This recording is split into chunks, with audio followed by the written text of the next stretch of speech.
taking up those issues, and I don't see the Democratic Party really focusing. What I see is them just fighting, just trying to just block everything. But I don't know what principles they stand for. Like one of the things that I think should be a priority is that Gen Z is not able to afford anything, can't afford homes.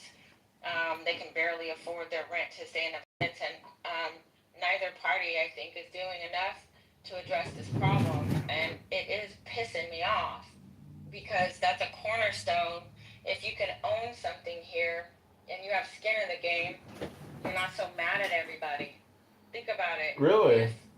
If you could be the $1,000 assistant a month for manager at property AutoZone taxes. and still buy a condo, maybe you would feel like you have something to lose, as opposed to just you don't have anything.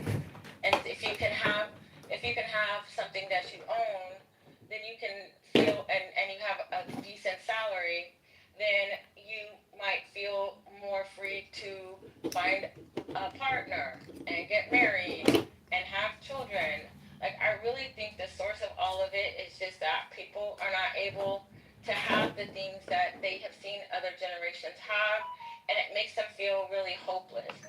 I don't think it's helpful that both sides call each other names. It's not productive. I feel like we're not getting anything done, and it just the rhetoric is coming to the point where people are talking about civil war. So it's very upsetting. But I just want to say too that People like say all kinds of the shit. communication of Don't mean it's real, policies that dummy. like matter to Americans and not other people. I'll give you an example. I live in California. In Los Angeles, I couldn't believe it. It's still very, very democratic, so I don't want to give the wrong impression. But I just saw some data reported that 30,000 people just registered as Republican in Los Angeles, and that's probably because of how Gavin Newsom handled the Palisades fire. That's a yeah. So the Palisades fire. Let her land. I will. Can you just repeat what started that? She said how many people?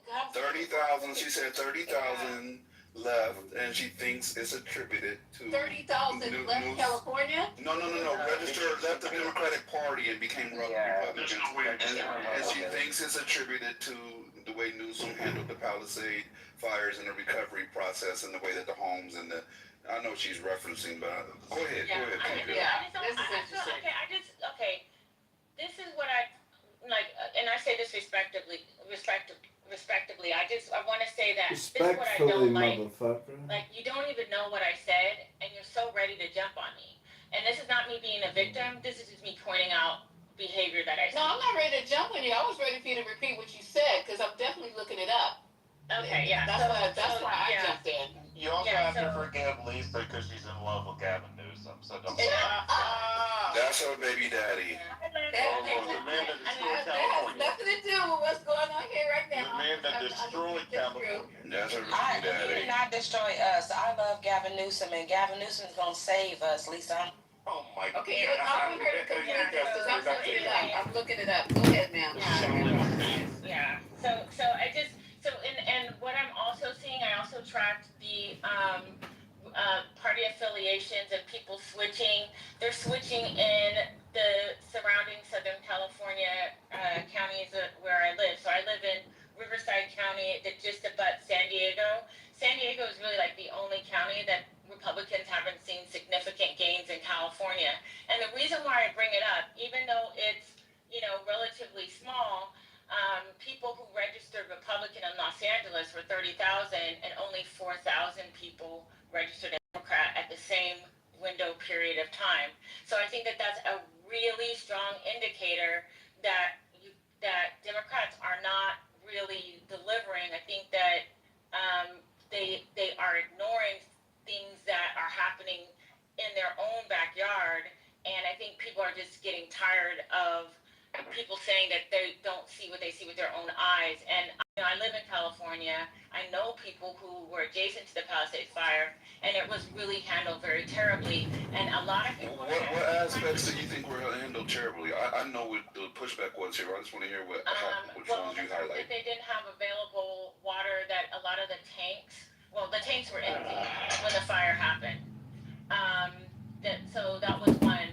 Another thing is that there was some spotting of a brush fire. I think it was put out, but was not put out properly. It reignited, so they have issues with that. They also, because of an endangered species, they don't want to cut down brush that is that is highly flammable because of some sort of plant that is like natural to the area.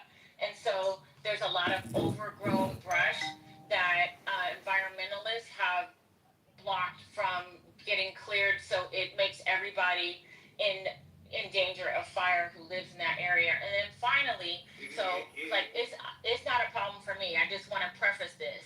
But a lot of people are mad because Pacific Palisades is a beautiful area and Gavin Newsom is clearing it for low-income housing. Now that's great for the people who need low-income housing, but just think about all those million-dollar homes, and some of those people, they couldn't even get home insurance because of the fire dangers. So they lost their homes and they don't, they get very little recovery money. And now, like, to add to injury, We covered so many things, we're not going to be able to respond to all of them. Yeah, exactly. Go ahead, Haitian. Go ahead, Haitian. One mic on Haitian. Yeah, come on.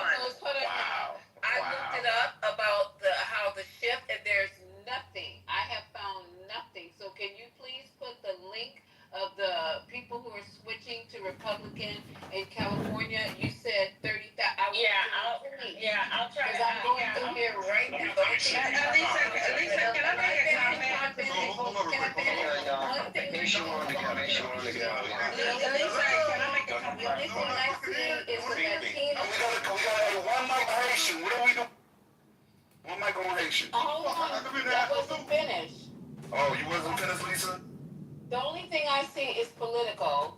There's an article in Political, and when everything settles down, I will go through that article in Political. Okay, go ahead, Haitian. I'm passing the mic. Haitian, go ahead, bro. Lisa, I put the link in the chat. She's I accurate. think maybe he swiped out by accident. He's accurate. Oh, he's back. Yeah, go ahead, Haitian. Go ahead, Haitian. Let me know if No, it's interesting. You bringing up low-income housing. I just love how people just are so quick and ready to Go on mute. Okay, he was on mute when you were speaking. Come on, P-Pill. No, I just found it interesting that you brought up issue with low-income housing, but then you brought up people not being able to afford homes. So it's kind of like, I don't know, it's kind of funny. It's not my opinion. I said that Yeah, for people who, I'm just saying for the people who are there. No, listen, because I'm putting myself in the shoes of people who lost their homes from the fire, did not have insurance, and there's no way to recover it. I'm just telling you what their sentiment might be. I didn't give you what Can I ask you one real quick was. question if I could? So I think you went over a whole laundry list while all the fires were Gavin Newsom's fault. In that list, I didn't hear. And that link has nothing to do I didn't with hear what you the. said. I didn't hear the Thank you D word. very much I for didn't hear. wasting my. I didn't hear the drought. She was glazed over the fact that they were in We weren't California in- beginning of the we're year, not so in a through a drought. bad drought. Sir, It I wasn't live a in drought. California. And there was no drought, sir. I live in California. We weren't in a drought at the time. You can check if you don't believe me. I mean, we had a firestorm, and that there's not enough fire trucks, enough water to put that type of fire out. Like, I'm born and raised in Southern California. Me too. San Diego to be specific, and San Diego has always had a little Republican, hold. Like, I'm right now at the beach, right now at PB. If I go into a t-shirt shop, it's gonna be Trump shirts. They always had, on our bay, they always had Trump parades. That was when he first got it out the first time. So San Diego has always kind of been on the conservative side. They don't even have certain concerts here. We don't get any real concerts here because it's so conservative. So Yeah, because San Diego is very conservative. We have Alpine, Clan T. You know what we call it, Clan T, Santee, because the Grand Wizard of the Ku Klux Klan used to live there for years. So San Diego is kind of a conservative city. So, but as far as that fire is concerned, we always we have those storms. There's no way he handled it the best way he could. There's no way. It's so many experts from even different cities, different firefighters from different cities have said there's no way that there's not enough water fire trucks that could control that type of fire with the winds that we were having. And right, that Santa Ana winds are hopping, and then we have people starting fires. All these people who hate California because they can't afford it. Get out, brokey. Like, and just setting stuff on fire, how could they control that? And you gonna, it's the truth though. No, she's not. There's so many people here that are broke, that don't want to leave. There's so many people that need to move to Texas because they can't afford California. That's here, and they hate California because they sit on their ass and then they take advantage of opportunity, and they're broke as hell, and they hate Cali, but they can't leave Cali. We have so many of those type of people, and I'm ending with that. Let me say this real quick. Hold on, one second. Before you do, can I just say there was No, Pinko, give me 1 second. You cannot. You can't. Pinko, give me 1 second. I'm gonna be brief though. First of all, there was a drought. 100% there was a drought. I don't like misinformation, right? California was experiencing drought conditions during the time of the Palisade fires in January 2025. They gave me the exact rating. It was considered a moderate drought, D1, or abnormally dry, D0, right? So we absolutely were experiencing a drought during that time period, one. Thank you, Two, Gemini. the Santa Ana winds were hitting during that time, which they do every year, right? The Santa Ana winds are an annual occurrence, right? But this time it hit a little differently. We got winds up to 100 miles per hour, right? That doesn't normally happen. So that's why the fires were jumping so far. You have an ember from one location, jump to the next location, to the next location, and it's unpredictable. And it makes it a lot harder for the helicopters that would normally be out to dump water or whatever fire retardant on top of those fires to be operable. There was a couple days where they couldn't even fucking move, right? I lived out here, I got evacuated during that, right? So I can tell you right now, when you look at that, you cannot blame Gavin for what happened. You cannot blame Gavin for what happened. I'll be the first to do it. The fact. And I It's want to come in there and let you guys know. It's not just. Hang on, Pinko. Hang on. I think Sue was talking. Thank you. I'm listening to people. Go ahead, CEO. Yeah. Just give me 7 seconds. So I just want to say that what Pinkpill is saying, all her points are debatable, so please don't treat them like conspiracy. I've heard them many times. People have argued about these things. I'm not saying she's right, but don't treat them like conspiracy. The drought is not debatable. The drought is not accurate. You said she was accurate, and that article doesn't say what you said. The uptick since 2021 wouldn't reference a fucking fire that just happened this year. Right. That's what I said, Quinn. Thank you for wasting my fucking time reading that That's article. a stupid thing to contend. And it also says the very first thing that it says on the damn article, the very first one. It says that the first section of the article says nearly half of independent registration has declined somewhat. That's exactly what it says at the very first section of the article. Yeah, thank you for wasting my time. Here's So another hold on for one, just a Glenn. second. Hold on. This one. There you go.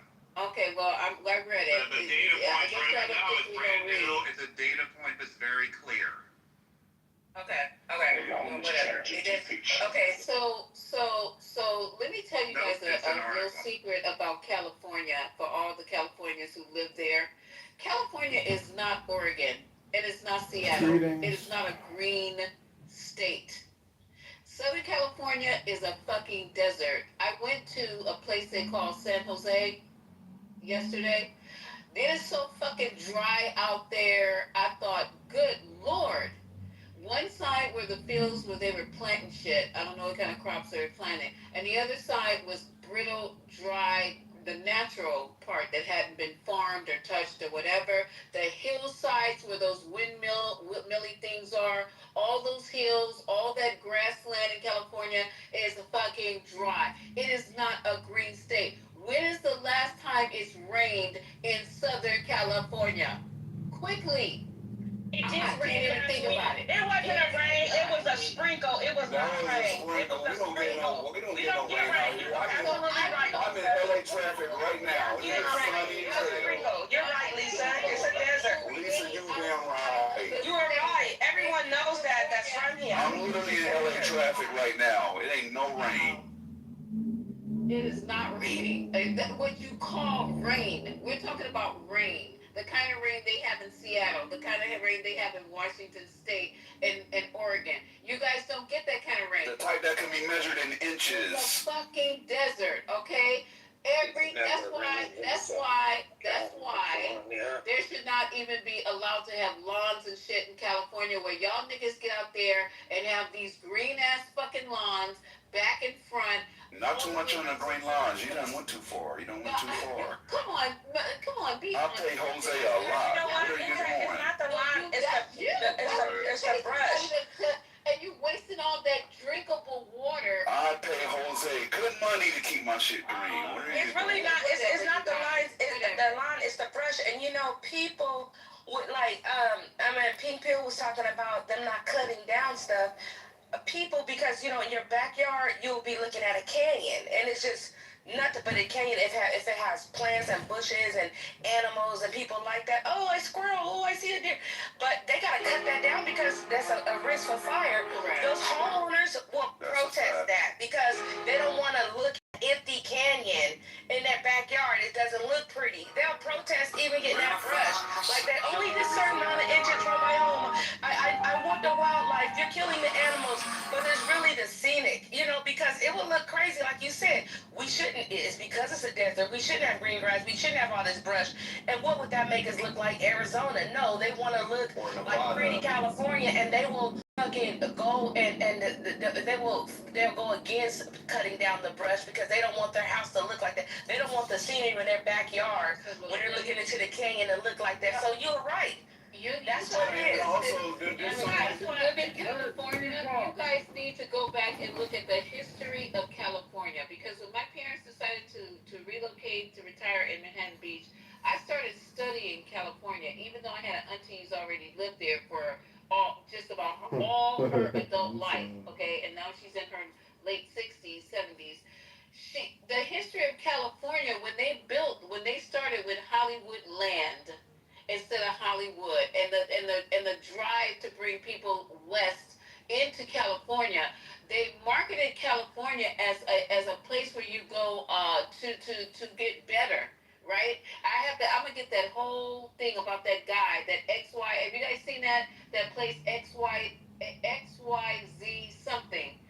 They marketed California as an oasis, but it was all man-made. Do you know palm trees are not even from fucking California? That they brought that shit in, but now sound it's like a real hater right now. I love California. What the fuck?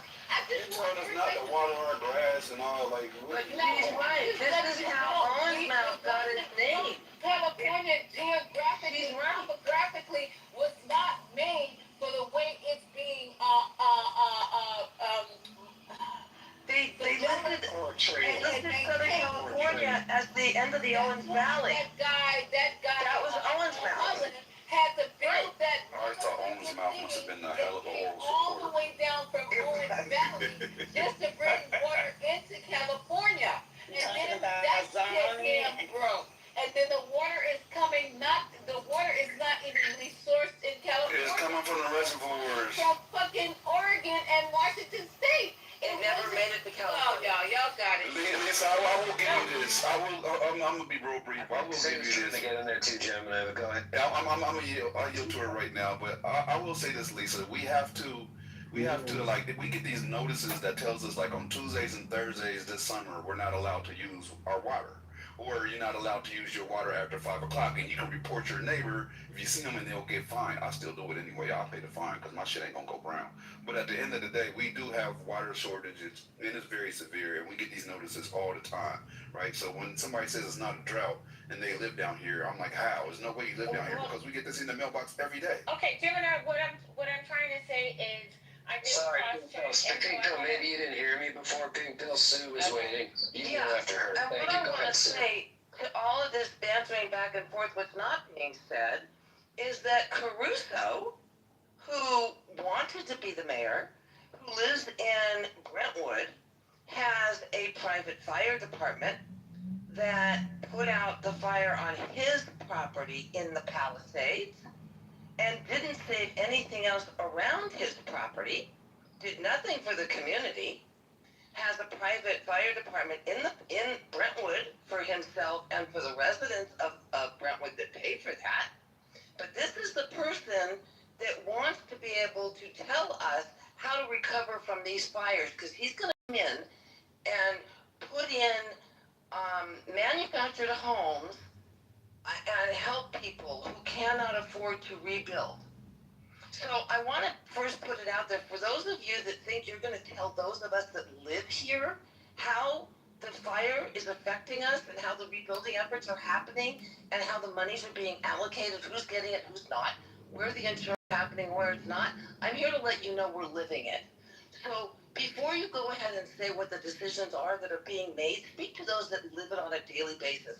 Because right now we have the largest construction project in the country going on.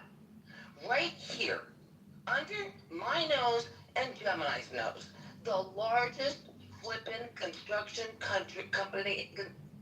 job in the country right now. And if you think that's being funded by nothing, come again. And it's happening in Altadena as well. And if you think there's no insurance paying for it, if you don't think there's government assistance happening, think again.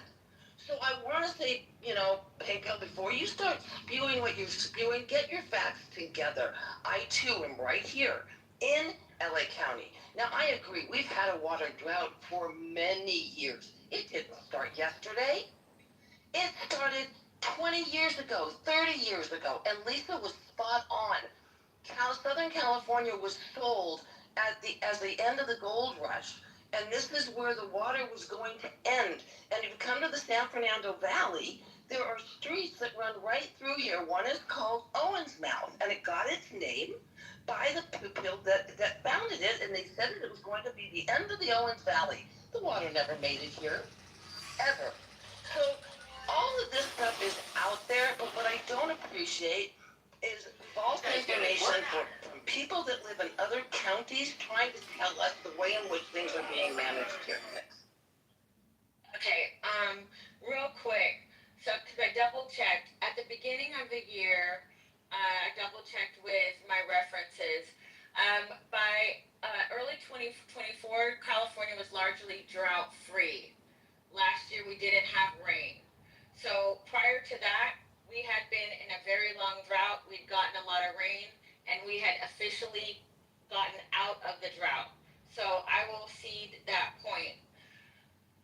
The other thing that I want Can you to show us say, those references? Because I've never heard of coming out of a 10-year drought. We always in a drought. Okay, if I could, early 2024, between January and April, California was largely drought-free statewide, with 0% of the area in droughts as of late March. This followed strong winter rains and snowpack measuring 110% of historical averages by April 4th, ending a 1,000. Putting your link that you're Yeah, referencing. put the link in, because I'll put in the link in that shows that we were in the D1 drought. Yeah, we don't. Yeah, I can definitely prove we were in the D1 drought. Wait. Thank you. Okay, if I could for a second, I don't know why you guys are getting angry. All I did was go into Brock and I asked. For facts, thank you. Nobody's angry. I'm giving them to you. So I asked Brock, was California in a drought in 2024? So if somebody would go, listen, this is a quick She's right. She's right. I love you, boy. Come on. Can I please finish? Like, this is I go on and on because you guys don't let me finish. I really only have 3 points. And if you just let me finish, then we can move on. So, like I said, we were not in a drought, but we had come out of a 1,332 day.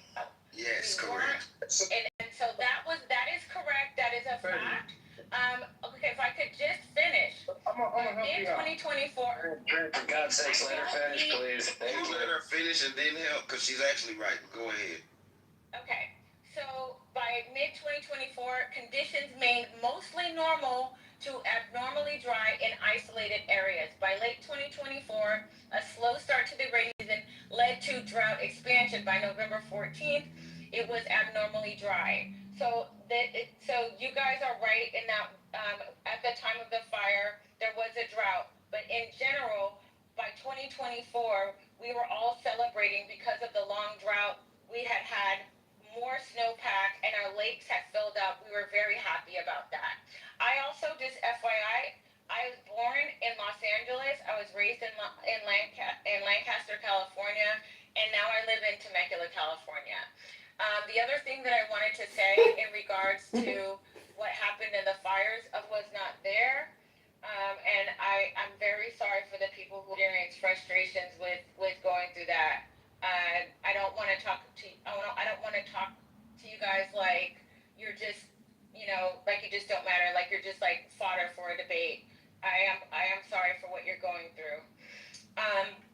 So in Los Angeles, where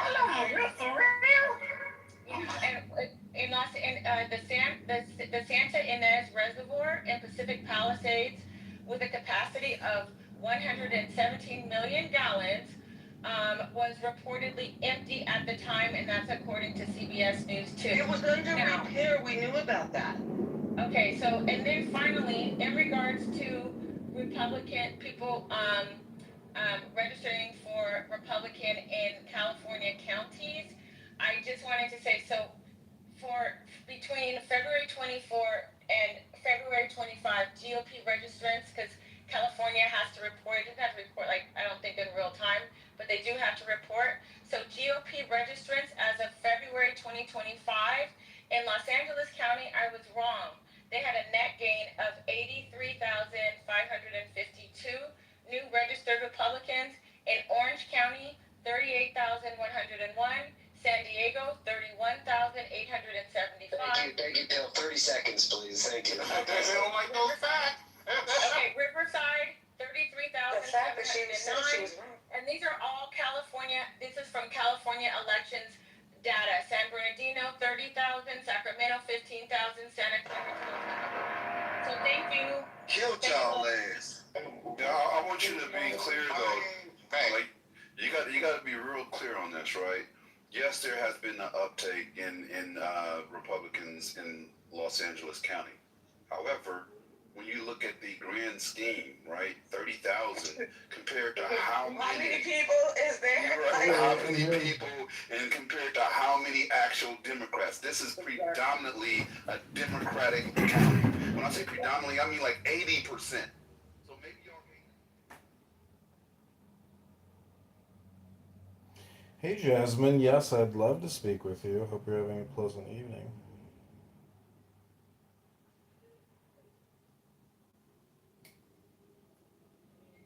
Being defensive, note the change and maybe look into it. Because we got a lot of people that need to move. And no. Right now, just so y'all know, right now, Los Angeles County is in a drought, and a severe drought. It's actually a D2 drought. We're always in a fucking drought. We're always in a drought, and there is a lot of Californians that hate living here, you guys, because they cannot afford it, and they need to move to Texas. Go ahead and move. Get out of here. Go ahead, Trent. I know you've been getting in there. Go ahead, man. Tell us about the aliens, Trent. Tell us about the aliens. Hey, guys. Y'all want to talk about aliens?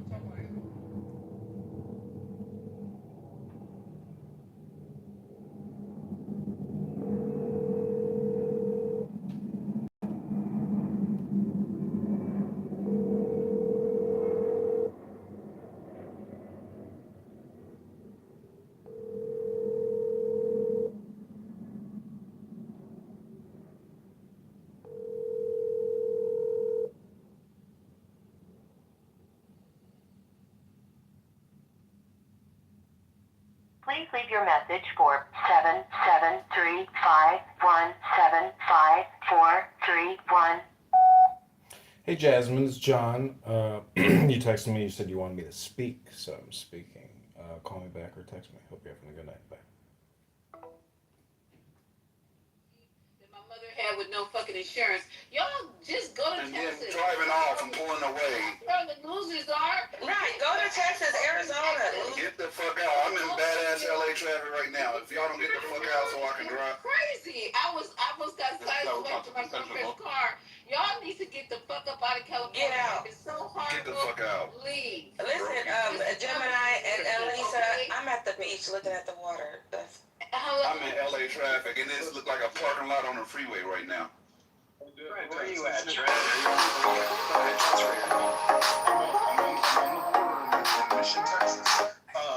One guy out there, some superhero, he keeps it together. That maintained it all those years was Jack Nicholson. Oh yeah, I think he's the only guy. right. I mean, do we know of anybody else? Well, they might not be public about it. Right. You know. But what about the rumors that Jack? The Metro. I thought that's where the wineries are. That's a desert. For real. Temecula's a desert. We cut down the brush. We have beautiful wineries and we don't get a lot of. They have a great It's hot as hell. Please allow Trent to finish one and all. Trent, please give us your wonderful submission, sir. I am, but shout out to them Dodgers. This is a game and a half up. Look, the reality is the net 80,000 in Los Angeles County is a drop in the bucket. It's not changing shit. Because, to everybody else's point, so many Republicans are moving out of the state and coming to Texas and Arizona and Florida and other places. So while there are some small gains, the idea that California is going to flip blue isn't anything, right? And so, but here's what I will say to defend you a little bit, because I see where you're going with this point. And this is what I would caution before you get, especially my friends on the liberal side, before you get too high and mighty. When we had Hurricane Harvey in Houston, the county was Republican and the surrounding counties were all Republican. Post that disaster, and this happens a lot after major disasters, the county shift blue. Now we have Hidalgo in Houston who is a Democrat in charge. The county flipped because of the anger and the way the situation was handled. So can it happen in certain pockets? Absolutely.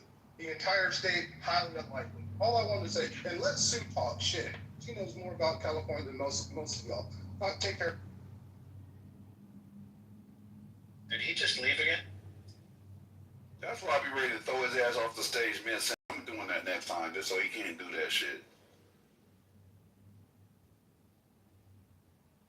Go ahead, jump in, Sue. We want to hear from you. Hey, Lisa, I'm telling you, I'm gonna throw him off mid-sentence next time just so he can't do his little grand exit. Exactly. But he does that in everybody's room. I was in a room with him yesterday. That is so annoying. That shit is annoying as fuck. Go ahead. Who was about to talk, Sue? No, I wasn't, but that is so annoying. Yeah, that shit is annoying as fuck. It's really annoying. Because we It's can't really respond to anything that he says, so it just leaves us here trying to figure out what he meant was going on. Right. There's no explanation, no further. Like, let's keep moving so we don't even center that. Okay, so so how did we get on this? I don't even know how we got on California, but Because Pink Pill left the Pink left. Pill came in here and gave us all those wonderful statistics.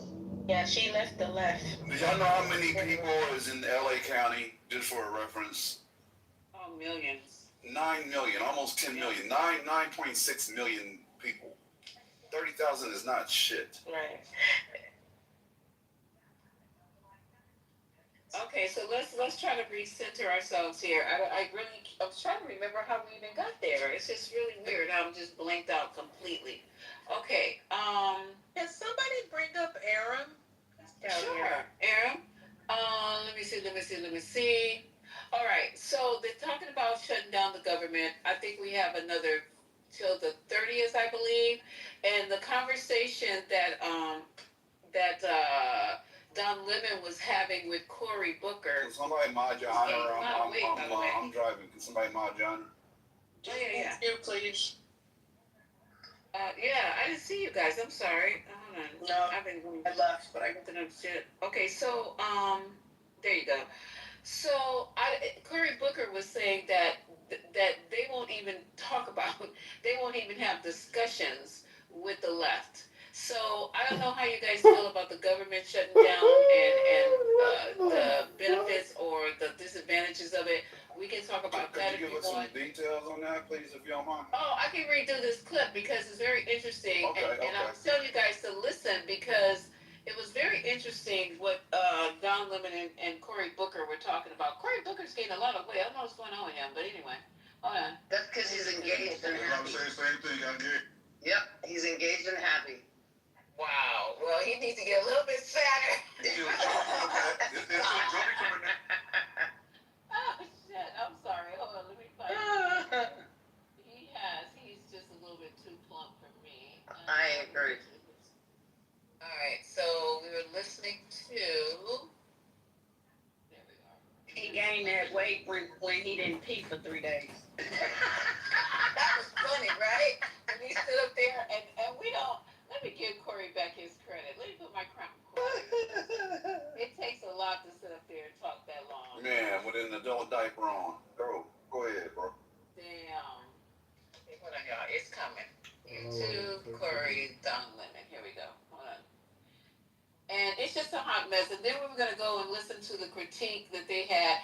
Trump literally embarrassed y'all in front of the world. In front of the world. I mean, just literally, whoo, Jesus. You talking about 2 steps forward and 150 steps backwards.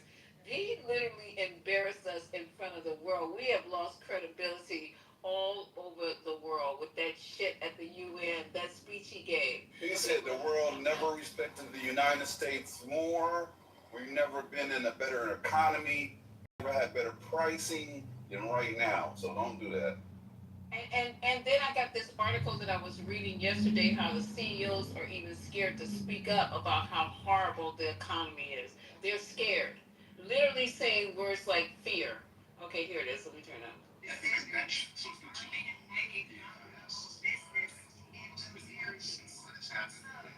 Wait, someone else is talking. Hold on for a second. Too many people.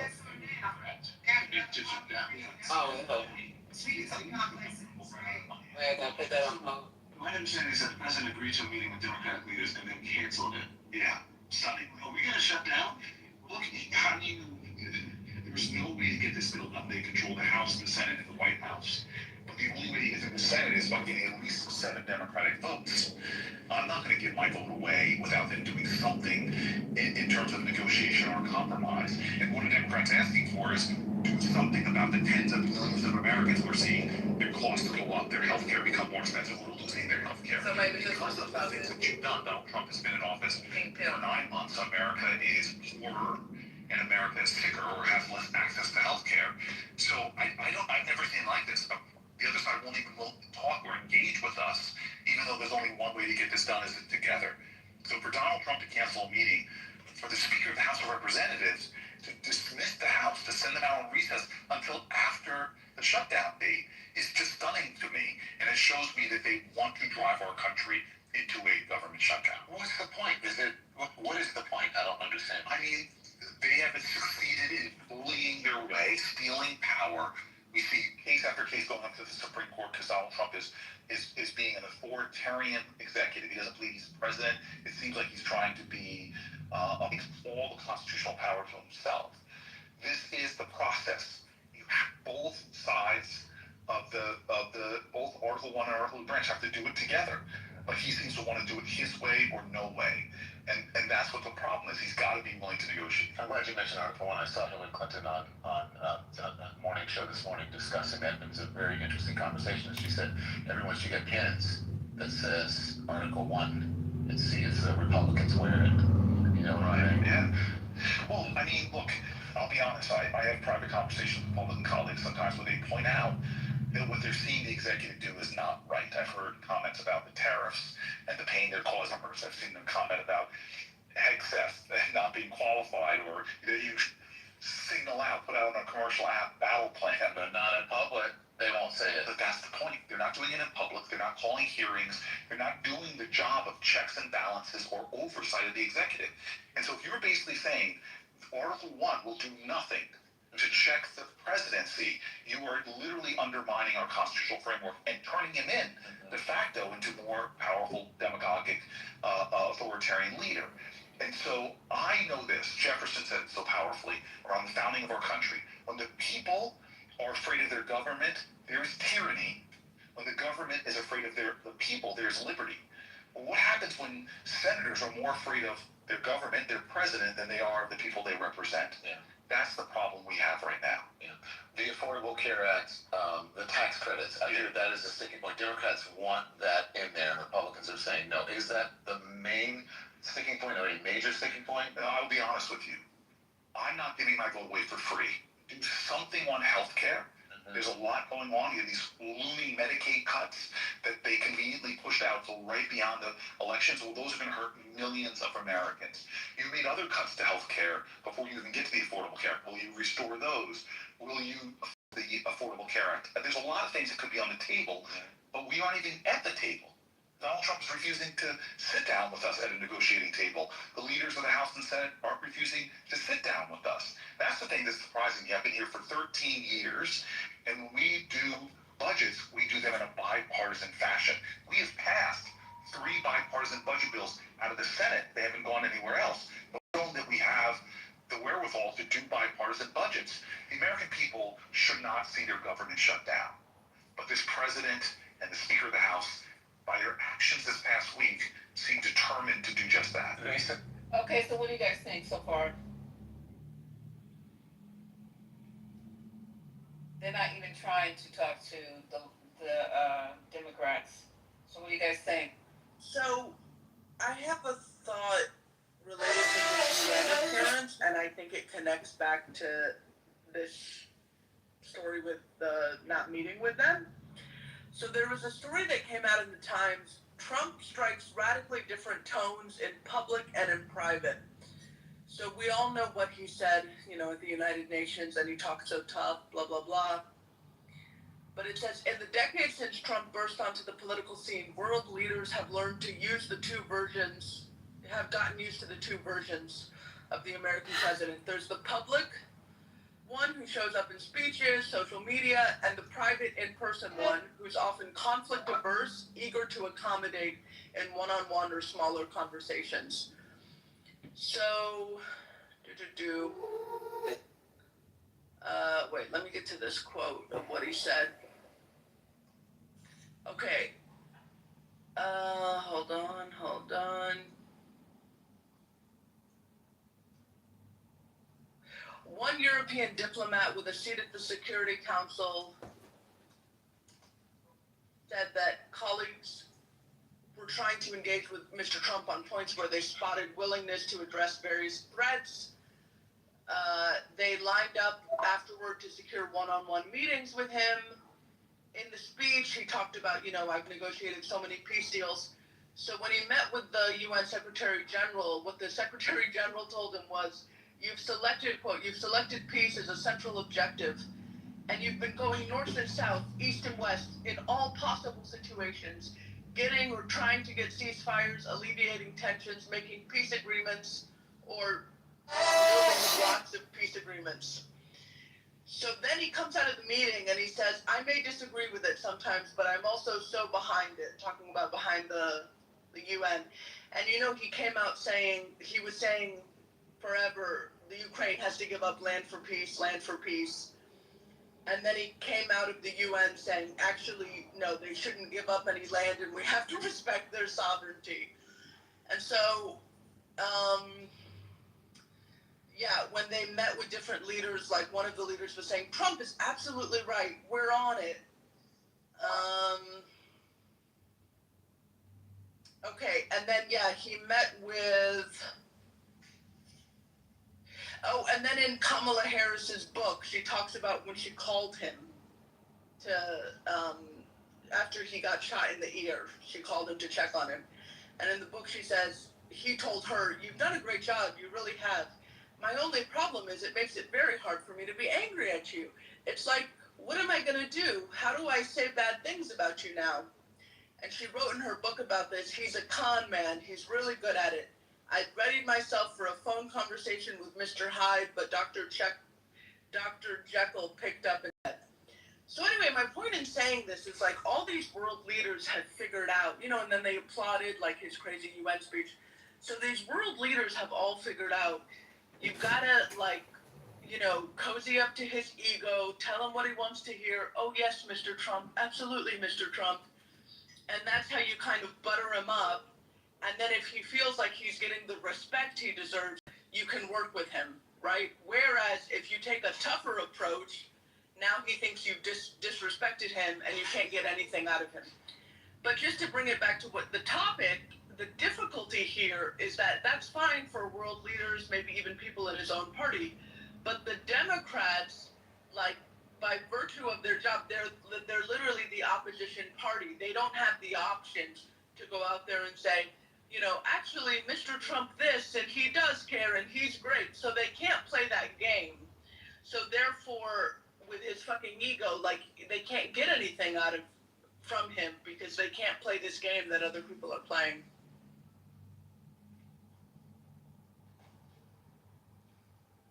Anybody else want to add to this? Yeah, he's basically, imagine a 3-year-old who picks up a loaded weapon. Like, the 3-year-old likes judgment. And it's kind of nuts. But they're holding a loaded gun, right? So you're going to kind of do whatever you have to do to survive the situation because, it's clearly dangerous and there's a lot of power that this 3-year-old has. But they're not even really sure what they're wielding or how they want to wield it. They're having different emotions that a 3-year-old has at any given moment. So, 1 second they might be focused, other second they're not. One moment they're excited and happy, the next one is throwing a tanty. And that's basically what we're dealing with right now. There's no art of the deal, right? There's no negotiation to be had because the man doesn't even have a principled stance as to what he wants. There's no modulation well, we can reduce our demands this much to find a compromise. Because it's just not even about those kinds of details. He does not care. So, Democrats are in a tough spot where essentially they have to shut down the government. And Republicans may very well want it in the short term because that's what, the 3-year-old with the loaded gun wants. And they're just as afraid of the 3-year-old with the loaded gun as anyone else. They're just kind of hiding in the corners hoping that they're, out of the firing lane or whatever. Whereas the Democrats have to do something about it because, their people are the ones who are most likely to get shot.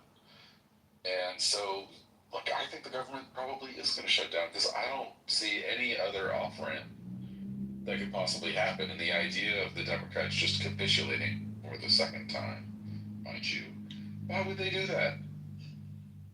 So they can look even more feckless and weak?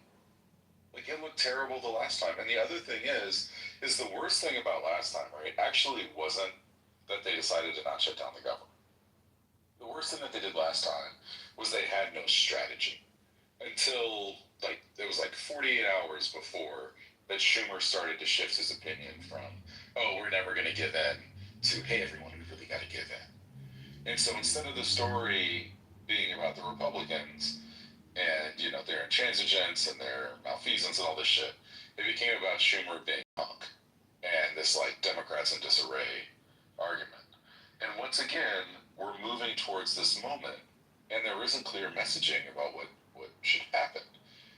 And, I almost care less about which choice they make than the fact that they make a strong, robust argument that stands up to scrutiny and looks like they actually know what they believe in and care about, and that they're going to make that principled stand, right? That people are going to have to contend with one way or the other.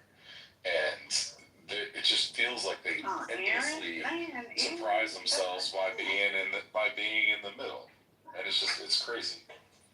I would say this: if the Democrats take your Honor's advice, and someone like Cory Booker, whose seat is always safe, I would say for those who are vulnerable, I think that's a bad idea. I think most often others should not go along and try to shut down the government. That wasn't even my advice. Did you just hear what I said? I heard I said they should. They have a They clear use strategy it. to go with it. My opinion is, look, they should have a strategy. They should try to meet with the president, if they could, and work something out. If you do, you're gonna. I think again, your chance of winning the Senate is pretty low. I think at this point, but you're gonna give a supermajority to the Senate. Is that well, Deborah? I don't even know if Did you know that they tried to meet with the president and literally before it was supposed to take place, he canceled it? Did you know that? So I know that Mike Johnson was on Fox News and he had a different opinion. He also had a press conference a few days that I posted. So I don't know. How do you have an opinion about a fact? The Mike meeting Johnson was is lapdog. What's wrong with you? So Cory Booker is Spartacus and he's very dramatic. So I don't really take Cory Booker very seriously. Dude, the news reported it was shut down. It's not Cory Booker. I don't trust Cory Booker. You don't have to. That's Deborah's point. There are lots of people who The news reported it. Clown, the news reported it, not the senator. The news reported it. What's wrong with you? The Democrats are not trying to have a serious conversation. Period. That would be the dumbest. How do you know that? Because everybody knows that. Because everybody knows that. That's not an answer. Incredible. Because guess what? Because Don Lemon is saying crazy stuff. Don Lemon of all people. You a fool, boy. If this real, Don Lemon ain't the only one reporting it. Go to a credible news source, clown. You don't have to get it from Don Lemon. But you sure need to stay away from Fox News. But Don Lemon was That's why having you're a so conversation ignorant now. They with couldn't keep you I there. got it from the speaker. The speaker, I take the speaker Mike Johnson's word. I don't need the news when when they got the speaker in the So house. the speaker said the meeting was canceled. Did he did the speaker say it was Wasn't he the same one But who said wasn't that he Donald talking Trump was to an Cory FBI Booker? informant? You were talking like Cory Booker. He was talking to an actual person who's in. Oh my God, he was talking to Cory Booker. He wasn't sitting up there like he was making this shit up. I don't understand. Cory Booker said the meeting was canceled. So you're saying that he's lying? And what would be the benefit of him lying about that? You want to play the video that I posted? You can play the 6-minute video. Mike Johnson is the same guy that apparently you can't keep your apparently you don't have 6 minutes worth of listening in your brain. I think we should hear a different side. You still got it wrong. You can't concentrate for 6 minutes. Let me just say this. Hold on a second. Let me say this, Omari, please. Mike Johnson told everybody that Donald Trump was an FBI informant, and that's why he hung out with Jeffrey Epstein so much. And then the lie was so overblown and ridiculous that the next day he had to backtrack on it. So yeah, he's not credible. Okay, so I was about to say, not only we can find Spartacus comments. Maybe we don't want to go there because he's a fool. Miss Deborah was 100% accurate. The news reported that Donald canceled the meeting about reopening. However, even more importantly, Donald himself went on Truth Social, right, and said that he canceled it because he felt that the Democratic demands were ridiculous and not worth talking to. Thank you. Yeah, but Gemini, Hold on. What do you mean, thank you? What do you mean, thank you? You just said that he didn't cancel it. I never said the word he didn't cancel. You definitely didn't hear the word that. I said that he... Boy, would you stop playing around with words? Which you missed. You were right. Bottom line, you were right. Which you misheard. Hold on. I can clarify. I'm a grown man. I can clarify what I was stating. What I was trying to tell you guys is they weren't trying to negotiate in good faith. Exactly what they're not trying to negotiate in good faith. It's ridiculous demand. The reason I came off mic is because you said they should try to have a meeting with him. That's why I came off mic to report that they tried to have a meeting and it was literally canceled when they were on their way to the meeting. It got canceled. That's why I came off mic. Again, That's why I came off mic as to have a well. meeting. They should try to keep it like they're not trying to work with him. Stop I'm talking about the. I'm talking about the. See, if you see, that's why I know you guys don't follow. You guys don't follow, follow and listen. You got only hear I you. just told you. You're the one not listening. I just told you why I came off the mic. Because you said what they should do, the Democrats should try to have a meeting with Donald Trump. Exactly. That is what you said. And I responded directly to your comment. They tried to have a meeting. He canceled the meeting. Now, what is wrong with your thinking? Where's your free thinking, sir? Okay. Matt, I know Matt's the only one that's honest. Just a second. Hold on a second. I said vulnerable. Hold on 1 second. Deborah, it's not good for you to shout and to scream. Now, I'm not saying that to tell you what to do. I respect you too much. But I love your throat, and I appreciate who you are, and I don't want you to hurt yourself. And well, I have to do that when I'm always spoken over. That's what I'm saying. To be spoken over. I understand, and I don't want you to wake up hoarse and you can't sing in church. So, Omari and others.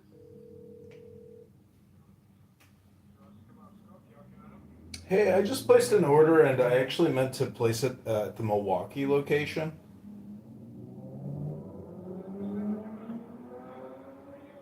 Yeah.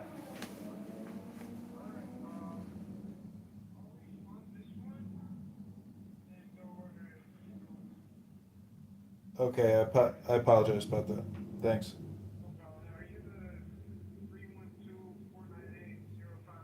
Yep, that's me.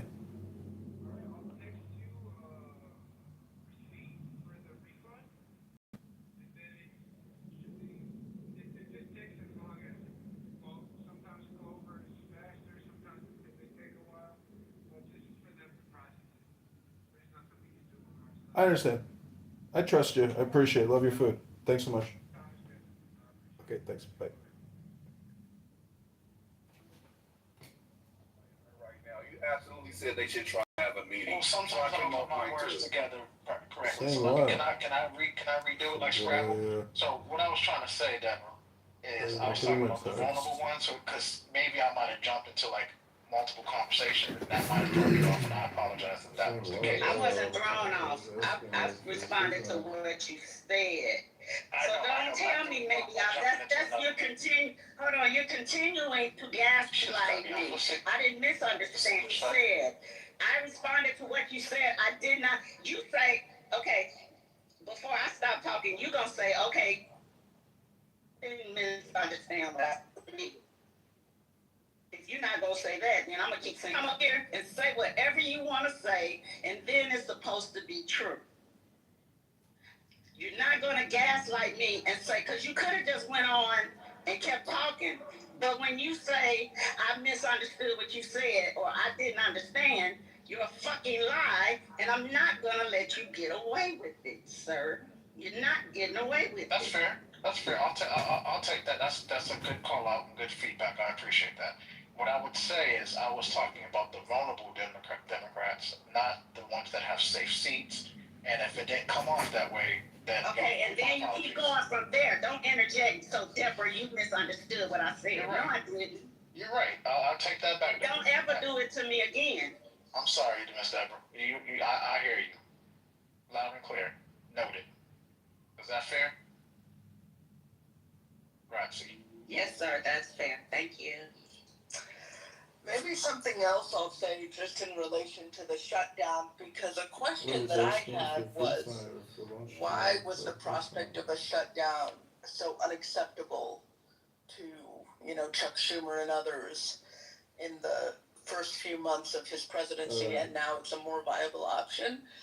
But someone made a really good point, I don't know if it was this room, about the context, which is that when the first prospect of the shutdown came up, it was in the context of Doge. And, they were trying to lay off people and shut down as many agencies and privatize and whatever. And so if the shutdown happened in the Doge context, then they could have done a lot more, a lot further, a lot faster.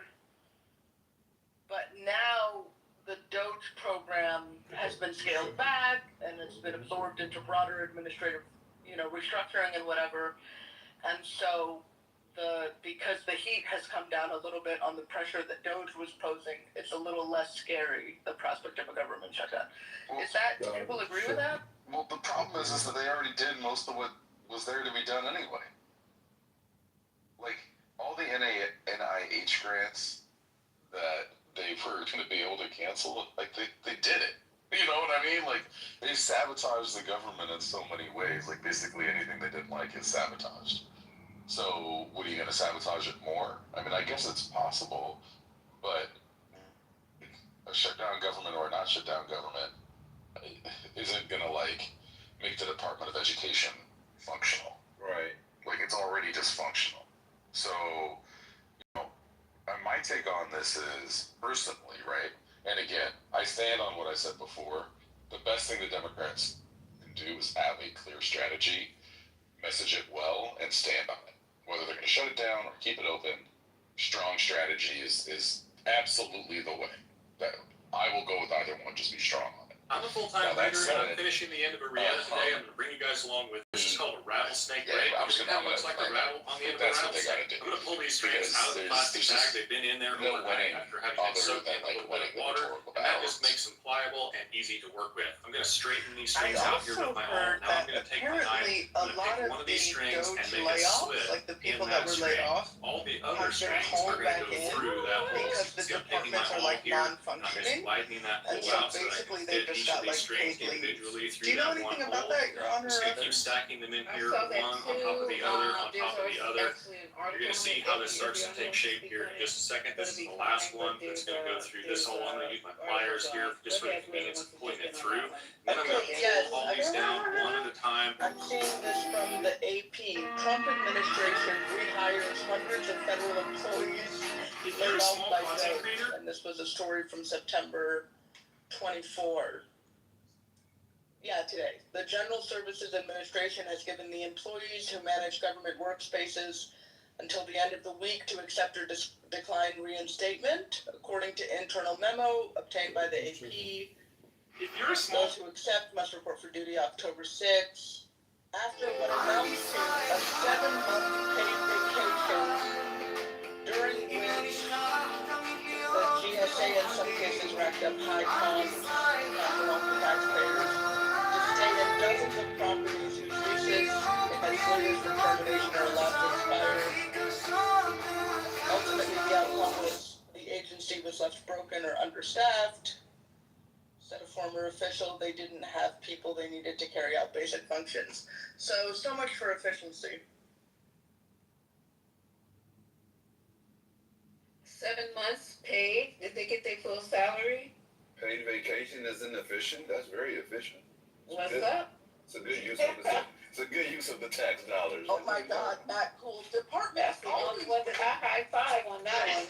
That is in the comments. It's always $1,000. Yeah, Matt. Let's do it. All right. You look terrific, you know that? Thanks. Yeah. You see, the shopping bags, Okay, so I think that these that's days go all day long. somebody People came wear up, shopping bags. and I'm glad, I'm not even mad about that. This The one, other not too things that shabby, were huh? doing some dumb shit like that, I'm sorry, County that's not trash. mad. But the way they were moving that particular person's box around, spinning on kind of tax dollars, with the transfer, like he was a military or state official, we have to pay for that. All right, this one's on that, me, bro. or no, or you don't care? We have to pay for that.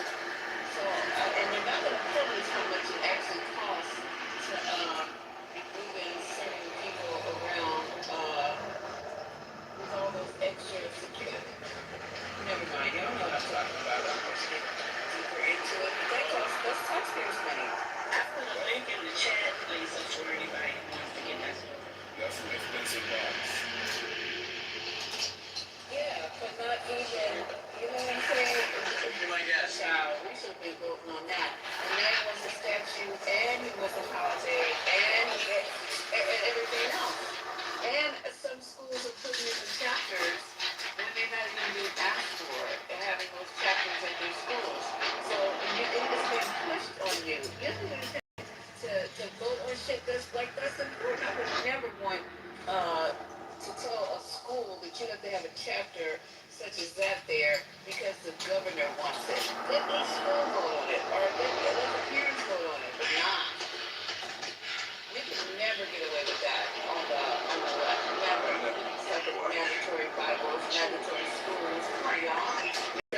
TK chapters, but they never do away with that. What about the ballroom, the Osprey ballroom? We need to pay for that too. What does the White House got on that? How did they survive all these years without an expensive ass ballroom? I mean, I know he's funding it himself, but I like the man's priorities. $200 million for the White House ballroom. Never mind what he could have done, with that money for an altruistic cause. If apparently he just has the FU money, $200 million for a ball. A ball, like a dad's ball, like what is he gonna? Maybe does that like foreshadowing for him? Maybe he'll return to reality TV and it'd be like a judge on like former presidents can dance or something. Convicted felons who became presidents can dance or something. I don't know. Maybe that's a big picture. Or maybe that's where he's going to celebrate his 2028 re-election. There you go. That part. Lord help us.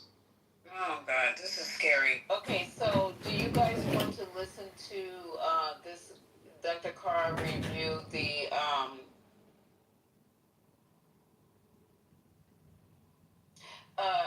review Trump's appearance at the UN? Let's do it. Let's get it. Okay, we're gonna get this. I'm gonna stop it. It's not that long. Dr. Carr just goes into just highlighting just the craziest shit that happens, stuff that I even missed. So let me see if it's okay. I haven't vetted it. African Heritage Day. If you want to give a look into that, today's a day when South Africans are encouraged to celebrate their culture and the diversity and traditions in a wider context of a nation that belongs to all of its people. So shout out to them. If you're from there, we got a listener in the building who's a South African national. Shout out to you. Yes. And good to see you, Dr. Carr. It's a good word. How you feeling? All right. How you doing? I'm cool, man. Just waiting on these other things. Shaka Day used to. Shaka Day is what it used to be known as in South Africa.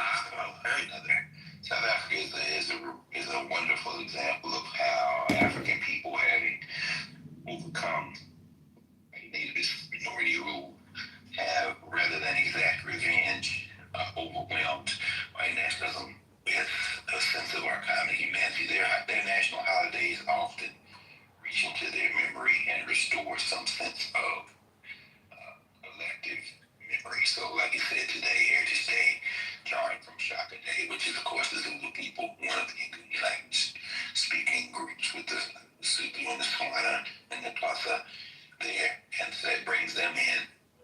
Youth Day is actually the day in July which marks they observe the date that the South African white minority police attacked and killed young people in Soweto. They take the day of the Sharpeville massacre and turn that into a national holiday, and I mean just a nice exercise in how you really try to create rituals that bring everybody in.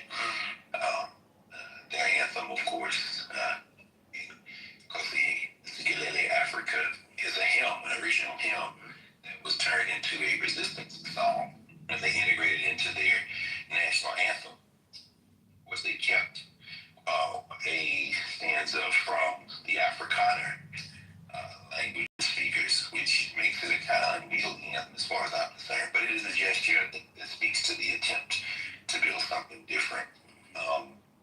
The same spirit that caused 80 years ago the countries of the world to come together to form in San Francisco in 1945 the United Nations.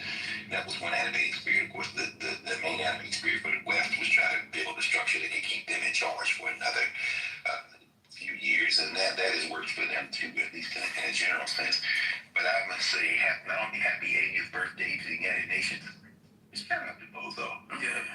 Bozo showed his ass cheeks in a way yesterday that I think set a new standard, a new global standard. I mean, I just, I know we have some audio of Bozo's speech, but in order to really enjoy it, this rambling that took over an hour, just about an hour, generally each world leader or their representative is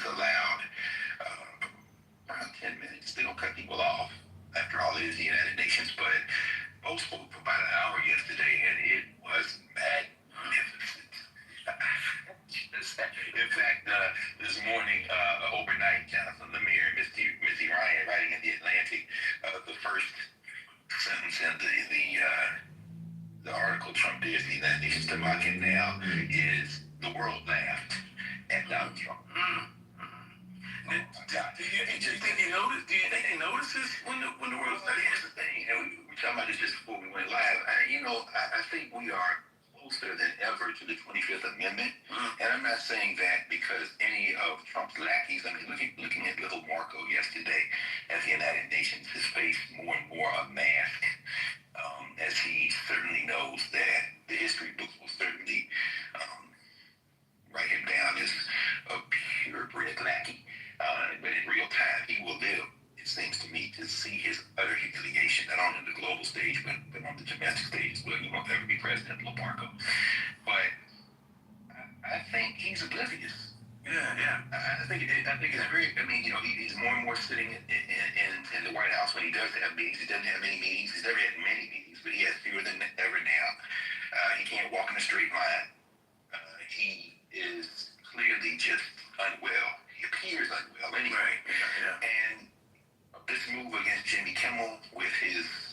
How can you be a lapdog and a lord and master at the same time? But that nasty piece of work at the Federal Communications, Brendan Carr, is, I think this might have been the thing to tip them over. Because even the hillbilly horde realizes that they could be next. In fact, they may be in the crosshairs. We saw Ted Cruz with his bad mob boss impressions, and Joe Rogan has finally crawled out of his spider hole to speak. Now that it appears that it might be safe to actually criticize this administration, at least around the First Amendment, but their signing pen is leaking ink. I don't know. If you listen to the whole speech yesterday, you will hear a man who is not only unwell, this is a guy at this point, you might have to, sit down after a place. Because man, this dude, man, we got some sound. We can jump sound. Yeah, we can jump in. Here, he actually, he's speaking to people who he's questioning. Click 4. I didn't think of it at the time because I was too busy working to save millions of lives. That is the saving and stopping of these wars. But later I realized that the United Nations wasn't there for us. They weren't there. I thought of it really after the fact, not during these negotiations, which were not easy. That being the case, what is the purpose of the United Nations? The UN has such tremendous potential. I've always said it. It has such tremendous potential, but it's not even coming close to living up to that potential. For the most part, at least for now, all they seem to do is write a really strongly worded letter and then never follow that letter up. It's empty words, and empty words don't solve war.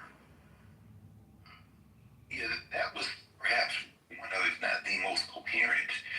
Do we have clip 6? No, not clip 6. I'm sorry, Daryl. Let's go with clip 7. This was a particularly feisty moment for Bozo. When your prisons are filled with so-called asylum seekers who repaid kindness, and that's what they did. They repaid kindness with crime. It's time to end the failed experiment of open borders. You have to end it now. See, I can tell you, I'm really good at this stuff. Your countries are going to hell. In America, we've taken bold action to swiftly shut down uncontrolled migration.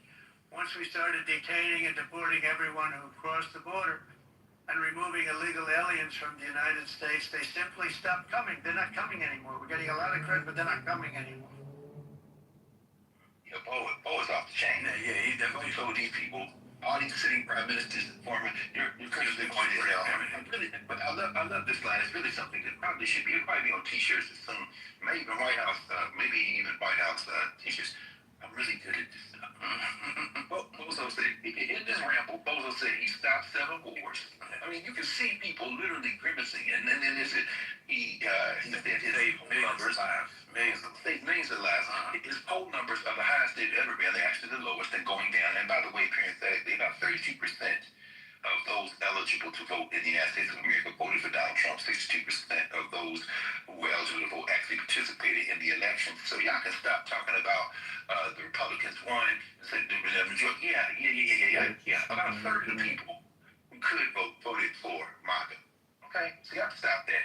But see, this was not the United States of America Bozo was talking to yesterday. It was the world. The world, yeah. And even as he denied visas to a number of people, and even as the rest of the speakers, and if you watch what they call the general debates, you can look at it on the unit website, you can find it on YouTube.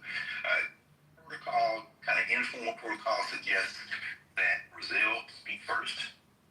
And so Brazil, because they volunteered to speak first at one of the earliest General Assembly meetings, so they've been given private place. So Lula da Silva spoke first yesterday. If you all go into the unit website or YouTube, so you can see Lula's remarks, which were about 13 minutes, if memory serves me correctly. It was very balanced. He snapped the issue out of the United States of America around the conviction of the previous president.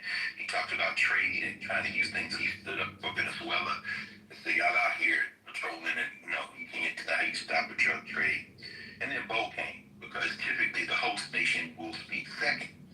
There have been a couple of times when the General Assembly and the General Debate was held at Geneva, but generally it's in New York. Note, of course, that that Mahmoud Abbas, or the Palestinian Authority, was not issued a visa.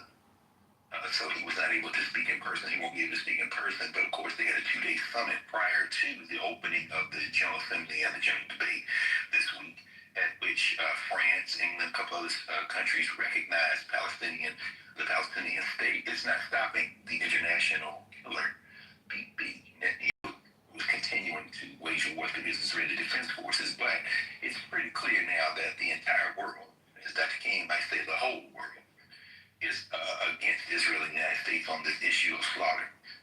But Bo was really unhinged. Cyril Ramaphosa, the president of South Africa, spoke yesterday, I think, to Nubu, or to Representative Tinubu's not coming from Nigeria. His second in command is speaking, I think, today, this afternoon. But generally speaking, it's really something to hear these delusions. I mean, from Donald. When it's really something. When you hear his voice, it reminds me of when you're in the shower and you're trying to get yourself ready for work, and you're talking out loud, but you're in a room full of people. You're in a room full of people who you're talking about. Now, unhinged doesn't even really give it that's an understatement. Unhinged is an understatement when you hear his voice. It's just, I think you may be on to something. Loopy. I mean, loopy, what you said before. Yeah, he's definitely loopy. He's definitely loopy.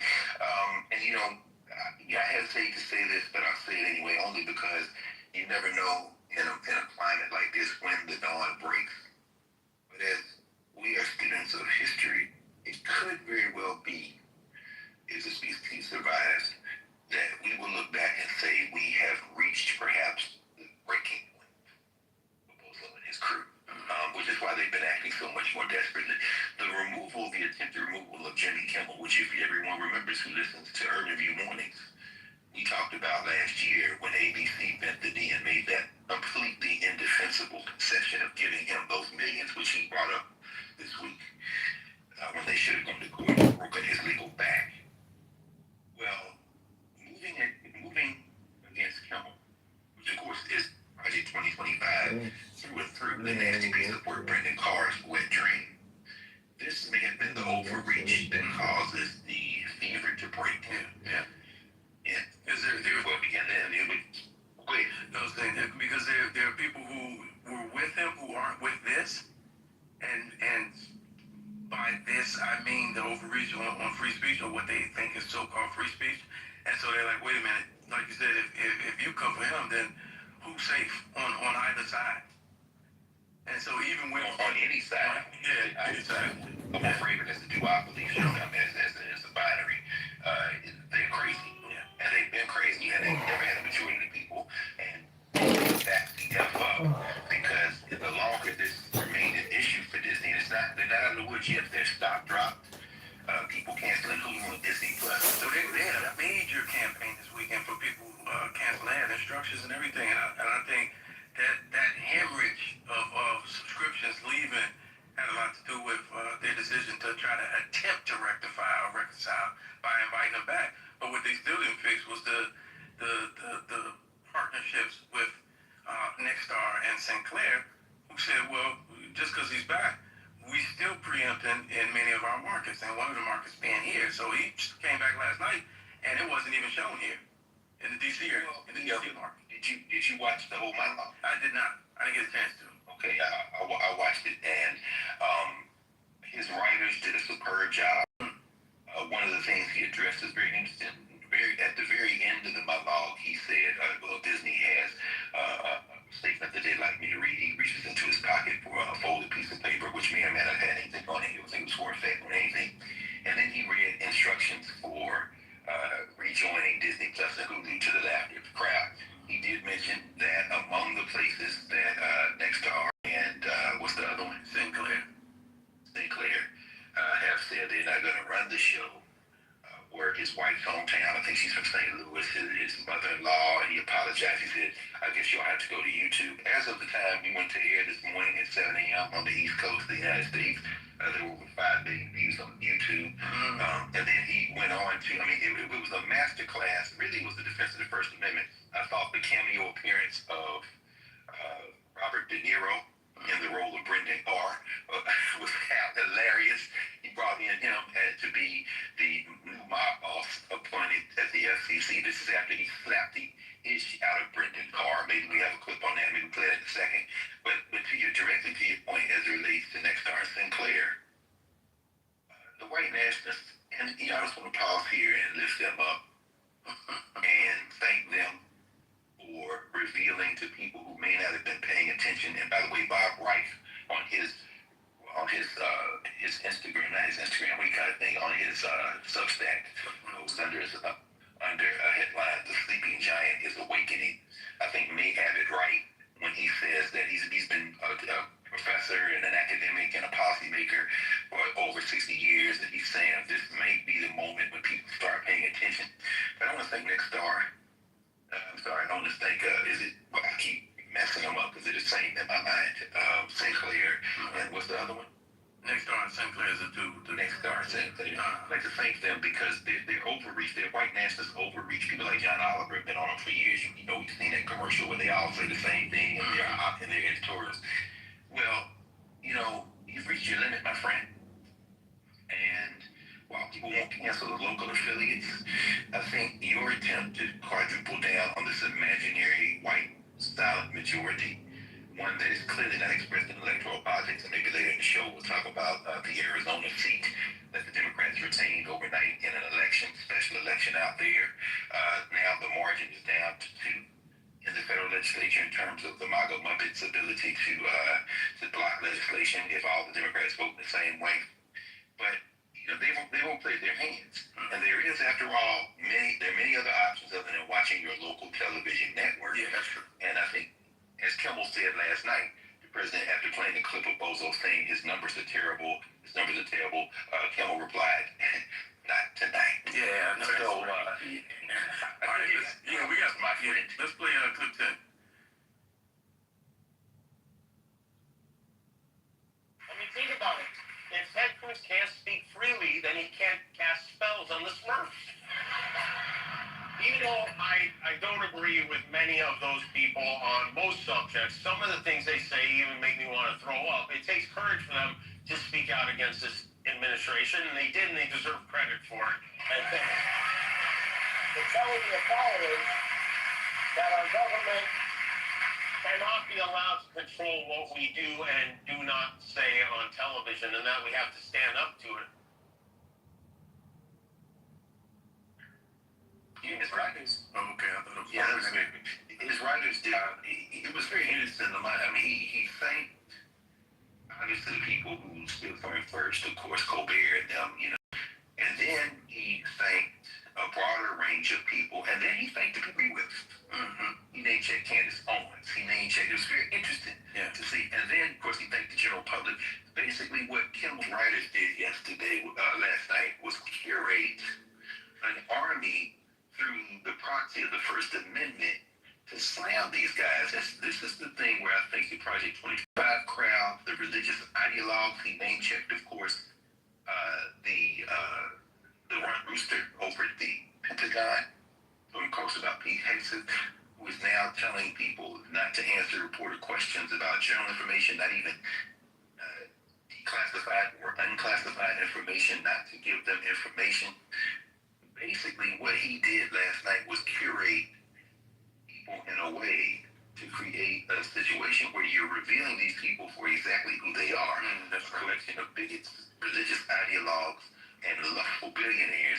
And that's not going to bode well for them in the continuing electoral cycle. And I thought Kimmel did a great job last night. Masterclass, and it's not going to go away either. And I think for him, what they did was the unintended consequences. It's kind of a reset for him. This is a starting point for if you weren't checking for Kimmel, now you are, or now you're back to, and it gives him a chance to do. I feel like push the envelope even more. Even though it got emotional and some of it was a bit of an apology regarding specifically the comments he made about the alleged shooter of Charlie Kirk. Can we play? Not sure it was an apology. You want to play that clip? Yeah, 13. Yeah, let's hear it. What I have to say is going to make much of a difference. If you like me, you like me. If you don't, you don't. I have no illusions about changing anyone's mind. But I do want to make something clear because it's important to me as a human, and that is, you understand that it was never my intention to make light of the murder of a young man. I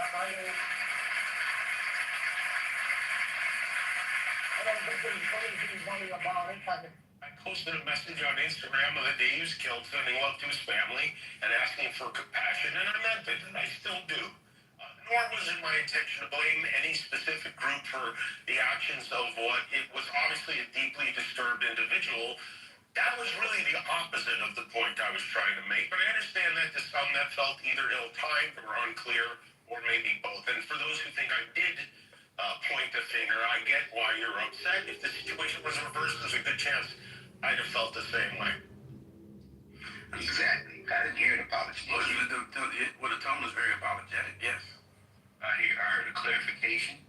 I think every word in what he said was so carefully and precisely selected that he will hope that those who are against him, because they are feckless, deliberate misinterpreters of his intent and his sentiment, I think he hopes they will be persuaded to understand that they are incorrect. But the first line in that, I think, is the definitive line. If you like me, you like me. If you don't, you don't. But that having been said, let me offer you an olive branch. Because what he then did was to go on and clarify what he said before. I said, I meant it then, I meant it now. I think everybody does. Nobody wants to see anyone be killed. Nick Thompson, he goes on to talk about not supporting violence of any kind. It can be done. I think the closest he may have come to a sense of apology might have been when he localized it about the shooter, which was, of course, the point of entry they used to misinterpret how he was going about what he said. And then he closed off with, if the roles were reversed, I would feel maybe I would have reacted the same way. What roles are those that may have been reversed? I think, specifically what he's saying is, if someone had said what he said about someone that he followed. Okay, there you go. Yeah. So what does that say about whether or not he followed the rhetoric of Charles James Kirk? Exactly. I think language is so precise and well selected. And then, of course, he went on to finish off.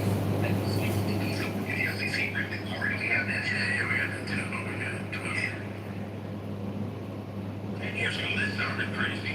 Mr. Carr, the chairman of the FCC, telling an American company, we can do this the easy way or the hard way, and that these companies can find ways to change conduct and take action on Kimmel, or there's going to be additional work from the FCC ahead, in addition to being a direct violation of the First Amendment.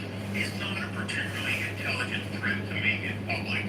Ed Cruz said he sounded like a mafioso.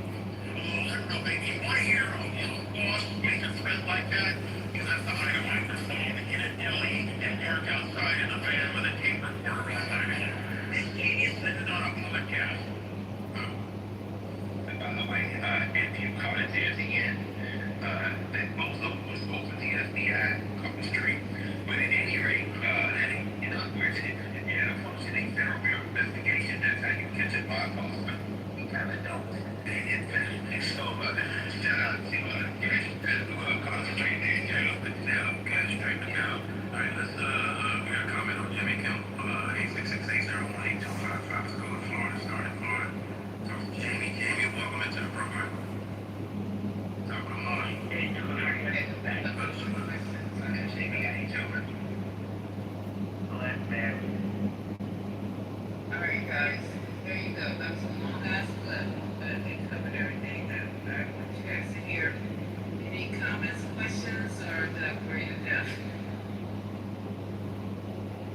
Hey guys, it's early. I've been there. This is pretty out of my kind. I can see you back on stage. So what do you guys think about that?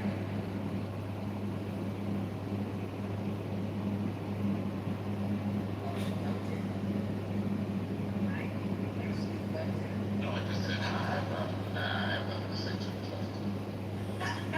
Okay. All right. We move on to other news. Hi, everybody who's still left on the stage. That was a pretty big clip, but that pretty much was my whole sentiment about what happened at the UN with Donald Trump, and it also summarized what happened with Jimmy Kimmel. Did anybody actually see that? Because it was not in my market either. I didn't see it live, but I seen it on the video. Hey, I need to go check it out. I need to really go check it out. So, are you disappointed that he's back, Mike? I'm not disappointed that he's back. I mean, you know, again, I think that was, you know, I still think that he was wrong by even approaching it. I think that most people that approaching this, you know, you kind of pretty much know where the administration stands. That being said, I do believe that, you know, freedom of speech is support, no matter what side of the aisle you stand on. And I love it. I mean, but these are American tenants, so I mean, I'm not saying anything that's, you know, groundbreaking. So you say that Trump was wrong. You say that they were wrong, period, for taking him off the air. I love it. Well, I don't, I mean, you know, I mean, you know, again, it's not that this maybe it's a brand, you know, but. Oh, it's not? If I could, you know, fundamental way, the chairman of the FCC is the person that has the accountable for the ABC, and their affiliates. I think that's the conversation that we should be having to try to advise us to the Constitution for the states. Come on. It's FCC. Okay, somebody else jump in. I'm trying to hear more. Okay, Appointed by Trump, first up. Like, what are we doing? Like, if your direct report does something you're responsible for, like, it's kind of like lack of accountability from the range. We'll just go forever take a week this of, What accountability? What accountability? if you have a direct report or anything with that, you are fundamentally responsible for what they do. So if you don't like it, you can discipline it. You can tell them to do something different. You can throw them under the bus. You can make it clear that you believe something else. And of course, the fact that Donald Trump did none of those things, and if you read his dumbass Truth Socials, they say that he is also a target Jimmy and all of this. So, like, the idea that he doesn't have his fingerprints all over this, and that he's the same person who talks about how much he hates his enemies, which is unbelievable.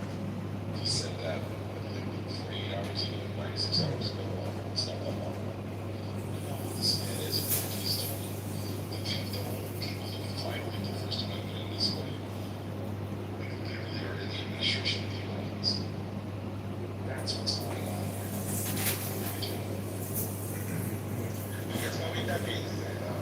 Hey, Sandra, you got something you want to add to that, Sandra? Hey, I just You already spoke twice, now you could wait a minute. I did come off mic. I did come off mic. And I yielded to you. That's not a bitch. That's not a bitch. You're a bitch. I'm sorry.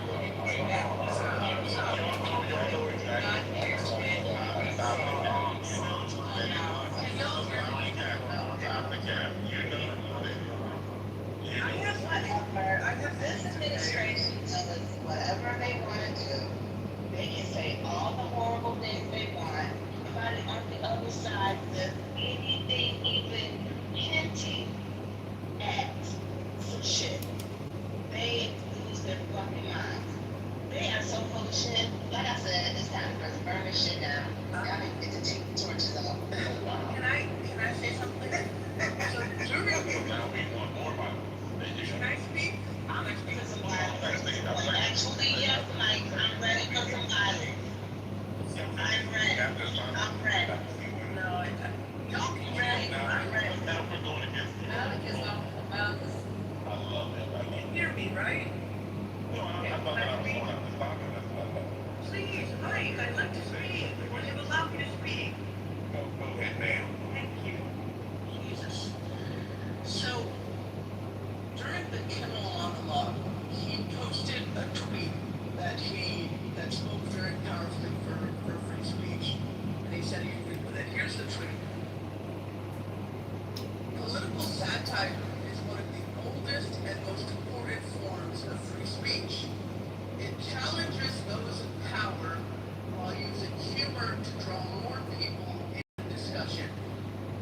why people in influential positions have always targeted it for censorship.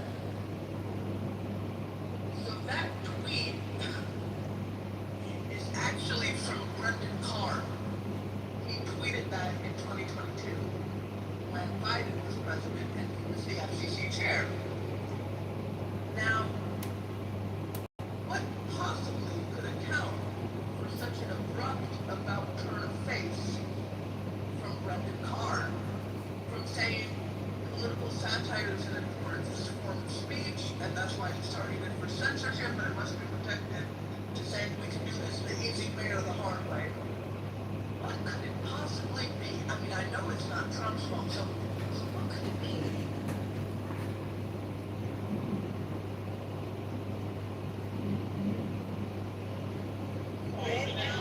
At the end of the day, I mean, all of this, we should have a conversation about it, but, you know, I mean, I pretty much, let's get to the point. And again, we got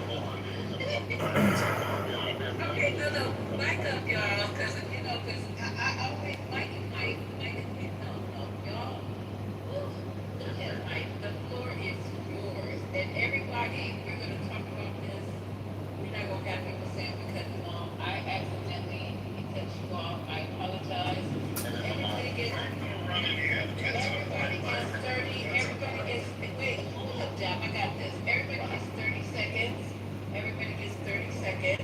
so we can all get a chance to talk, because all of us want to talk about this. Go ahead, Mike, 30 seconds and you're on. Boom, don't mean that you won't be able to get more, but boom, you're on, 30 seconds. I just think it's interesting. I mean, at the end of the day, you know, the Democratic Party, and a lot of people that were on the left, I mean, they were the ones that really started cancel culture, deplatforming, and demonetizing platforms that they disagree with. This happened all throughout the Obama years, 5 years, and even through Trump's first term.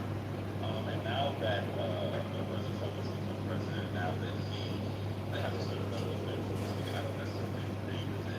But these are how these things need to be. It's not just that, you know, some people like to believe that that's what it is, but it also that, you know, because there are a lot of people, even when it comes to a lot of these social media platforms that are, you know, for the left, that, you know, they snatches up a lot of people that are all the right left to right, and, you know, to their livelihoods. And even at the point where we're talking about, you know, these late night talk shows who refuse to interview people on the right. I mean, you just, you know, so, you know, for people that are on the, you know, who are right, they're looking at this information, they're saying, I mean, it's just drastically unfair that we continuously make fun of, and ridicule and do give jobs on the right. We're never really pointing out the things that happen in their careers and how people do jobs. It's just very interesting, but if we can't have that conversation because we're going to just deny, then, you know, hey, it is what it is. Let me point things out about them.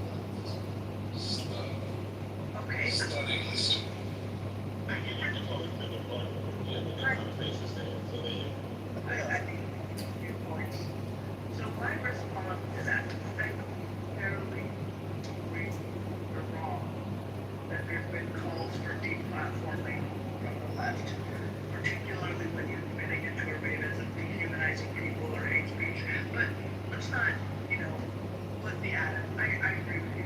I think the difference here is that the full power of the executive branch of the federal government comes down to bear because you're criticizing that government. That is of a different order. And actually, free speech is not about nobody gets anything taken away for anything they said. It's specifically related to persecution from the government. So that's why it's not really a one-to-one comparison.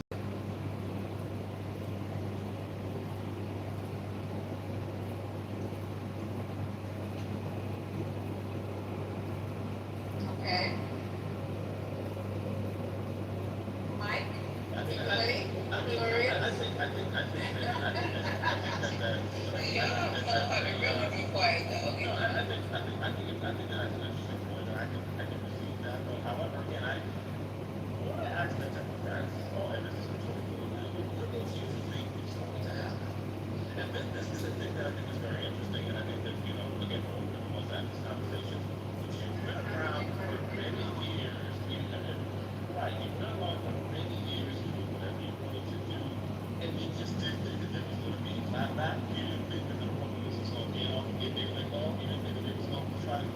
platform.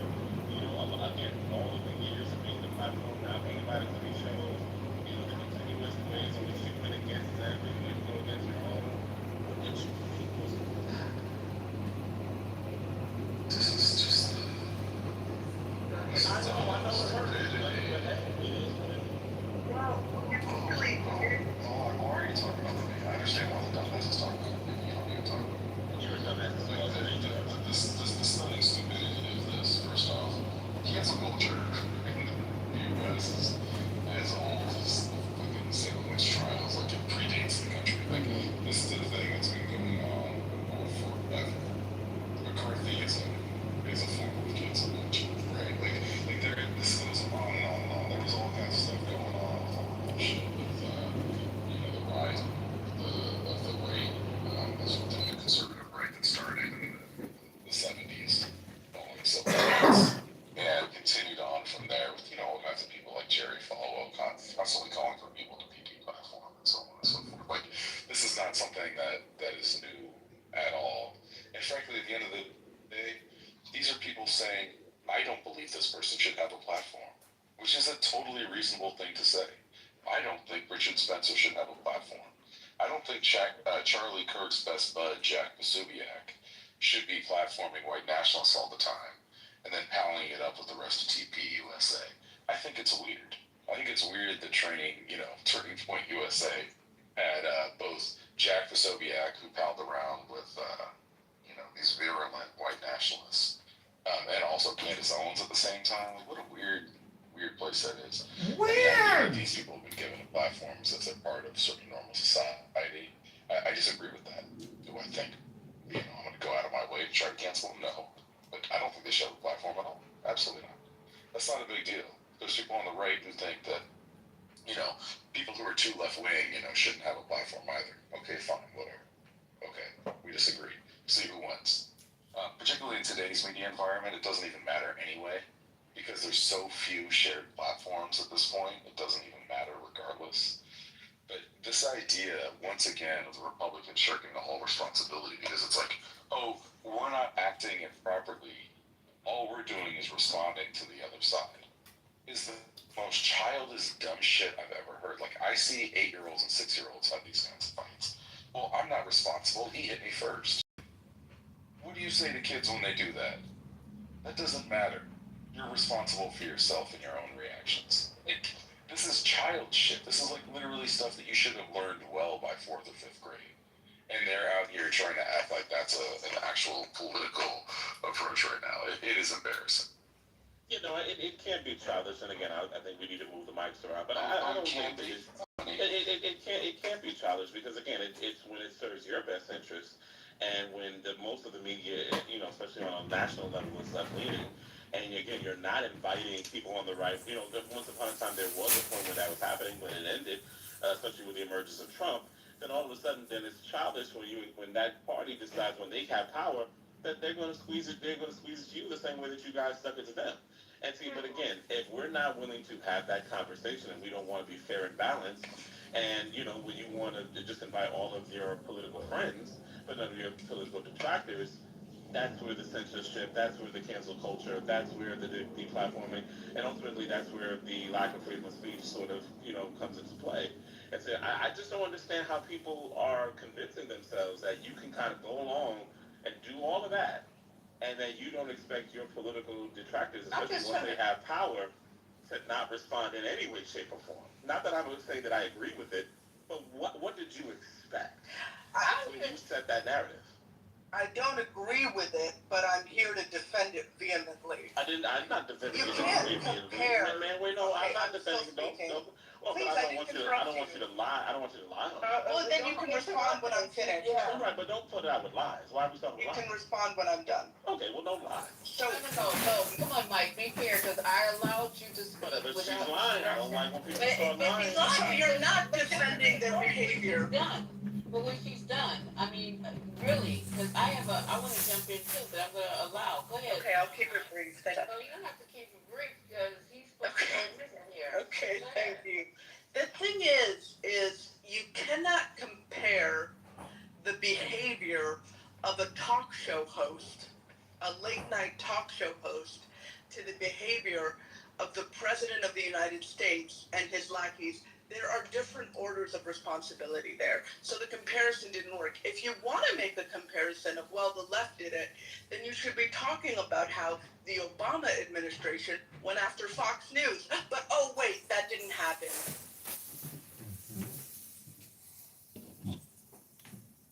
Go ahead, Lisa. Okay, and when did a sitting president wrangle to try to get a talk show host off the air? Literally. Never. Because you keep saying now it's going to happen to you because it happened to us, and y'all should have known that we were going to clap back. I mean, the things that this guy is doing in the name of vengeance and retribution is absolute. When was the last time we had a president who's just set up and just started going after everybody who didn't like him? Let's find that quote when he said, if they say something bad about me, then maybe we should have them taken off the air, or maybe we should have the show canceled. Let me go find that quote, because I have never, we can go quote to quote, tell me what president in the history of time has ever done that in the United States. No, I mean, I don't necessarily recall, but what I would say is this, again, and I don't agree, I think you said going back, I think that the president, yeah, absolutely, but again, I think that the president has more, press issues than to just go after Jimmy Kimmel. Damn right.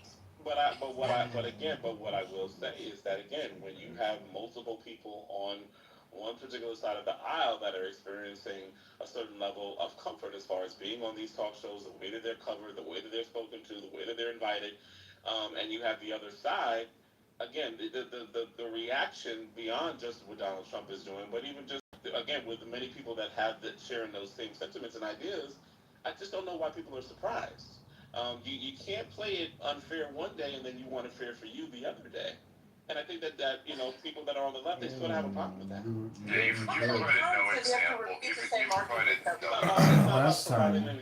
provided zero examples of what you're talking about. There was not actually. There were many different people that were demonetized. There were many different people that weren't invited.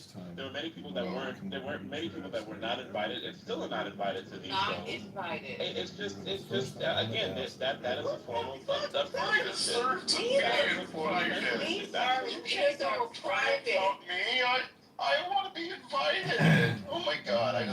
But again, now the writers of what they're doing, now y'all are crying. It's stunning. See what you don't understand. Everybody's doing the same thing. This is what's wrong with you, Mike. Let me explain to you. And Malak already gave it to you once, so you shouldn't need to go listen. There is a distinct difference between a private company, right, deciding that they don't want to have you on their TV show, and there's a difference between that and the government saying if you don't get rid of that person, you're going to have a very hard time. Those two things are not the same. They are not like. There is a reason why the founders treated them differently, and you don't seem to understand that, which should embarrass you, but it doesn't. One of the things that started with me is these speech that was on Twitter, Everything you rode me until I came inside you. oftentimes came from groups that were extensions of the KKK. What a bad history there, right? And they, in groups that directly advocated violence upon cultures, marginalized cultures, right, and people. And when you flip it around, the inverse, you don't see that with Kimmel on stage, or you don't see that with people advocating for their rights, or people advocating against governance going too far. You know what I'm saying? So really, that, like Malak was saying, there really isn't a strong equilibrium here. This is the thing, is that these people have so lost the plot of like what actually makes this country great and what actually, leads to this country realizing its highest ideals. They've so detached from that at this point that they don't even see the most basic elements of it. There's a reason why this was the First Amendment. There's a reason why it's the amendment that is the most celebrated. And you don't even understand the basic principles of it. It's embarrassing. You don't think that someone with a platform as big as Jimmy Kimmel's has a moral obligation to speak the truth about a shooter? He lied about the shooter. It's like you guys are saying one thing, but that's not the reason that they gave that he was suspended for this brief period of time. So let's say you're right. Notorious looks like great. Let's grant you the point, Notorious. So let's say you're 100% right, okay? And that he's an immoral man who's undeserving of his position. Let's say that's the case. Even if that is the case, it is not the government's role to get involved and to say that you have to take them off the air. You're going to face repercussions. You could be a consumer and decide that you don't want to run it. You can even be Sinclair and decide that you don't want to run it. Both of those are not violations of the First Amendment. The problem is when the government gets involved. Also, if we're being technical, this is You're agreeing with it. You're just saying I did was the problem. Is that what you're saying? Yeah, I remember this. You broke up for me. I couldn't hear all that. Me either.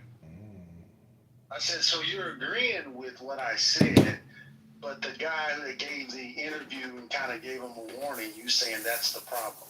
If that had never happened, everything it could have played out the way it played out. You would have been happy with that? I mean, me being happy with it or not isn't really the point. Like, whatever my personal opinion is, that's just the opinion of just some random. What actually matters is that the government doesn't get involved in censoring speech. That's the point of the First Amendment. I'm talking about constitutionality. What are you talking about? What you like or don't like? Who cares? Like, you can have your opinion. Like, boycott it. Go yell outside of the ABC, whatever you want to do. Like, you have every right in the world to do that. That's protected speech under the First Amendment. But if while you're protesting outside of ABC, there's some government employee who says if you keep yelling outside of ABC, I'm going to throw you in jail or I'm going to otherwise sanction you in some way, shape, or form, that's wrong. It's a constitutional violation in this country. Yeah. I just think people are mad that the people on the right, they're just putting their foot in it. And again, I'm not even saying that I agree with it, but, that's really just the way my read is on this whole thing. It's, a lot of the people on the left, they did what they did, whether they want to admit to it or not, that's fine. And now that the Republicans are in the seat, But the basic question you have to... it's almost like, finesse pimping versus guerrilla pimping. That's just really that's not accurate at all. One party, one group is putting their foot in it way more than the other. No, not this time. Mad about that. I think it's maybe once again, there's a big difference in what you're saying and what's actually happening. Like, there's a distinct difference. They're not putting their foot in it. They're overstepping constitutional boundaries. It's really, really simple. One thing that Trump said on the campaign trail, I don't know if you remember what your great orange childish like leader said, but what he did say during his campaign trail was he was not for government overreaching or big government. The government is doing too much. We have an overreach of the government.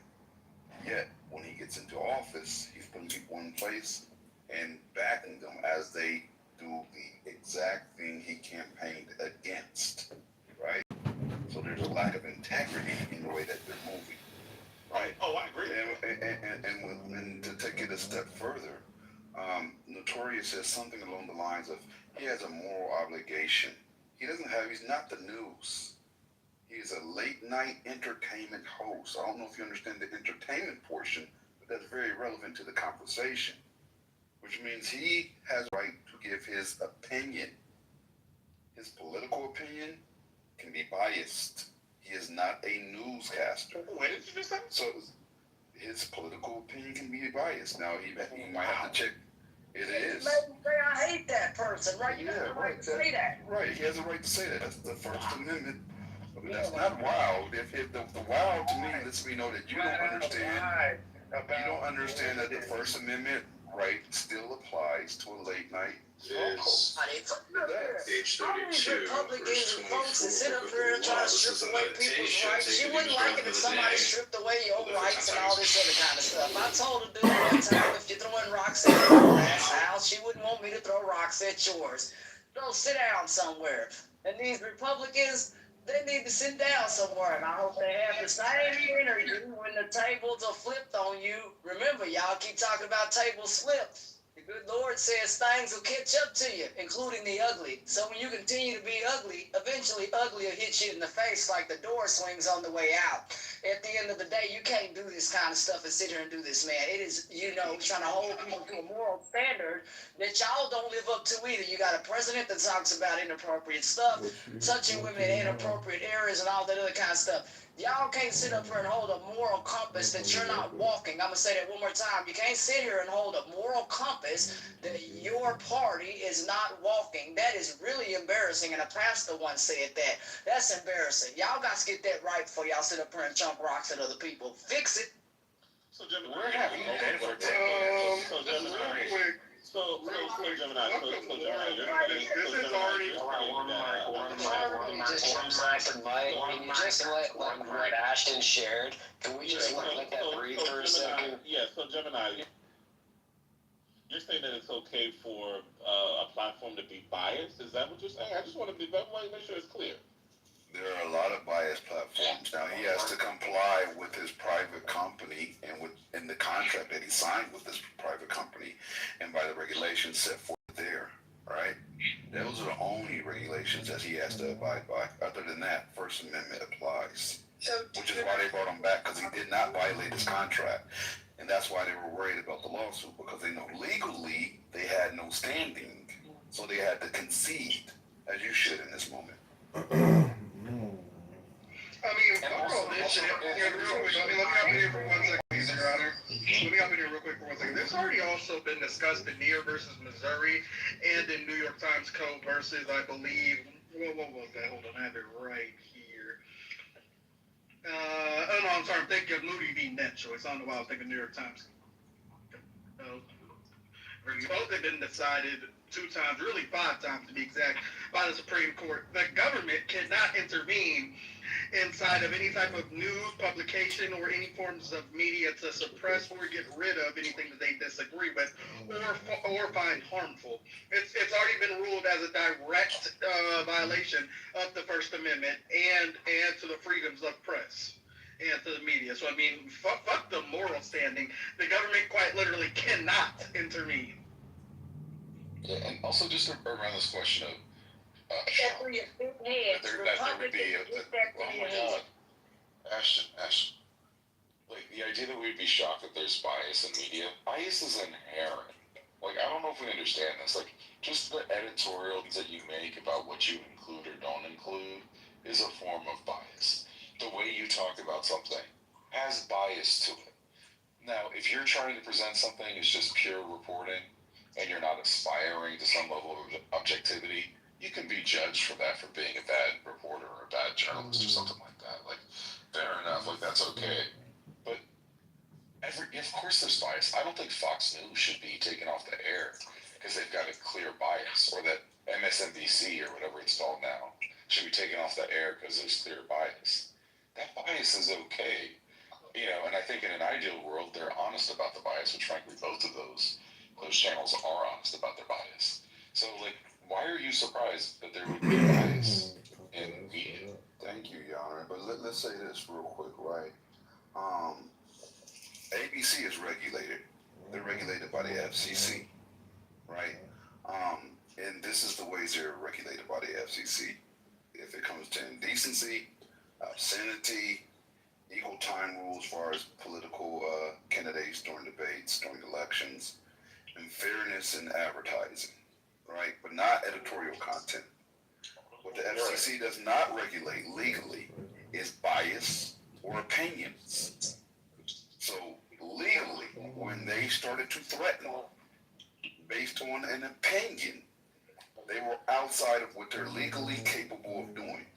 Now, as far as ABC's internal standards, they have internal standards regarding tone and appropriateness, audience expectations, and and legal liability, like they can't do defamation and misinformation and shit like that, right? But as far as having political humor, political commentary, and political jokes, or left-leaning or right-leaning political jokes, that is a part of the show's identity and 100% legal. So when we're having a conversation about you can't have an opinion, that means you don't understand ABC or the FCC. Like, there's no 3 letters in a row that you completely comprehend, or you would be shocked at the fact that he can have an opinion legally and according to ABC standards. Also, Gemini, you mentioned.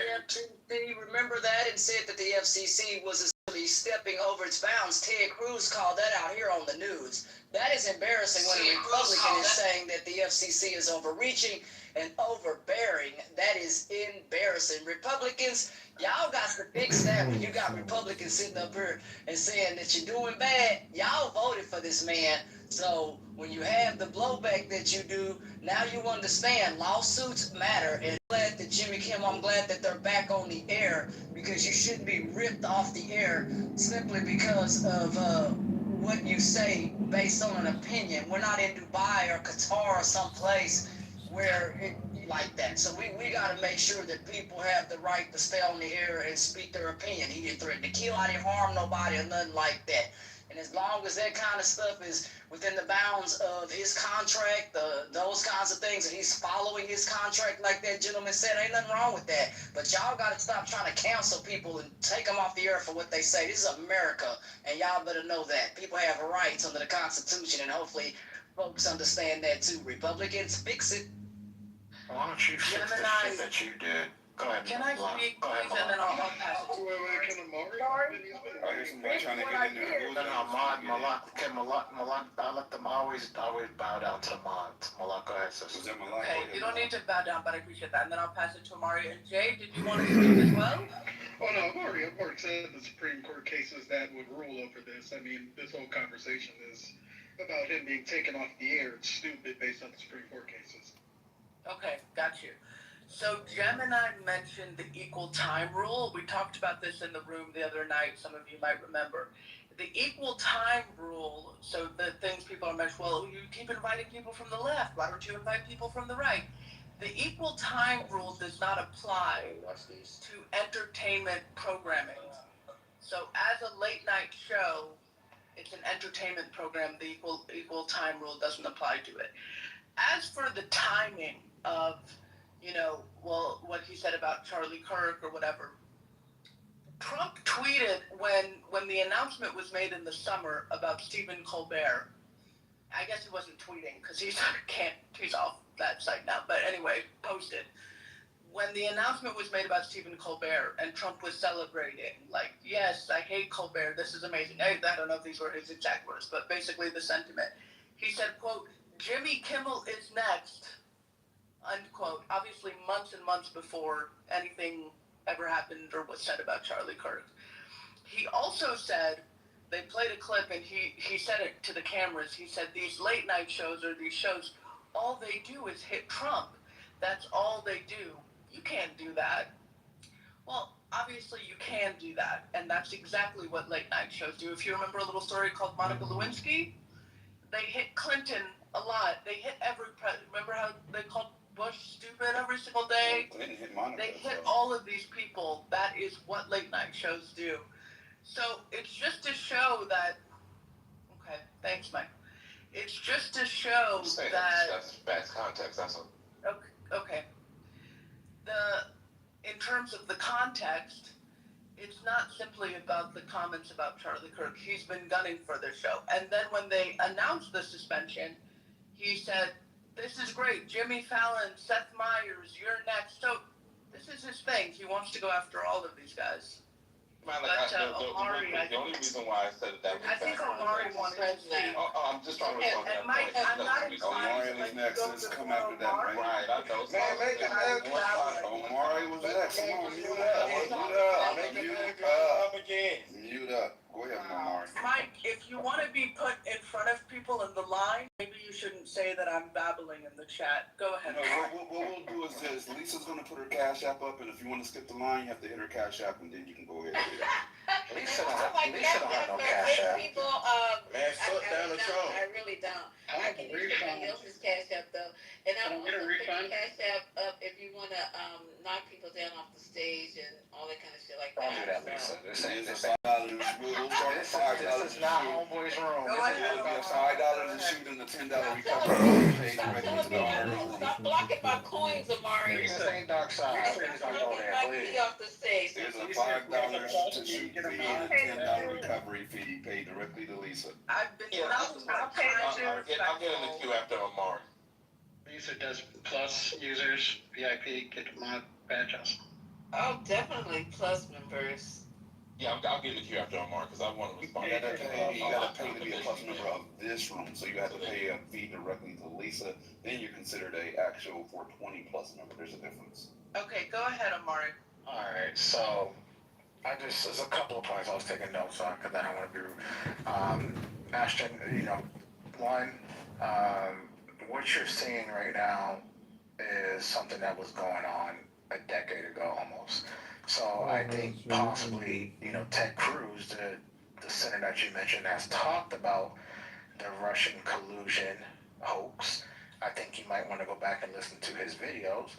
600 days plus, a man was under investigation, which basically destroyed almost the first 2 years of his first term. Think about that. He was told that he was a Russian. Not anyone on this stage. I don't think anyone on this stage had it. They had you guys were putting beer cans of something called Molar time. Everybody had Molar time. Like FBI is gonna come and take this man in handcuffs from the White House. And you pushing that, and everybody believed that bullshit. ABC, CBS, NBC, MSNBC. 2 years. He lost the midterm because of that. Because he was a Russian asset. So please don't tell us about what's going on now, because we don't want to hear that shit. It's over. 10 years ago. I'm talking about it recently. It ain't no fun when the rabbit got the right? Yeah, that's right. And so now that's not what I'm talking about, brother. You said stuff. Hold on, can I finish? I took notes. You can take notes and respond back when I finish, respectfully. All right. So I don't want to hear about again on the whole show. Jimmy Kimmel. I don't care. I don't care that Jimmy Kimmel was back on. I don't care when he was off. I just don't care. I don't care that President Trump also has the First Amendment right to also tweet the fuck he want to tweet. The fucking truth. Anything to stop talking about Charlie Kirk's assassination. His First Amendment rights don't go away. His Second Amendment rights don't go away. The Constitution also protects the President of the United States of this America. It goes to motivation. It doesn't matter. If he can't force people to fire them. Now, if these corporations actually, buckle, that's on them. They got to grow a backbone. As long as there's no emails or anything saying there's no quid pro quo to do this, then everything is Gucci. Omari, I'm gonna show you where you're wrong. Hold up. I love your submission. I appreciate that. It was wonderfully put, sir. However, there's a slight issue with your submission, and I would like to highlight that, right?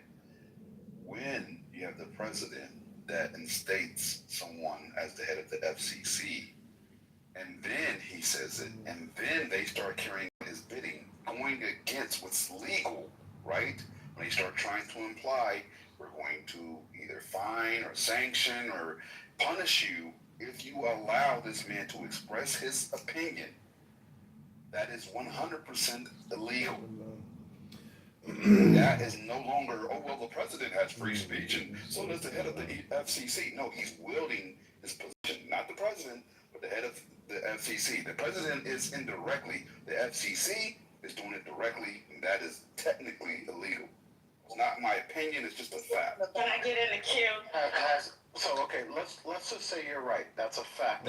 Let's just say I'm right. You can literally look that up and then get to me. My assumption is that he will be then prosecuted for some type, whichever section of law, federal law that he violated. So he should be prosecuted if it's illegal. Now we proceed to Can there be any doubt that the good cardinals no one above the law, right? That's what we learned for since the law is that and then we come to president. That's all.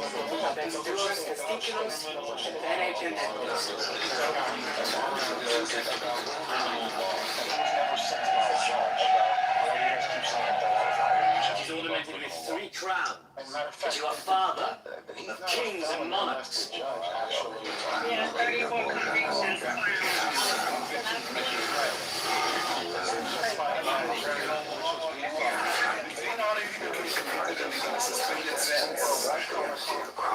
Nobody else talks.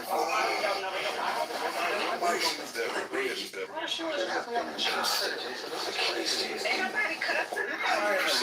If you're a small content creator, Yeah, but you already you guys what you guys were saying. Be quiet. But you know what, Gemini, respectfully, So, I took notes when everybody was talking. I'm trying to he can say whatever he wants to say. And as a matter of fact, because he does, he's gonna mess around and Tish James and the other man, all the people that he's gone after, their attorneys are gonna have a field day because he's now put it all in print that he goes after his enemies. And they literally are going to get off because he likes to tweet. So he can say whatever he wants. Every time he opens his mouth on Twitter and on Truth Social, he makes America weaker because he keeps showing how dumb he is. That's what's on his mind. And it's going to in trouble. But yeah, I think he can say whatever he wants. So why are you arguing that, Mike P? Nobody said he couldn't say It's anything. Amari, it's not Mike. Amari in the chat said it. And guess what? She ran on getting Trump during her campaign. And you cut me off, so I'm gonna keep talking. It's your room. It's fine. It's not my room. It's our room. It's yours too.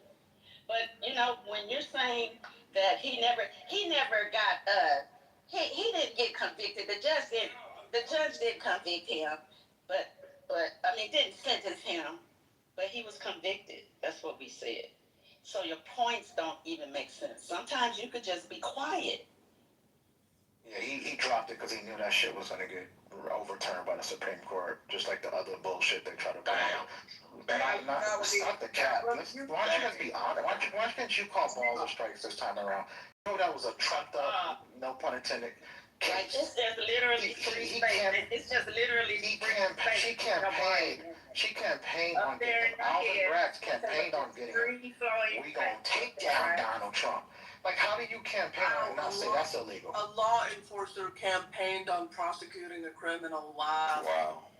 Like, see your bias right there? That's true. We are innocent before guilty. That is the Constitution. Omari, let's say that somebody, I don't want to use you because that'd be rude. I don't want to disrespect you. Let's say there was somebody that was a pedophile. Random person, they're a pedophile. And then a prosecutor takes office, and then they're a notorious pedophile. Everybody knows about it, but somehow they've been able to escape the law. And then a prosecutor campaigns on, you know what, I'm going to hold this pedophile accountable. Doesn't mean that the guy's not a pedophile. Doesn't mean that the prosecutor is wrong for saying, I'm going to target this particular pedophile. It just means that the VA is going to know, I'm going to target this pedophile. They didn't create a crime. They didn't find something and make it up. But the basic question you have to ask is, what should the role of government be? For which he was held accountable. So what you're saying shows a lack of accountability. Wow, somebody said they're going to hold him accountable for his crime. What's wrong with them? Are you serious? This is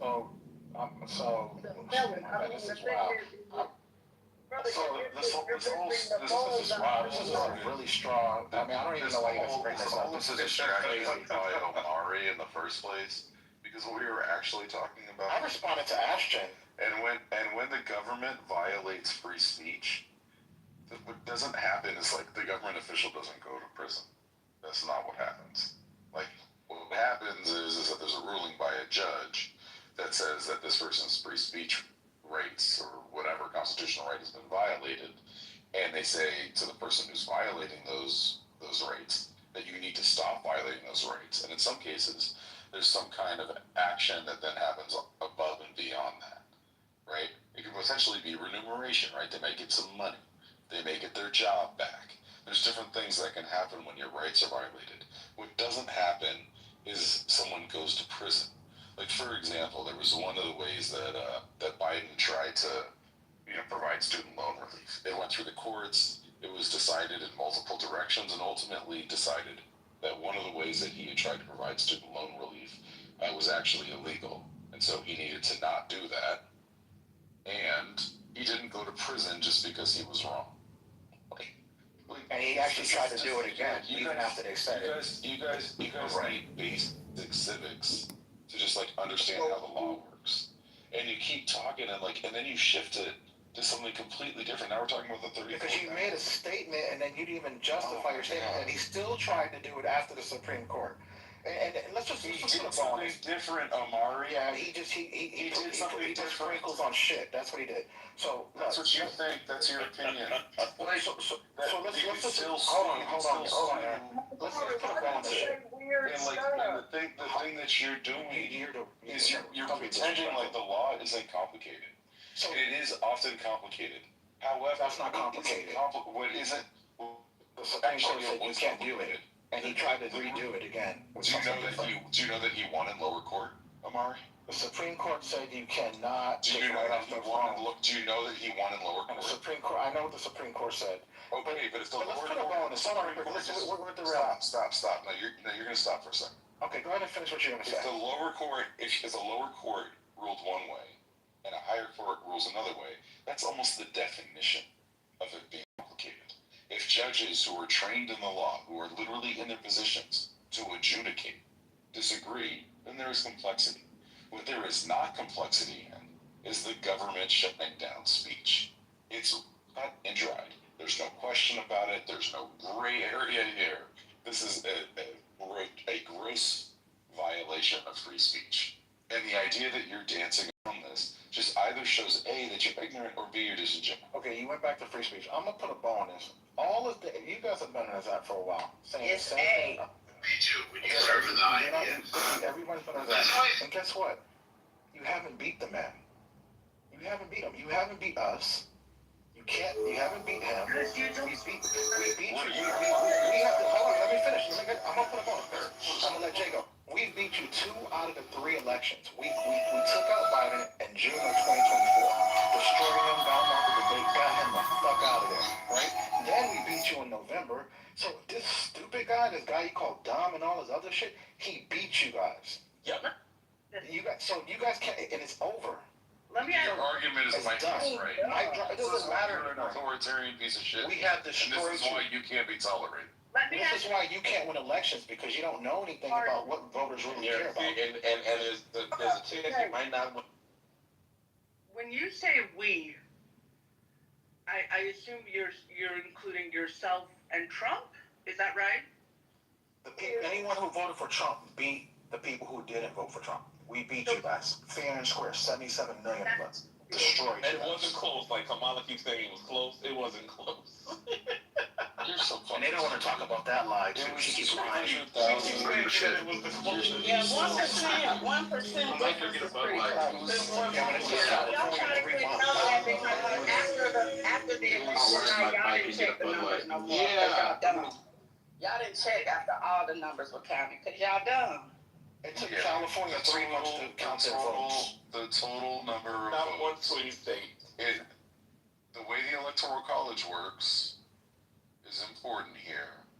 And it was 200,000 votes across 3 states. If you don't believe the math, and you can do math, you can double check these numbers. It was 200,000 votes. Thank you very much. And it still took California to count their votes. I think they're still counting votes in California. They're still counting votes in California. I think they're still counting votes in Iowa. Well, Donald Trump is still counting 2020. So what's your point? What does any of this have to do with? He's still talking about his I'm so confused. in 2020. So what's your point? What's your point? Because he was cheated. But what I'd like to say, and I don't like the way you shoot. He's still talking about it. I think you lost fair square to a better league. Let's hear from Jay, because we haven't heard from Jay. Go ahead, Jay. Well, no, Okay, I was just very confused. I was in the queue after. You can go after Jay, Mike. Go ahead, Oh, I Jay. was in the queue after Amari. Now I gotta. Do I have to move you down again? Please let Jay speak. Okay, so Mike, be paid. Control I yourself. was in the queue and And I you was know just what? thinking, like, I don't think nobody. Right.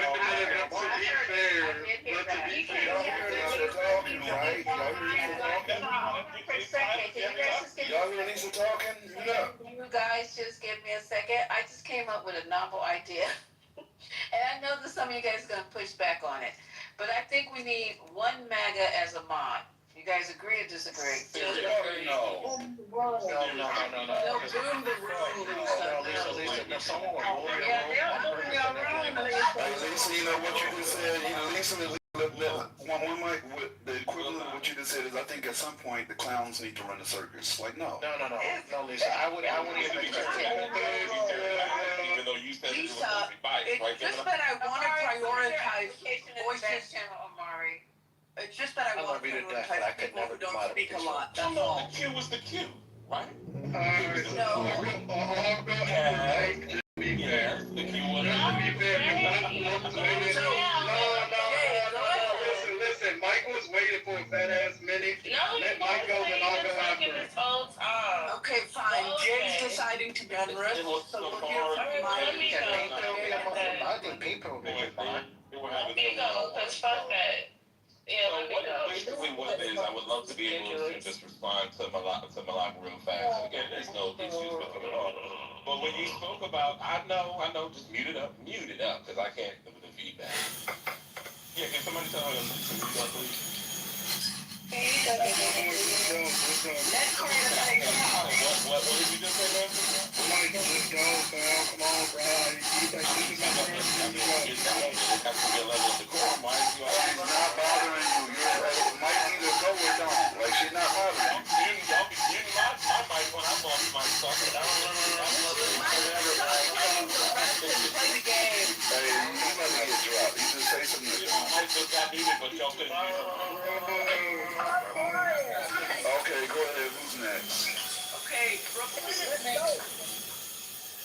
and then Jay, or was it Jay and then Brooklyn? See what they doing in your room, right? You mute my mic, but you couldn't mute her mic. Okay. Mike, you have a point to make, you need to make this. Go ahead. I do have a You're being disruptive. I'm going to drop you and Lisa can be mad at me. Either make your point or don't. I mean, the rules are the rules. Give me a drink, man. Okay, go ahead. That's it. Who's next? No, I didn't. I dropped him. Who's next? You have to moderate the room and keep it moving. Jay, go ahead. Yeah, Mike's going to hear Rebecca have to say. Okay, Brooklyn, go ahead. After Jay submits his opinion. Just wanted to point out that that's what y'all doing. Y'all wasting your time on people that don't give a fuck. Like, these people are literal retards. Like, and Coming room tells us that we're communication. So we've been open all day. I've been in the middle of this country. Can I finish? I know it's you start off. That's what y'all doing. I didn't say that. I didn't say nothing about your You're doing it again. What am I doing? Just saying that y'all wasting y'all breath arguing with these niggas. Like, just have a conversation with them at the end of the day, because they truly doing. Or no one's up. No, you're not. Don't talk to me. I already told you to stop talking to me. You know I love you. Don't please let me finish. Okay, fine. Thank you. Just have a regular conversation with these idiots, because they're really not. They're not hearing you well. All I hear is you, Democrats, I guess that's what y'all trying to prove to them that y'all right, and y'all are right, but they don't care, right? So just have to talk and keep moving. That's it. I I don't really, let me just leave. You just don't know how to debate, and that's the problem. You should stay here What and learn from us. am I debating? What am I debating? And who am I debating with? You just want to have an inner vicinity conversation. You don't want human vicinity in 420. That's When you and the white parents and all of them other rooms, or all of them Republicans, you have a regular center conversation. I spend 99% of my time in here. 99% of my time. Okay. I don't know why you're talking to me. Because you need to just have a conversation. It's easy. You're an adult now. You can have a conversation with the tourists. Right? It's not that hard. You spread this information and you're not even one person. You're an adult that acts like a child. And every time you're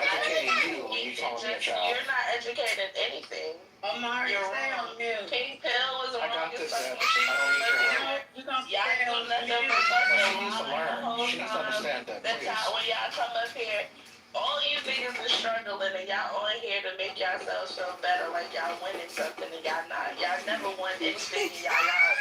And the closest y'all ever got to winning was an R&B and winning the fucking presidency while taking on your rights away. So if this is winning to y'all, then I definitely know that y'all I'm are grandbaby. I'm winning in life. I don't know. I created life. You're a loser in life. I created life. I'm winning. This is just Clubhouse. This might be winning for you, but not for me. I'm sorry. Okay, we're not here to insult each other. No, we're not gonna bring personality. I will really let you have it. Don't do No, it's not about that. It's not about that.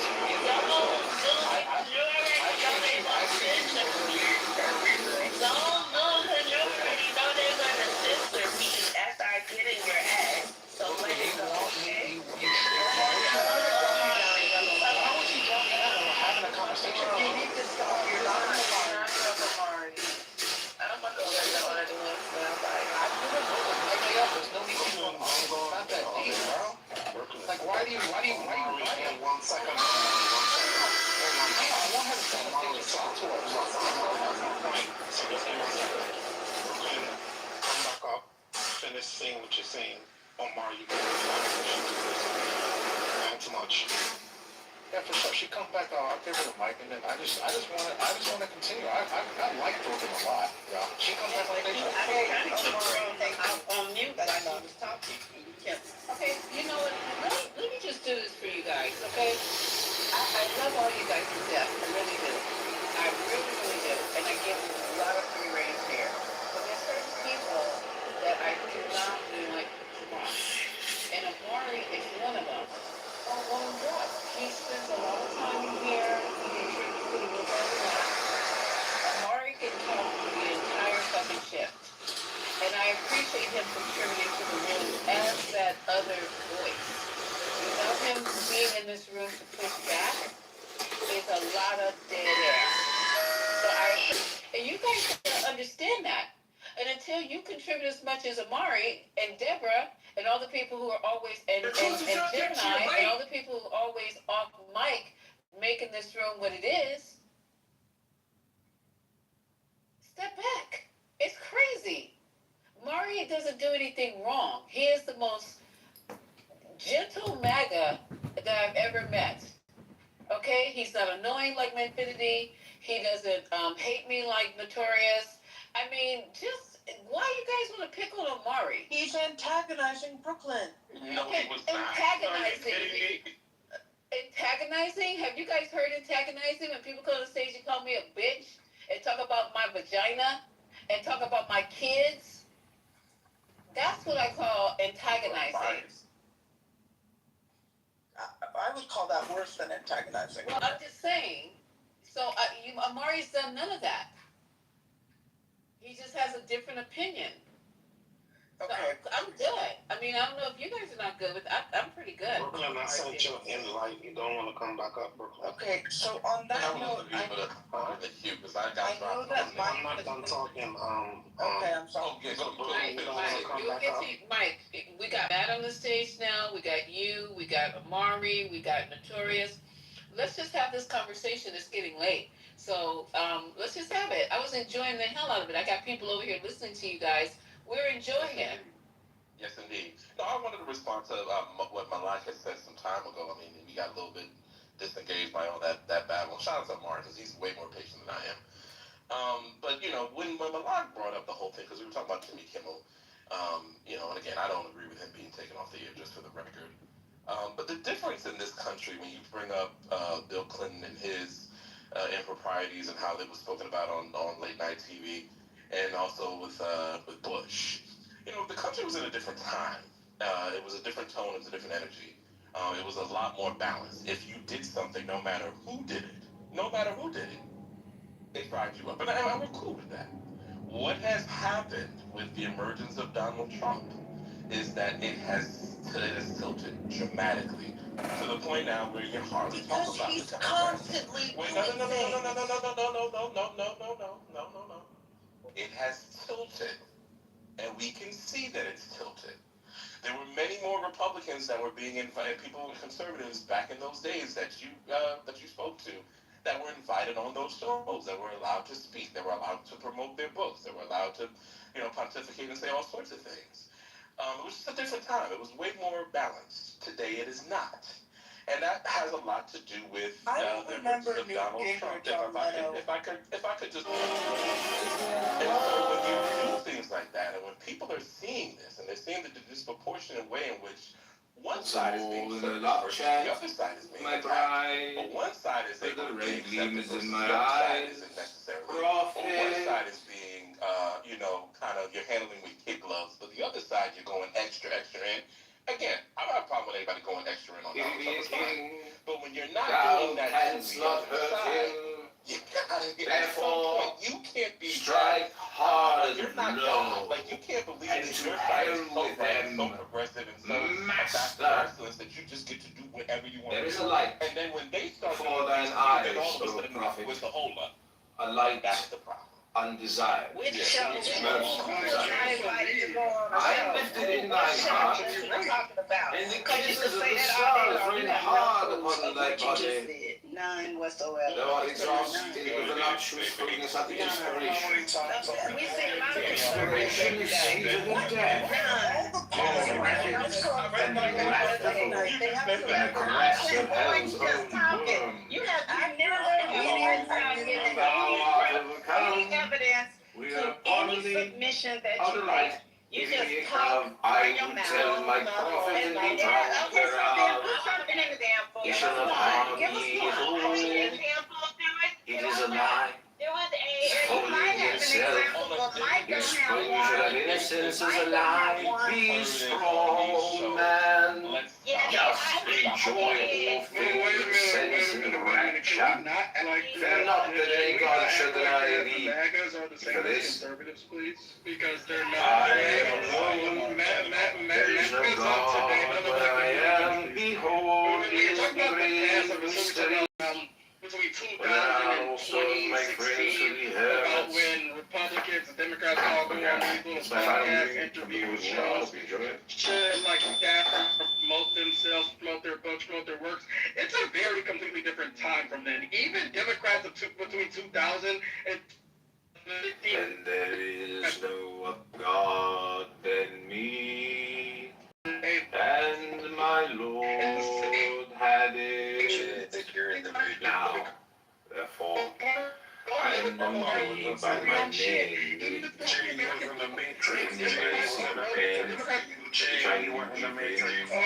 When at last you know with me, since I am infinite space, and the infinite stars that are dearly also thus, Y'all literally have conservatives literally have conservative radio and conservative TV channels. Like that is for which thereby there cometh radio hurt. show is called the Liberal channel.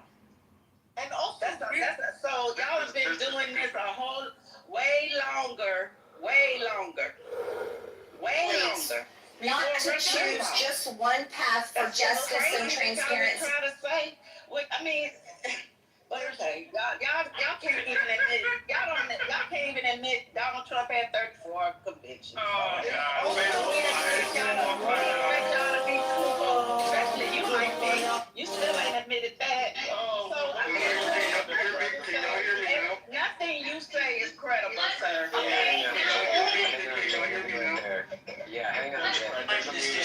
petition.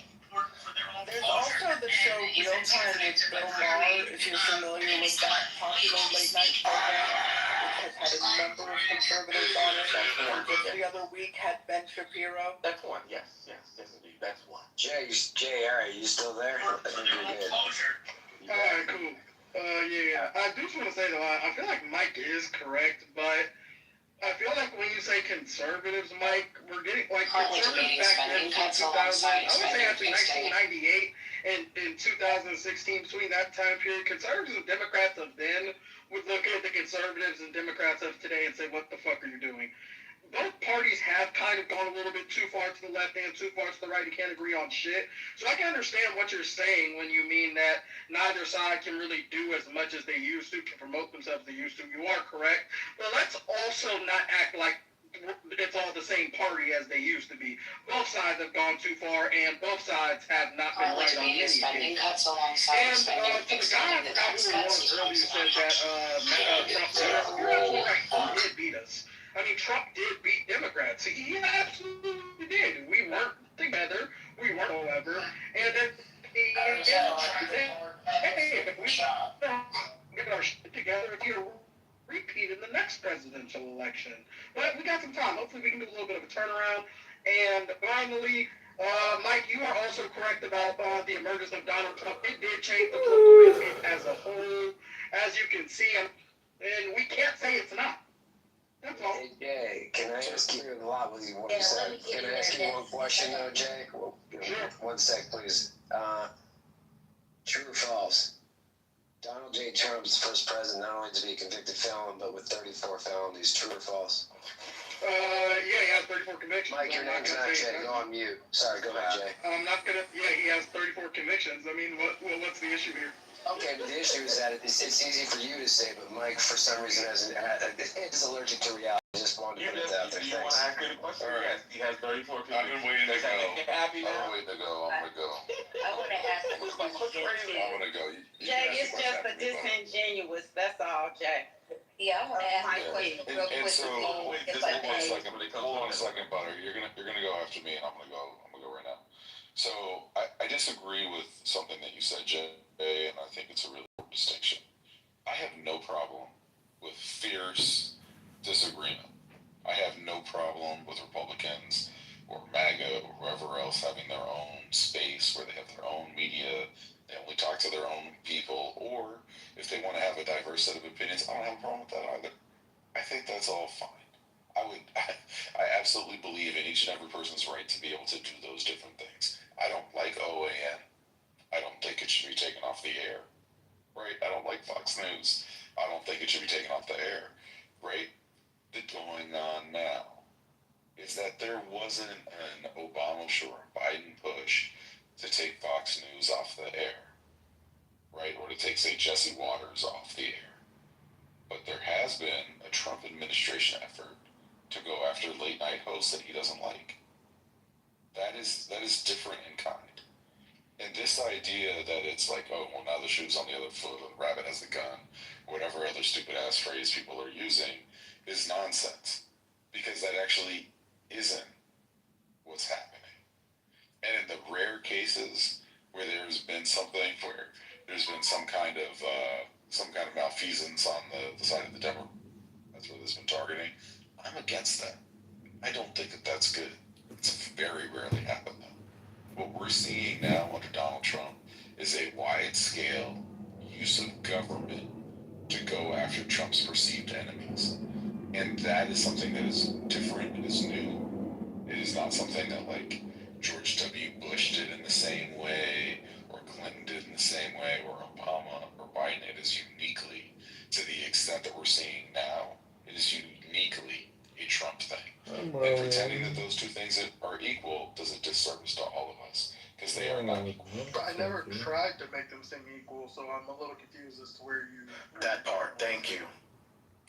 You were saying you did this both sides thing where you think both sides have been doing this and coming at each other back and forth. And if I misunderstood that, or maybe what I'm really doing is pointing out what I think is a really important omission.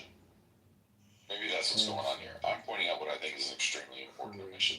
That the thing that we've been talking about around free speech is really about the use of government power, about using offices that belong to the people for personal or political gain, as opposed to using them in service of the pop and the popular good. The other thing. Can we bring up Christian? They just punish in different ways. No lady punchers allowed on stage. Can we? Butter has been waiting to talk. Yeah, I've been trying to get it. I'm gonna be super. Go ahead. The only thing I wanted to add was that there were all kinds of changes as far as election integrity in Georgia in particular during that election that really affected certain groups of people, certain counties.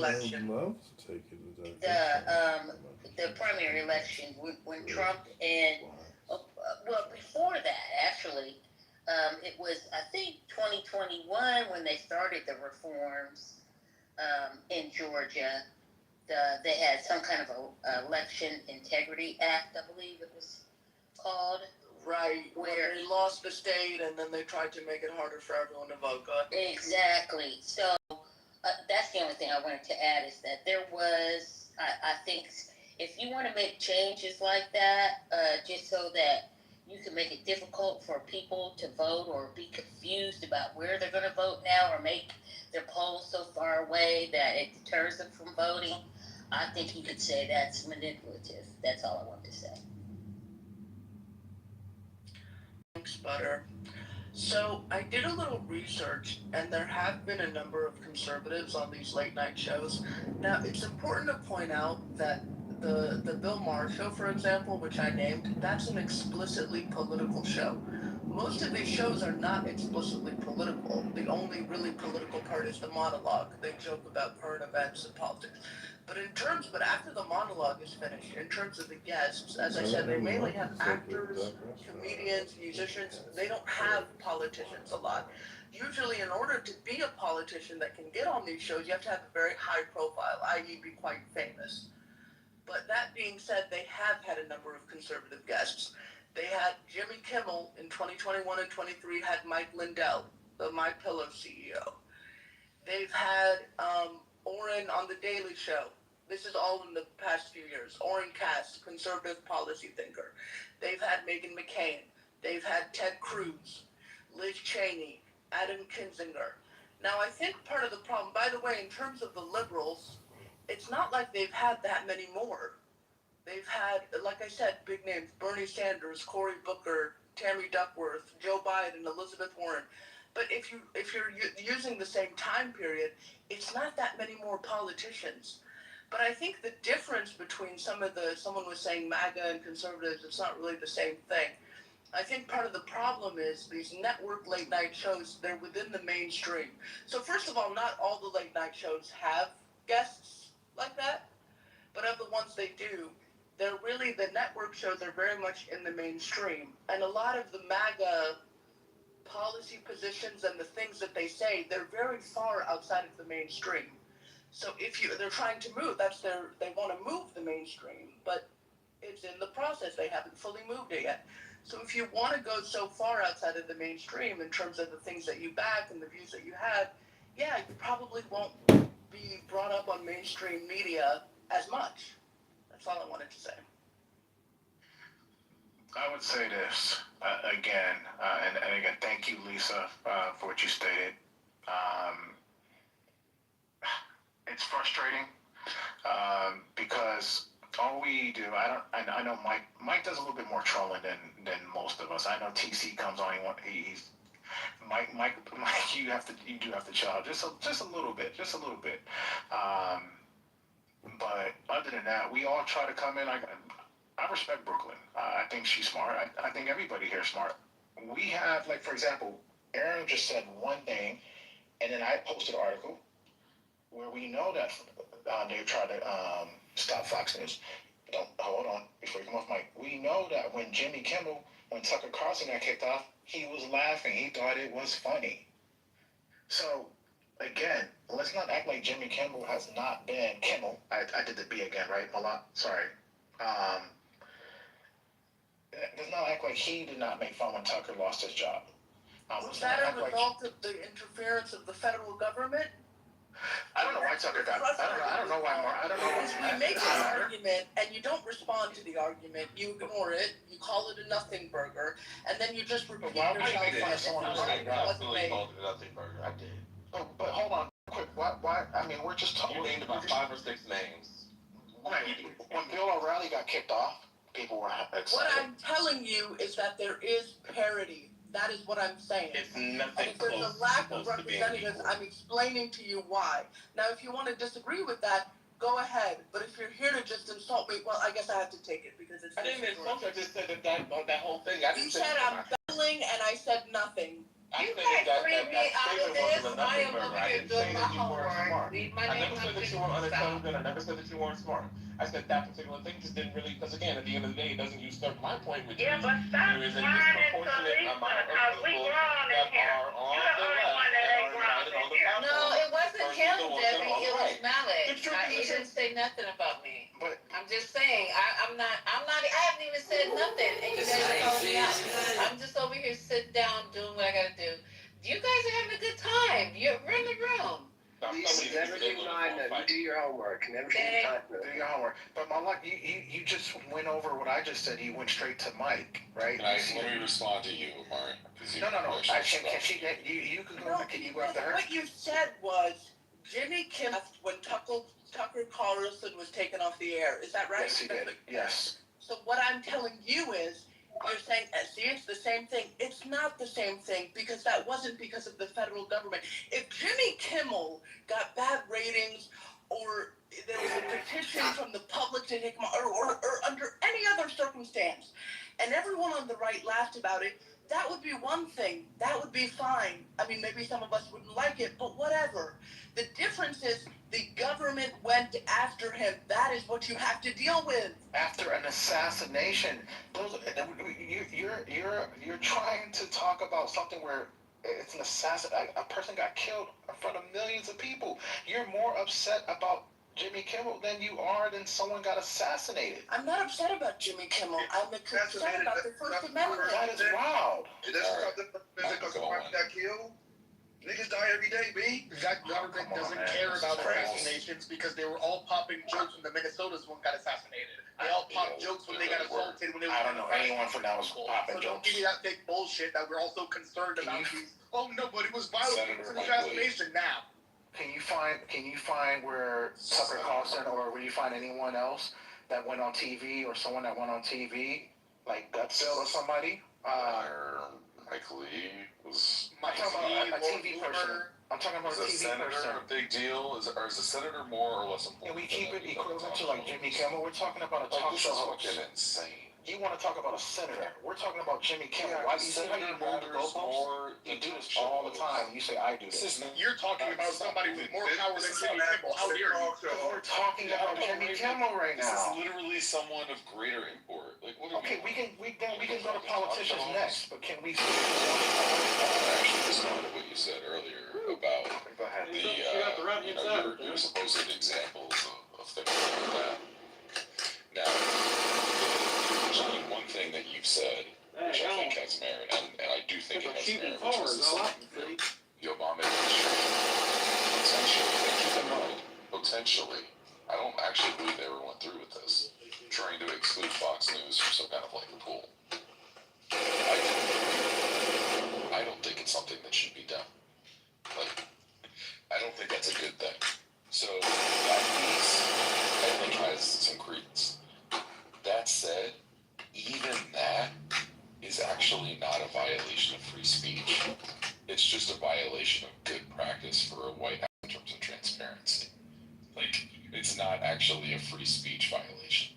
Why can't you just say it's wrong? Why can't you just say it's wrong and then we just move on? I literally just said. Yeah, but why do you have to like then add the extra to it? Because you know, let me explain to you why. Because the law matters, the Constitution matters, and if we're having a conversation about free speech, we're talking about the Constitution and the rights it confers. And if you move the goalposts so that it's not about the Constitution anymore, that's a meaningful difference that I'm going to point out. Because if we're talking about when someone is violating rights or not, it really matters. And again, the point that I've been making is that what Donald Trump administration are doing right now is different in kind, and that he deserves the label authoritarian is because he is violating the Constitution, which is our founding document that we all agree to live under as citizens of the United States of America and permanent residents. Everyone else is here. So that is the point. And you keep saying that you keep trying to draw equivalences that's not there. And I've already said, I don't think they were there. I don't think George W. Bush did this stuff. You know who Lois Lerner is? Do you know who Lois Lerner is? Does anyone on the stage know who Lois Lerner is? This is the IRS lady. And what happened with that? Who knows? Was that constitutionally? Was that being considered democracy? And was that being kind, as you would say, or would that be considered dictatorship? When you go after who? So if I believe the right-wing version of that story, the right-wing version, which is essentially that they were going after right-wing organizations and targeting them explicitly, I would definitely feel like that was an abuse of power. Thank you. It's not freedom of speech, but it's a different thing. Look, I'm against government overreach. There's lots of other examples of government overreach that I can point out, and I don't really give a shit at which side that it's on. However, it's still not the same thing as what's happening here. And if you're worried about Lois Lerner, I sincerely hope that you've got the balls to say on this stage that what Donald Trump has recently done in terms of trying to prosecute Comey and Tish James is far worse and wildly unacceptable. Wild. Are those crickets I'm hearing? I'm sorry. No. I agree. Sorry, I was. You agree? Okay. Okay, yeah, we can agree with that, right? I give you more credit than I give to someone like Michael. I appreciate it. No, you don't have to tell Mike. But the difference with Mike, when Mike comes here, he's not coming here to have an agreement.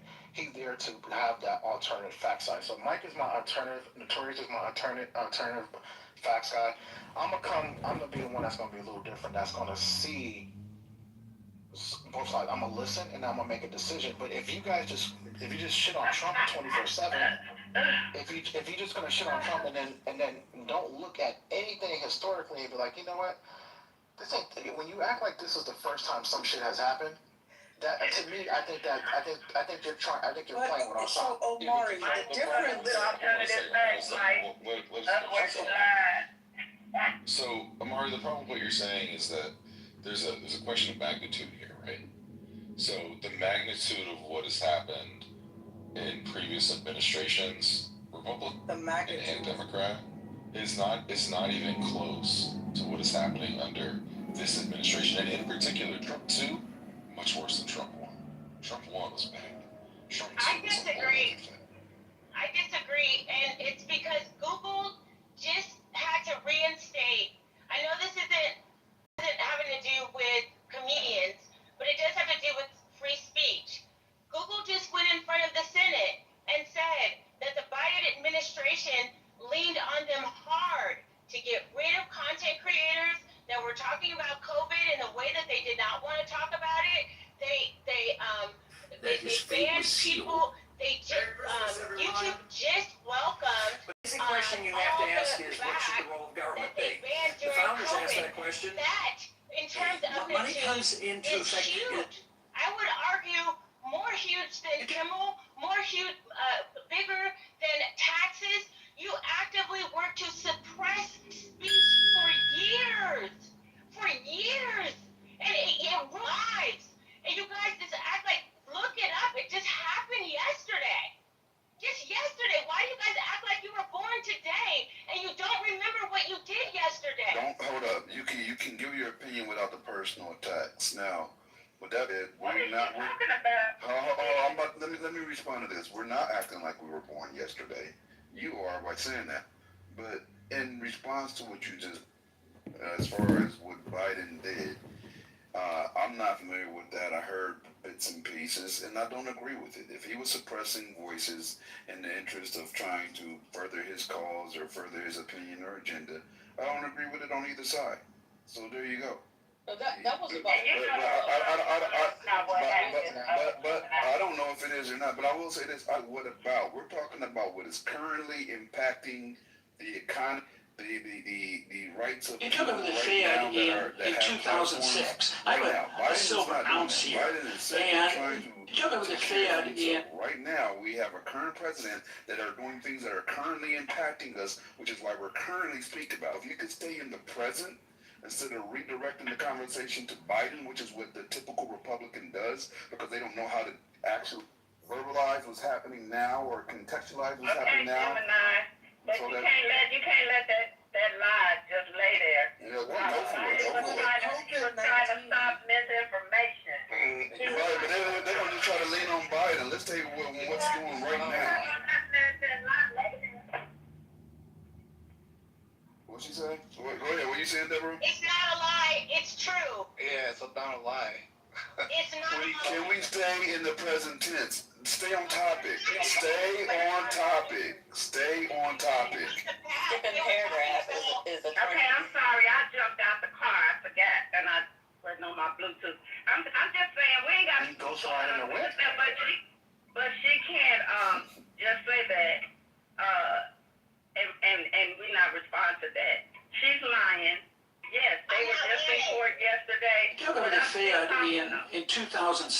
I They have a were silver trying to ounce. shut down all of the misinformation, all of the Russian bots. You took over the Fed in 2006. I have The same thing that's happening now. He was trying to get some of that regulated. That's it.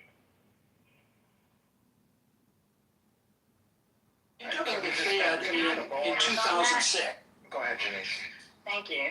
Yeah, because it's not about who's lying and who's not. It's about telling the whole story. You took over the Fed in 2006. I have a silver ounce here. It was about Biden making sure that they minimized or eliminated misinformation, like Deborah said, or disinformation. The misinformation around COVID and the disinformation around the election. It wasn't just random creators that support the right side. It was in the interest of public health. And the misinformation around how the elections in were 2006. Vote and putting misinformation out there with like the Russian bots and stuff like Deborah said. Tell the whole story. That makes a big difference. Damn. That makes a big difference. So you gonna say they pressed the laptop? I'll just respond with this. You always think that you are in the right and justified in what you do when you have the power to do it. You took over the Fed in 2006. I have a silver ounce here. It was in the interest of public health. It was a pandemic. And there's a difference between pressuring and coercion. Charlie, I don't know if you can see us now, but if heaven has a window, I sure hope you're looking down. They said, do what we're telling you Charlie, to do. I don't know if you These are the consequences that we will bring to bear that have nothing to do with our actual work, but are purely about getting you to do what we want you to do. There's no evidence that the Biden administration said there's going to be grave consequences on Facebook, and we're going to bring the full weight of the federal government to bear if you don't do what we're telling you to do. There's a difference between coercion and pressure. And they didn't. And they added fact checking. They added fact checking. They didn't remove everybody. Mark Zuckerberg went in front of Senate and admitted that they were pressured, that they suppressed. Like, just look it up. You don't have to. I know. Okay, but all of these suppressed. Tell the whole story. Can you put that? Okay, hold on, y'all. Hold on, y'all let Denise speak. Too many people talking. It's the fault. Y'all keep skipping the context. It's the content that they suppressed. It's the content that impacted public health. It was the misinformation, and they didn't remove it all. At some point, they acquiesced and put fact checking in place. That is correct. That's exactly what they did. It's useless to actually talk to these people about these things because they're always going to try to draw equivalences to what you're doing because they pre-rationalize that what you're doing is as bad as what they're doing. The nuance of context doesn't matter because that takes your actual brain, using your actual brain to decipher out the information or actually knowing the information in order to make a fair comparison. But damn that. I pre-rationalize it. You do wrong stuff too. So I'm going to say that this is wrong stuff without any of the context, without explaining the entirety of what you're talking about, just so that I can draw an equivalence and say you do stuff too.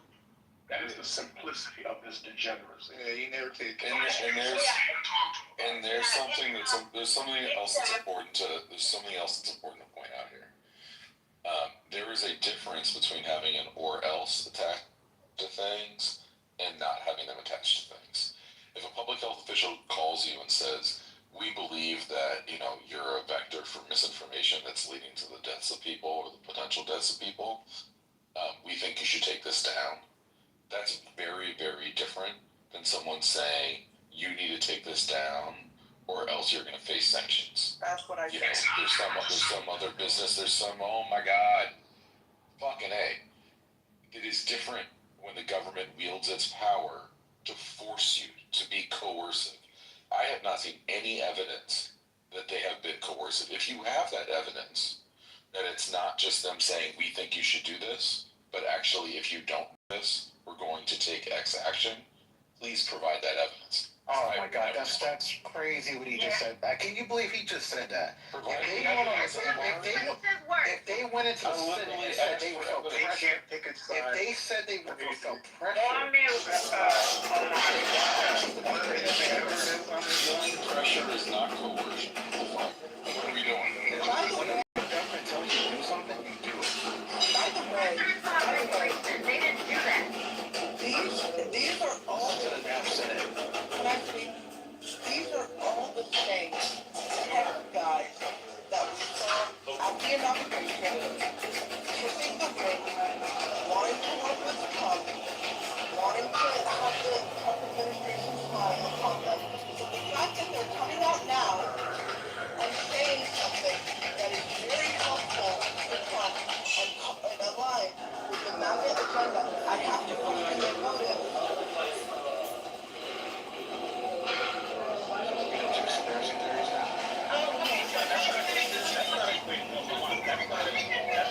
That's not a conspiracy theory. That's a and it was really funny because they the regulations, but again, it doesn't take away from the point that the time, what was going on throughout that time. Just like when you talk about the Clinton and Hillary at that time, what was happening at that time. But again, if you're going to It was a pandemic with millions of lives were at stake. Millions of lives at stake. Not about the Democratic side, you just want to pick them in a rug and you just want to say, oh, well, they And then you want to be emotional and say, like y'all did, you guys did things too. Yeah, that's the whole point. yeah, that's exactly what you just said. Here's the part that don't take accountability.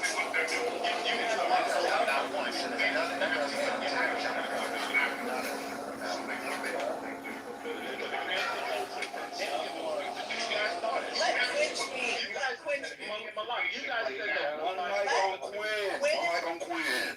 There you go. It's very obvious. I mean, to anybody with half a brain. This is what you're doing. You're trying to draw equivalences instead of actually addressing what's being said. I've heard Janice, I've heard Aaron say twice that this was about a pandemic. This was about information trying to make it so that disinformation and misinformation didn't enter the sphere. This is a false equivalence to what you are talking about. Yet, you are still trying to draw equivalences because you don't want to address the actual information, the context of what's being said. It's very easy to dismiss context, A, when you don't know it, and B, when you don't care. Because it doesn't matter. The whole point of it is to say that you do wrong stuff too. And I'm going to do that so that I don't seem like I'm the only one, or I'm endorsing the only team that does fucked up shit. And no one here has said that there's not equivalences, that there aren't some. We're saying that this isn't one of them. And you keep trying to draw equivalences, which makes you look less credible for every other argument you make, because you can't even admit when this is not that. So stop blaming Trump for everything. Stop saying this is a crisis. Stop using words like that. Don't use crisis words. So he doesn't understand. He doesn't understand the difference between equivalency. I don't think he does. Don't use words like dictatorship. Don't use those words because we have evidence to show that you guys have done crazy things too. Exactly. Here's the problem. And you can still use them in both contexts, Amari. That's your problem. If something rises to the level of someone doing something doing something to achieve democracy, or that is doing something that is aligned with a dictator, then you can call it that. No, that isn't for you to decide. Yes, it There's is. no evidence of it. No, it it is isn't. an observation. That doesn't mean it's right. It can be proven that they are in alignment. I'm not saying that simply. That's called rhetoric, by the way. I'm saying that if you can draw equivalences between the two, where they are alike, yes, you can call it that. And what most people are asserting what most people are asserting that it is online. It is online. It is in the same vein as that thing. So Quinn, I agree. And they're actually pointing it out. So Quinn, I agree with you that yes, there was disinformation. I agree with you there. But again, to try to make it seem as if that was the only thing that was happening at that time, to try to make it seem as if there were people that walked away that were deplatformed, that people that were their voices were silenced, and that there weren't people that and the disproportionate idea of it that one side was there was more people on one side that were being deplatformed, that were being demonetized versus another side, and that there was people one who voice, were trying to kill tone, people. there was one voice or one tone that was being, no matter what it was, especially if you were online with somebody, that was what happened. And again, for you guys to sit up here and act like all of that was right, and just to try to hang it under the umbrella of disinformation, is absolutely wrong. Somebody tell me what he's talking about. What is he talking about? Ooh, what is he talking? Can somebody tell me what he's riding the whip. I can explain it. So what he's doing is trying to equate misinformation about the pandemic with a political side, which is fascinating. It's interesting. And it wasn't just during the pandemic. But it's actually What is he talking it's about? actually nuts. What is he talking about? So when we're talking about people lying Read it about, and you'll find out. When we're talking about people lying about medical treatments that aren't actually medical treatments, they're just like grifts. That's something that I don't think it's unreasonable for a public health official to go to Google and say, this is dangerous. We request that you do something about it.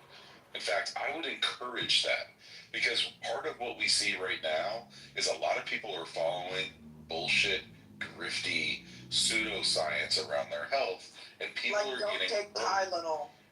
Like, don't take Tylenol. Tylenol said don't take Tylenol. The reason why I had to ask the question is I wouldn't have been able to go read what you're saying, because what you're saying is not going to be anywhere.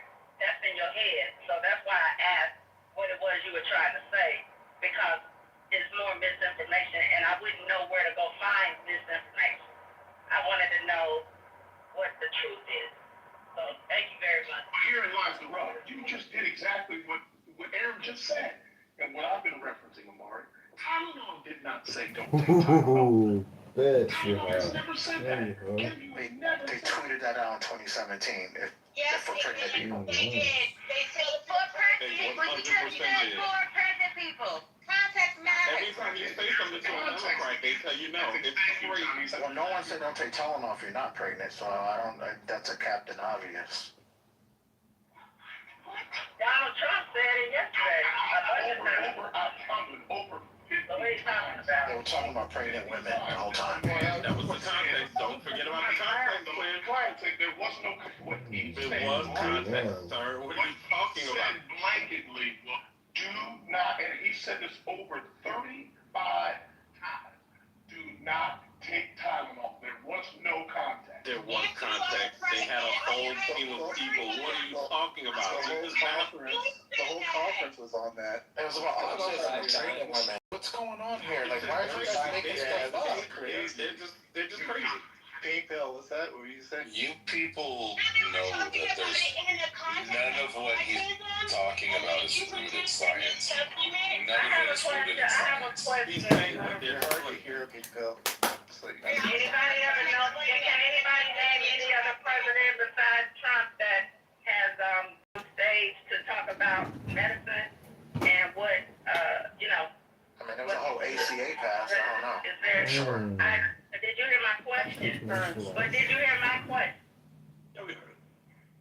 So that's your problem, Amari. That's why Lisa like you on stage. You content, but right now you terrible content. Anyway, Let's ride the whip.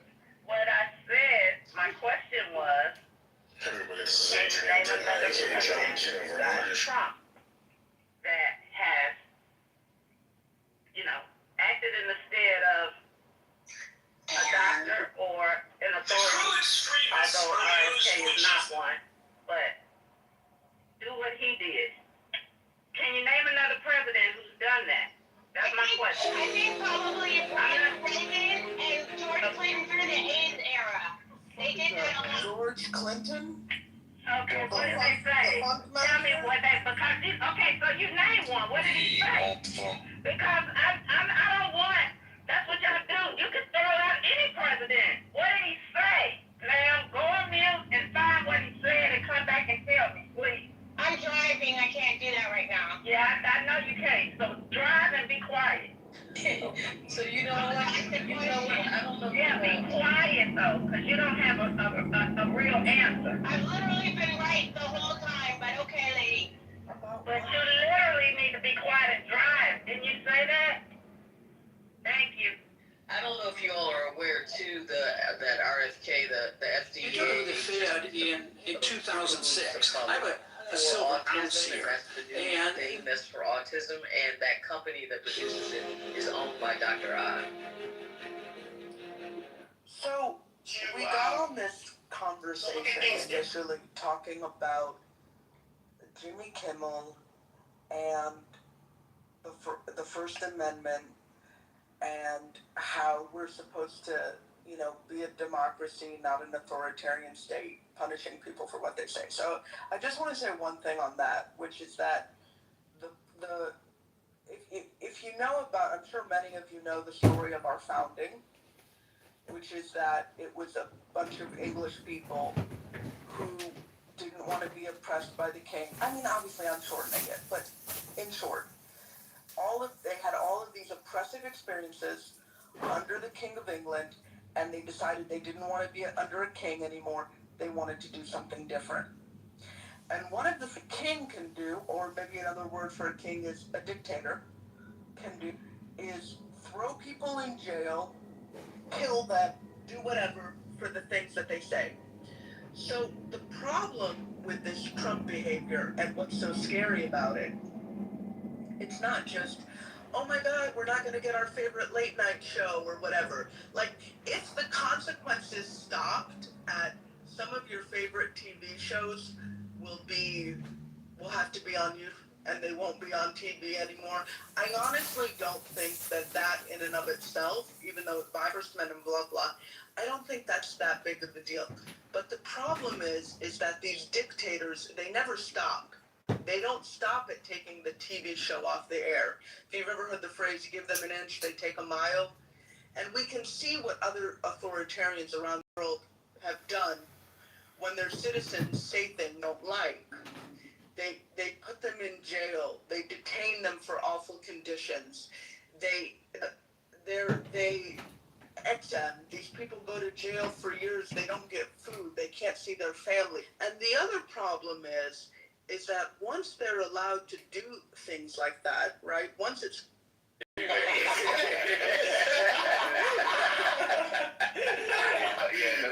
he's not lying. Yo, lying. You hit that on the nail, nigga. I did my part. You got to do the rest. But nah, I 3D printed one, but I ain't for buying shit I could make. For real. Oh, you a 3D printer? Yeah, I think I got a face somewhere around here. But y'all right, I'm gonna go buy a face. Y'all right, I shouldn't have made fun of it. You go do one. You go take that. It's alright, bro. No, but that is a problem. Every time I buy flowers, I say, damn, I gotta buy a vase. I put it in a fucking thermos. he took over the Fed in 2006. I have a silver ounce here.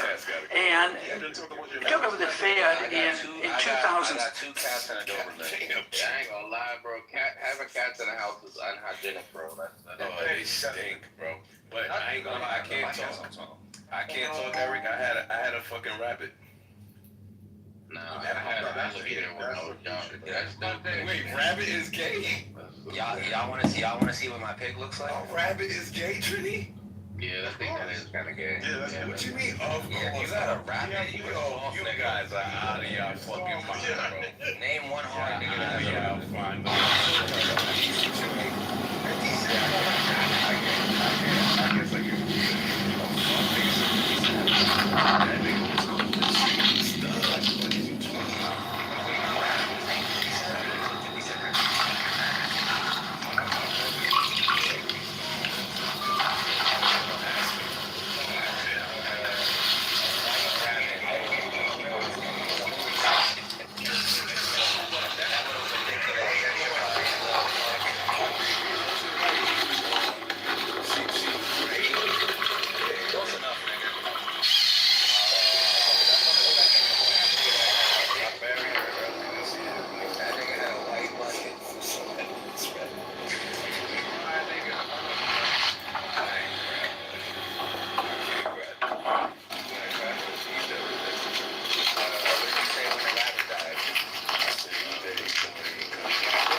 Nah, she would have laughed at that. She would have laughed at that for sure. She up there with her sister. It was her and my aunt. In a new and highly anticipated document that was just released on the Federal Register's website, the IRS finally provided some much-needed clarification regarding one of President... She said, why you don't eat that thing?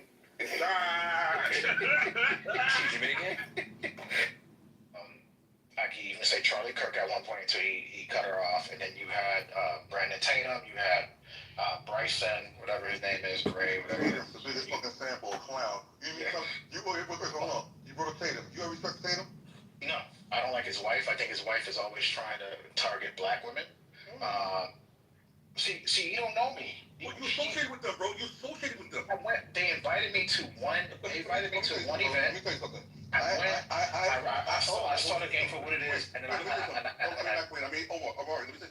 I had somebody that I used to rock with, right? And he allowed Trump to use him as a fucking guinea pig, right? Show off that he got wounded in combat and all this bullshit like that. I didn't fuck with the dude after that, bro. I don't fuck with them either. See, that's the point. You still rocking with them, man? So you taking my vote for Trump as my pledge with Brexit? No.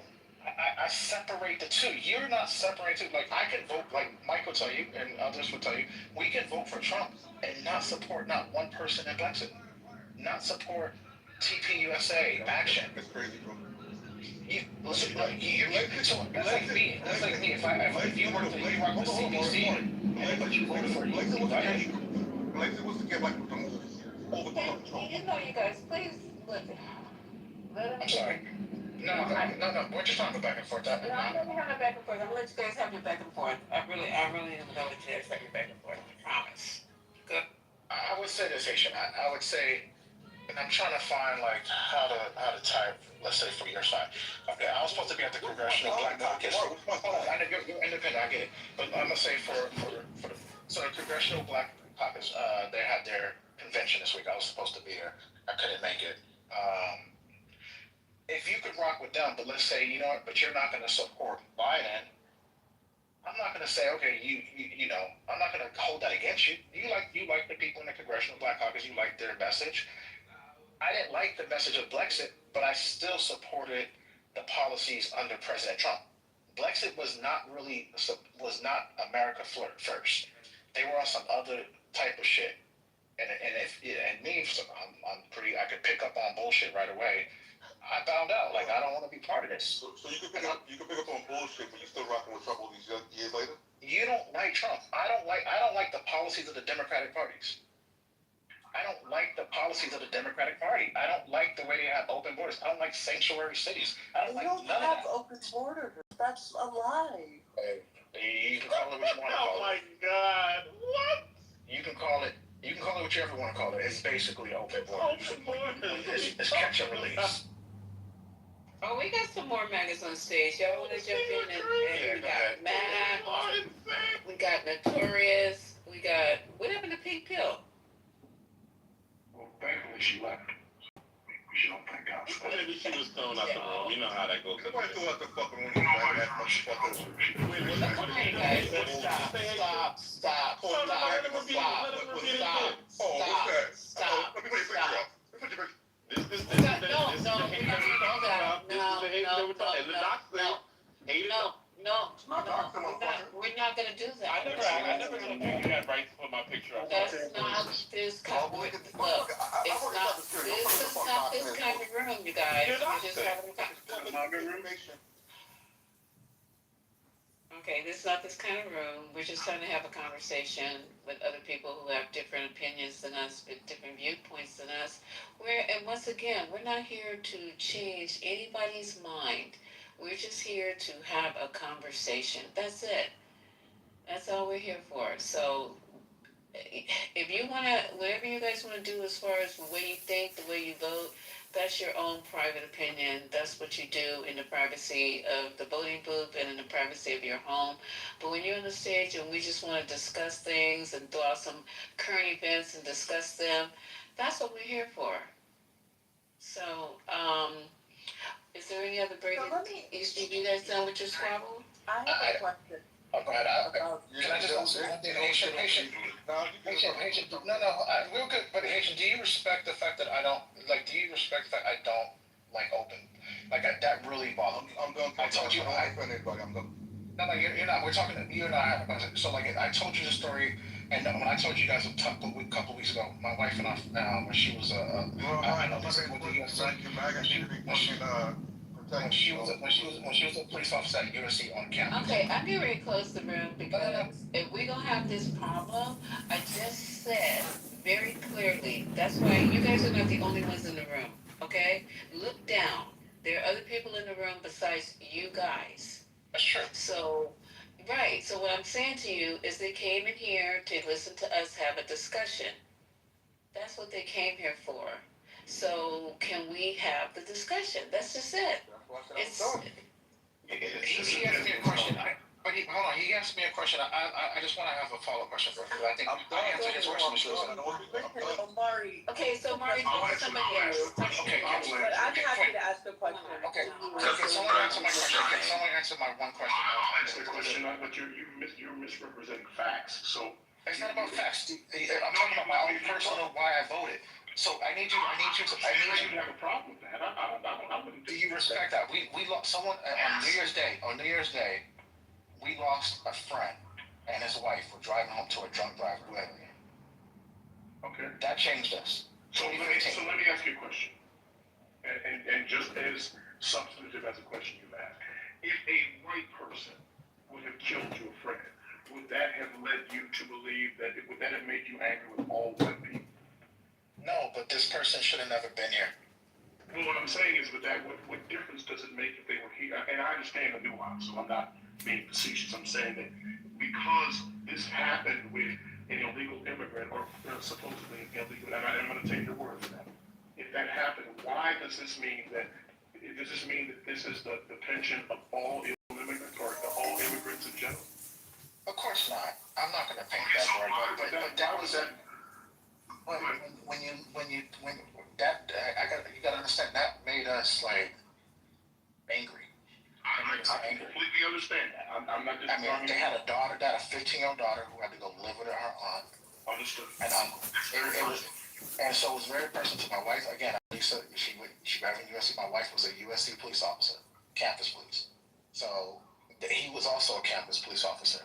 Understood. What I'm asking you is that this has shaped your belief about immigrants in general, whether they were supposed to be here or not. I got another story. I used to live in Azusa, California. I don't know, Miss Susan in the room. Miss Susan. I used to live when I went to 7th grade. Let me tell you, these Azusa 13 cholos. You walk by. You took over the Fed in 2000. From all these motherfuckers come up and try to and then I used to play the band. I used to play the trombone. So I had to always keep the little mouthpiece for the trombone in my pocket. So if I had to go hit somebody, I had to knock a motherfucker out. And it was that's when I moved to Albertina. After that, my mother was like, one of the cholos who lived close by said, "You're on a hit list." Because I used to be a dancer. I used to be at the skating rings and shit like that back in the day. Yeah, it was called the Bozak Tribe. That's another whole nother story. I used to be a good dancer back in the day. But yeah, we still battle. So I beat this guy in the battle at the skating rink. He wanted to fight. Now I was on this list to get killed by these cholos.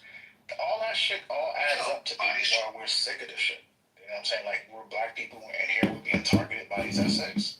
But Omari, you sound like when white people talk about harm that's come to them or their communities vis-a-vis someone who was black, and now they think that the cops are just so easy on these black people, and we need more policing of black communities, and these people should have been in jail, and that's what you sound like to me. Or you don't think that? When you're being called Mayante, you're being called the N-word, my daughter, my little girl, and I could get her on the mic, she was called Gorilla Buddy. And this is the truth. So I mean, this shit shaped the same thing, bro. So you're advocating for collective punishment. It made me feel like, what is the Democrat? Like, if I'm dealing with this as a black man, and because your emotional reaction. That's how people vote. People vote personally. Your emotional reaction is 100% valid. And it's also valid for you to vote on your emotions. That is your right. You have the right to vote based on anything you want to vote on. But we cannot run our entire government policy based on the emotions that people feel after something bad has happened to them by a member of a particular group. We can't make our whole government policy based on that. Okay. All right. I said, why I went with my vote. It was definitely more or less about immigration. I made that clear 100 million times on the stage. I gave some of you guys. I want to understand something, and I want to understand. When you say open border, I think I'm missing something. Because to me, when I hear open border, I'm hearing there's no restrictions or protections, there's no border enforcement, there's no immigration law. Is that what you mean, or what does open border really mean? Meaning, to me, go ahead. In comparison, being really honest. In comparison to No, please, I hear from you, Trent, but I really would like Omari to answer my question first, if that's okay. And then I'm happy to hear from Trent. But Omari, can you answer that? I really want to know. Can you repeat the question again? I'm sorry. I'm trying. What is an open border? When you say that, what do you mean? What is that? To me, open border just means like, okay, you come across, you state what you're gonna come here for. Okay, I gotta do asylum. Okay. Okay. There you go. Here's your thing. Come back in 2 years. But that's not what happens, though. That's what happens. Well, when that doesn't happen, they sometimes don't show up. What happens is people. No, I mean, go ahead. You can go ahead. I mean, to me, the open borders mean like it's pretty much we are. We are the world. You know, everybody needs to come in. Kumbaya. There's no sovereignty. That's open borders to me. I think what Malak was looking for was an actual. How do you think that process actually takes place? Like, what do you think is open border? What are people just coming in as they will? No checks and balances. That's normally what people mean or suggesting when they say open borders. But that's not what was happening. Not even Biden's term. That was not what was happening. In comparison from 2020, it's really 2022 after COVID to 2024 to today, the term open borders would be accurate. Now, it is a bad term to use because it wasn't like you could just go across. But we were having 150 to 200,000 encounters a month on the border. Encounters are not people coming over. Quinn, that is correct. That does not mean that everybody just came across. But last month, I believe we had 5,000. So the difference between and the people, even the encounters, to my knowledge, the Trump administration says nobody was admitted, which I believe. I don't think they have admitted anybody. So in comparison, while it's a bad term, it is accurate to say that things on the border are night and day different between the Biden administration and Trump. But you think that's a good thing? No. That we're having less encounters. Oh, that we're having less encounters, absolutely. You think that's a good thing? Yes, absolutely, without a doubt. So you acknowledge what that actually means, even though we don't have people trying, because that's what encounters mean. People are trying to get through. It's just that they were getting through. It just means that they were trying to. So that less people are actually trying, because we have a lunatic who's in office who's making the country less attractive anyway. At least in certain regards, So that's better to you. Encounters means can mean caught or released, or could mean they walked up to the border, surrendered it, and turned it asylum. And what was happening is the cartels were exploiting our asylum law. That's what was happening. And so that now that and Biden at the end tried to close that loophole as well. They should have done it sooner than they did. And so yes, the border is now 100,000% safer now than it used to be. It is now. When I will completely agree with you, is what we've done to in demonizing immigrants and expelling people who have been here not legally, but have been here undocumented for years, working peacefully. Is that just as bad? Absolutely. But I will not sit here and say that it is good to have hundreds of thousands of people every month trying to cross the border illegally. Well, but here's the problem that you're not acknowledging, and this is what most of you don't want. There are places in the world where we help destabilize that actually contribute to that. So it's not just that these people are coming. So there's a larger conversation that right now we have people, and that's what I was getting at earlier. And this is my own opinion. Not necessarily the truth, but I believe that the country is being run on a tick, and it's less attractive. And when Venezuela looks more attractive than the United States, and people are not coming through because they're like, well, shit, I might as well stay where the fuck I am instead of being here. You're having less encounters. That's not a good thing. Yeah, Quinn, I completely agree with you. The Dodgers or the D-backs just tied the damn game. It's 4-4. Quinn, we have to destabilize the Central America. a lot of the people that were coming over were from India and China. I mean, it did in 2023. It got out of hand, right? And we can have this conversation responsibly, okay? Should we have a mass amount of people exploiting our asylum law? Because it often, like I said, it often affects. If you want to talk about African Americans, it's actually worse for those communities. When we talk about job displacement, they can displace jobs. You know what really messes people up is people who stay here over their visa.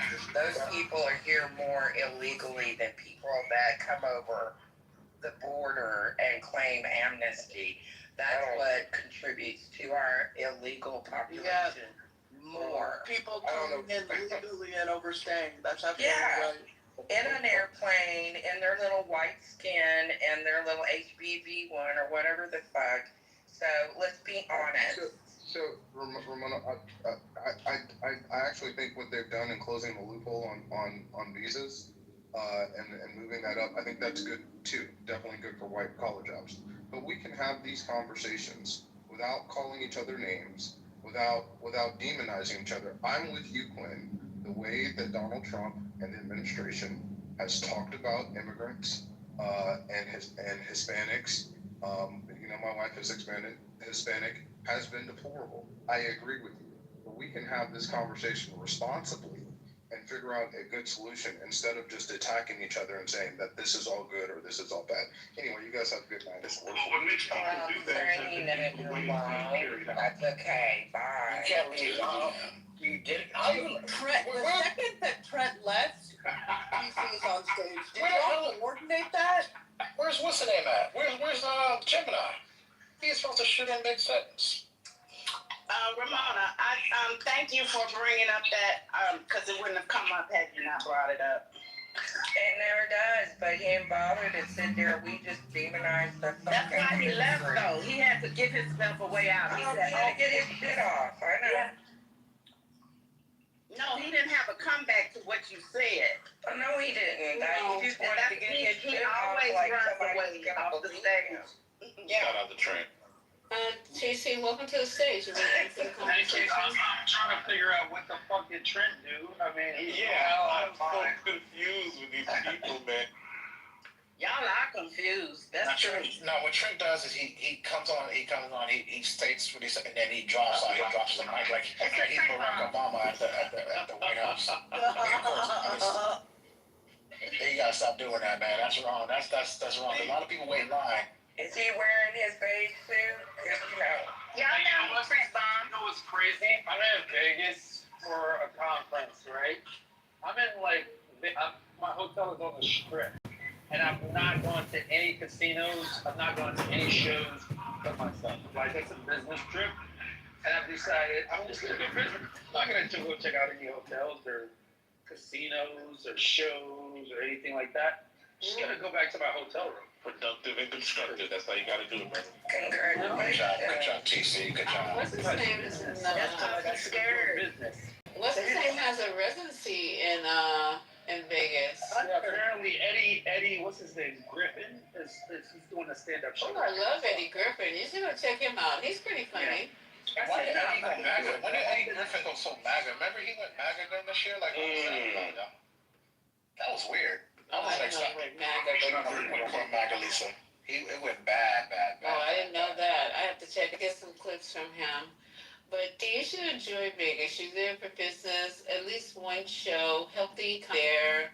They seem to be struggling. I might check out one show tomorrow. They got a magic show at 4 o'clock. Isn't Bruno Mars in residency there?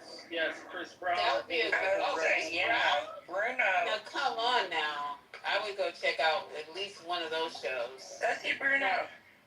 The only show I would check out, you guys are going to laugh at me, but the only show I would go to if he was in residency is Andre Bocelli. The only show. If you guys ever get a chance to see Andre Bocelli in concert, you will cry. I took my wife to see Andre Bocelli in Philadelphia, and he sung, and And then, but guess what? He brought his daughter out, and he did a duo with his daughter. His daughter's like 12 years old. She sings just like him. She has the voice of an angel. My wife started bawling, crying. Oh wow, I would love to see her as well. So I was like, yeah, I'm glad I took my wife out for this, because at least she had an impression on my wife, because she started crying and everything. Oh my God, it's so beautiful. And I'm not a big opera. Angel. Yeah, I'm not a big opera person, but you have to be into music, or you have to be a singer, or you have to be a person that plays an instrument to be able to really appreciate somebody like him. And I've never heard his daughter. I'll see if I can see her on YouTube. But you should. The economy is really suffering in Vegas now. I have a good friend who lives in Vegas, and she's an attorney, and she's like, man, it's a lot of people are not going to Vegas. So since you're there, support the economy, support the place where you are, and support not the artist so much, but Bocelli sounds like a great option. Yeah, Is he there, or you said he's no, there?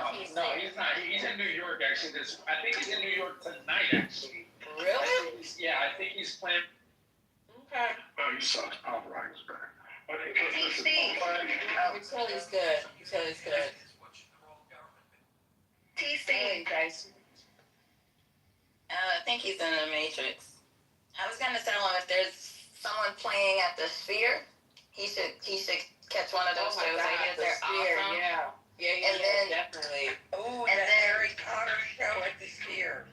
Yeah, and then tickets to a show, don't get them from like those hotel offers, because you get put on a list and they'll constantly keep calling you and selling you vacations. I accidentally did that to get show tickets in 2017, and they called me once a month. I cannot get off that list, so be careful. Let him do it so he can get harassed at least once a month. I would take so much comfort in knowing that I started something that harasses TC once a month. Enjoy your stay, TC. We're just chopping it up tonight. Nothing really serious. Just talking about, I forgot what you guys were talking about. We're just talking about saying, don't get too comfortable donating money to the casino, because that's what you're doing. Keep that in mind. Just go watch the shows, dude. Unless you want to get broke. I mean, because the house always wins, baby. That's true. 100 on some craps. Just put it on the pass line. Be good. And they have great restaurants in Vegas. I don't know what it is now. It's time since I've eaten on the Strip. But if you go off the Strip, they have some great restaurants. And they're like in the weirdest places, like strip malls and shit. But they have some really good food. If I were you, I would ask whoever is working in your hotel, not so much, what's his name? Gordon Ramsay has a restaurant out here. Sure does. Gordon Ramsay does have a restaurant there. Okay, check that out. Check it out. Or the restaurant that is that delicious. you eat in the sky if you're not scared of heights. That might be a cool experience. I'm terrified of heights. You know what they just opened out here in Vegas? Well, it's been open for a couple of years, but the last time I was here, they opened the Sphere. I want to go check out the Sphere. That's what I was just saying. You could go there. Sphere, the airport. So it's amazing. Yeah, Vegas is awesome, man. Is it empty? Because I keep hearing it's empty. You know, the casinos aren't doing so well like they used to. You know, the casinos, I don't know what's going on. It's the same thing that went through with Reno. I mean, we went through the same thing. I mean, not a lot of people are wanting to go and spend their money in Vegas. Not a lot of actors are going into Vegas. Didn't bring down prices like you said he would. It's the resort. It's those resort fees too. Because we went to Vegas. Those resort fees they're a rip-off, man. I got to resort fees just when they have money. Yeah. Yeah. I mean, look. I'm about to go to Vegas too, so I mean, enjoy the wasteland that is. There's nobody good. Yeah. Is this what he meant when he said no tax on tip? Y'all know that Vegas couldn't run without a bunch of immigrants. Amazing, but Vegas is doing pretty well last year. Well, it's a hospitality industry, and that no tax on tips thing is such a rope-a-dope. I hope people just pay attention. My brother Usher was out there for the last 4 years in Vegas. Usher? Yeah, I knew a lot of people going to Vegas. Yeah, but it's not. I live in Reno. It's 6.5. Well, it depends on who's driving. It's 6.5 hours to 8 hours away. And it's not what it used to be. I can tell you that. That everybody, when people go to Vegas, they think it's so busy and crazy, and all this is going on. It used to be way more than that. When Democrats were in office. Mm-hmm. When because how when Democrats were in It's funny, office, Reno, Nevada. So leave I with flew a into the Reno. Yeah, I flew into the Reno, Nevada airport, and we got a casino right inside the gas station. Sir, you cut Ramona off. Ramona was speaking. Oh, my bad. My signal's not great. That's okay. You're right. They got casinos. They even got them in 7-Eleven machines. So you get used to it. It ain't no big deal. Yeah, McLaren's cheaper. But I mean, the bottom line is that it was a better economy. Well, at least we were recovering pretty fast the last 4 years. So now we're starting to trend down because people don't have any money because the groceries cost more money and spending more gas, shit like that. How are they spending more money in gas? I mean, except if you live in California, where 89 is like $5 Spending money on everything, Amari. What country do you? I mean, are you talking about natural gas, like in your home, or are you talking about like gasoline, petrol? Everything, even the natural gas in your home. Because I can see that. Higher. People's everything is higher. Drill, baby, drill. So I would say when you pump at the well, I think you are wrong when it comes to cost at the pump. AAA has this stat. No, I'm telling you what I feel. So if you look at AAA, again, I posted yesterday. I can go back and get it again. Gas is down from this time last year. Yeah, there are 3 different reports though. One that says it's down 4 cents, one that says it's up 7 cents, and one that says it's higher than it's been since 2018. So which one of those AAA reports do you want us to listen to? Well, I mean, which one do you have? I'll go look online. You'll find a different one every time you Google it. Yeah, let's try. Go ahead. I did it yesterday. You can do it today. But you're Every isolating. time you Google it, you come up with a different answer, and that's not you as in I'm talking to you specifically. I'm saying the general you, because I did it yesterday as an experiment, and every time I Googled it, I came with a different answer. But I'm just So curious as to we why can't trust the Google machine to tell us how much gas a gallon is.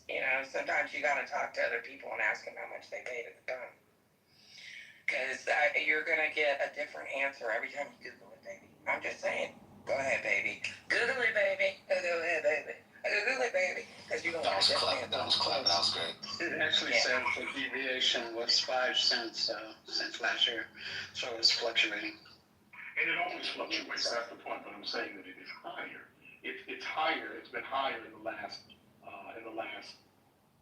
I'd say about a year and a half than it has been the last 4.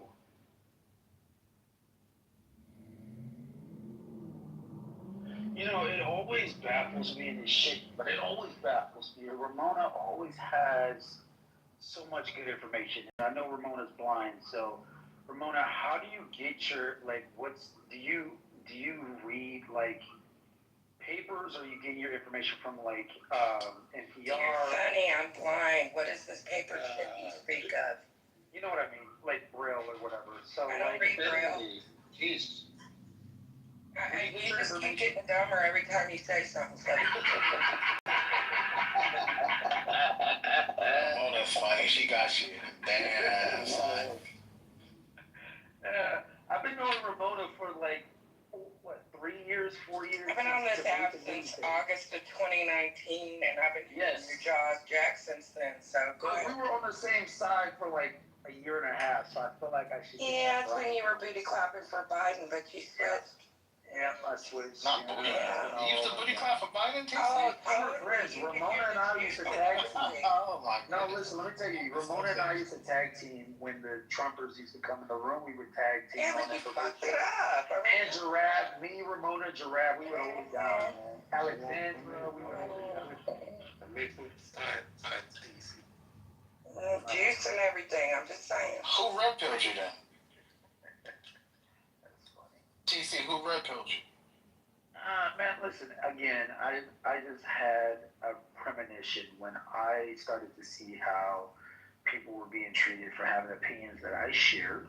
Because I didn't agree 100% with everything on the left. I was always kind of centered. And then one of the things that I'm centered on is choice-based education. Because my background, I'm a product of choice-based education, right? So I'm a big proponent of it. But then it started to get really crazy. Like the liberals started like demonizing people that were pro schools of choice. I was like, wait a minute, I'm school of choice. Are you guys gonna demonize me too? And then I got ran through the rabbit. And then it was a couple other issues. Like, wait a minute, I think we should have secure borders. I'm down with like a law. It just makes practical sense. It's not anything political. It's just practically, it's better to have a physical barrier between the southern and northern borders to prevent the flow of fentanyl, to provoke crimes and the cartels. Like we all knew about the Sinaloa, all this stuff. And I'm like, and then I'm like, wait a minute, I don't think I necessarily want to continue to proliferate wars with, with the the Palestinian people. Like, I think I'm okay with us limiting the amount of interventions we have on a foreign level. So I was like, yeah, fuck this. Let me think so. You took over the I'm not with Kamala Harris. I'm definitely not with Trump. But, let's have an open primary in the Democratic Party if Joe Biden's going to drop out. And Ramona, actually, funny story, Ramona agreed with me, if I remember correctly, Ramona. We were having a conversation that very day where Joe Biden was like, yeah, I'm not gonna run. And we were like, yeah, this should be an open primary on the Democratic Party side. If I'm not mistaken, I could be wrong, but I think Ramona and I were on the same page with that. And then I got the whole, and I was like, no, listen, we didn't vote for Kamala Harris when she ran for the nomination when Joe Biden got it. He selected Kamala Harris as a VP. I don't think we should have Kamala Harris forced down our throat as the nominee. We should have it was in Lisa's room. I was like, no. I think you got me fucked up with somebody else. No. You didn't agree with that. You didn't agree with that. Wait, you did not agree with that. You agreed that there should be but you did agree. If I'm not mistaken, I could be wrong. But you did agree we should have like a contact. There should be like a open primary type situation. No, it's like I said, you got me fucked up because I don't. You were always Kamala. No, I voted Kamala all the fucking way, baby. But even when Joe Biden dropped out, you were hardcore Kamala. Yes, sir. I was definitely, and I was on Voices of Kamala every single day going on the world. You was my part. And maybe it's somebody else. You got me fucked up, yeah. She's like, don't associate me with DC right now. Yeah, don't put that on me. What about the virtual roll call that Kamala Harris had from all of the delegates? It was all canned. It was pre-packages, everybody was cool with Kamala Harris because that's the way the party is going. I really think that if you had an open primary, you could have had some other candidates that could have rose to the top. Yeah, 100%. Who told the delegates? The party leadership told the delegates to do that. What do you mean? Okay. Come on, son. Like, you know how this works. So the party. You know how Hillary Clinton got the nom over Bernie Sanders, right? The party leadership. During the primary. No. The party leadership. Stop it, bro. You're being. Here's the other thing: is that Bernie Sanders. What's wrong with you people? Bernie Sanders is not a fucking Democrat. So there's no allegiance from the party to vote him in, no matter what the fuck it is. So then what's this with the super delegates, right? And all of that shit that they reformed after Hillary Clinton ran away with the party. Twice, and he lost twice. They do not have an obligation to support. She had super delegates that were able to vote. Ticket. I don't understand why you guys find that. Yeah, because you had it's annoying because you guys don't find that hard to believe. No, because he's not a Democrat. He is an independent. He does not have a right to a Democratic ticket. What is so difficult about that? He's Many times he shits on the Democratic Party. He talks about the party ad nauseum. Why would anybody from that party endorse him? Does that make sense to you? You're a relatively smart guy. Why the hell would I endorse somebody who routinely shits on my program? All right, so who's your nominee going to be in 2020? That's not what I asked you. I'm asking you a question now. I'm going to ask you a question when I'm asking, would you support someone who routinely shits on your party? I would much rather support somebody who routinely shits on my party versus no. I would support somebody who routinely shits on my party versus a socialist, a democratic socialist, to be the nominee of my party 100%, because they're no better. As a matter of fact, yeah, but that's what Bernie is. What are you talking about? No. The voting record is 98. It doesn't matter. He's not. Don't you know Bernie Sanders voters switched party because they couldn't vote for Harris? You guys are lunatics. You can't tell them when he votes. Somebody who's not in your, it doesn't matter that he caucuses with them. He's not a Democrat. There is no obligation to support him financially. There's no obligation to make sure that he gets the nomination. They don't have to do that. And he's not a part of the party. Hold on, son. I do not believe what you're saying. He's an independent. I mean, he caucuses with the Democrats, but listen, whatever he wants to do, he wants to have card-carrying Democrats, whatever, what have you, super delegates completely, usurp the will of the people in that election, and we know that it was rigged by Hillary Clinton, and, I wouldn't say the same for Kamala Harris. I mean, it seems like there was a halfway decent fair process, but if Quinn believes for even a moment that the party leadership didn't dictate how that went down to make sure she was the nominee, I've got a bridge to Selma, New York. Yeah, but if they were controlling things, then Hillary would have fucking won, wouldn't she? She didn't win. No, she won the Democratic nomination. But she didn't win the election. No, because she wasn't popular. Oh, really? She was not popular. You're a Democrat in Reno. I thought Reno was pretty red. Nevada's purple. But how about Reno? Is that Reno pretty red? Reno's only slightly red. Because Ramona's a disabled person, and she knows that the Trump administration. Oh shit, the Trump administration what? Her mic went out. I know. Reno's Never mind. Reno's pretty close. No, there you are. There you go. Believes in eugenics. Well, I tell you, I went in, we've been fighting for our voting rights in the state of Nevada, and we finally got the Secretary of State to allow people with disabilities to use the electronic voting portal that our service members use. And now all this bullshit's gone on, and Amadick and Dumbardo have got their head up Trump's ass. We've lost our ability to use that electronic portal, of which I used on September 24th, 2024, to early vote for Kamala Harris, as was my right, And so that is why I have a problem. Yeah. Well, we still have to fight for that, It doesn't just get handed to us. We have Republican politicians that don't think that it's necessary. So we have to get past that. We got Steve Horseface and fucking Dumbardo and Mark Amadick and all these jackasses that are causing problems. That's why we're still purple and in some places actually red. But, people like me and others are fighting to get that change. We're trying to get a team to take freaking Dumbardo's place. It's just a process, And I'm sure you guys all know who I'm talking about. I don't have to actually say their given names because, well, the one I gave was better anyway.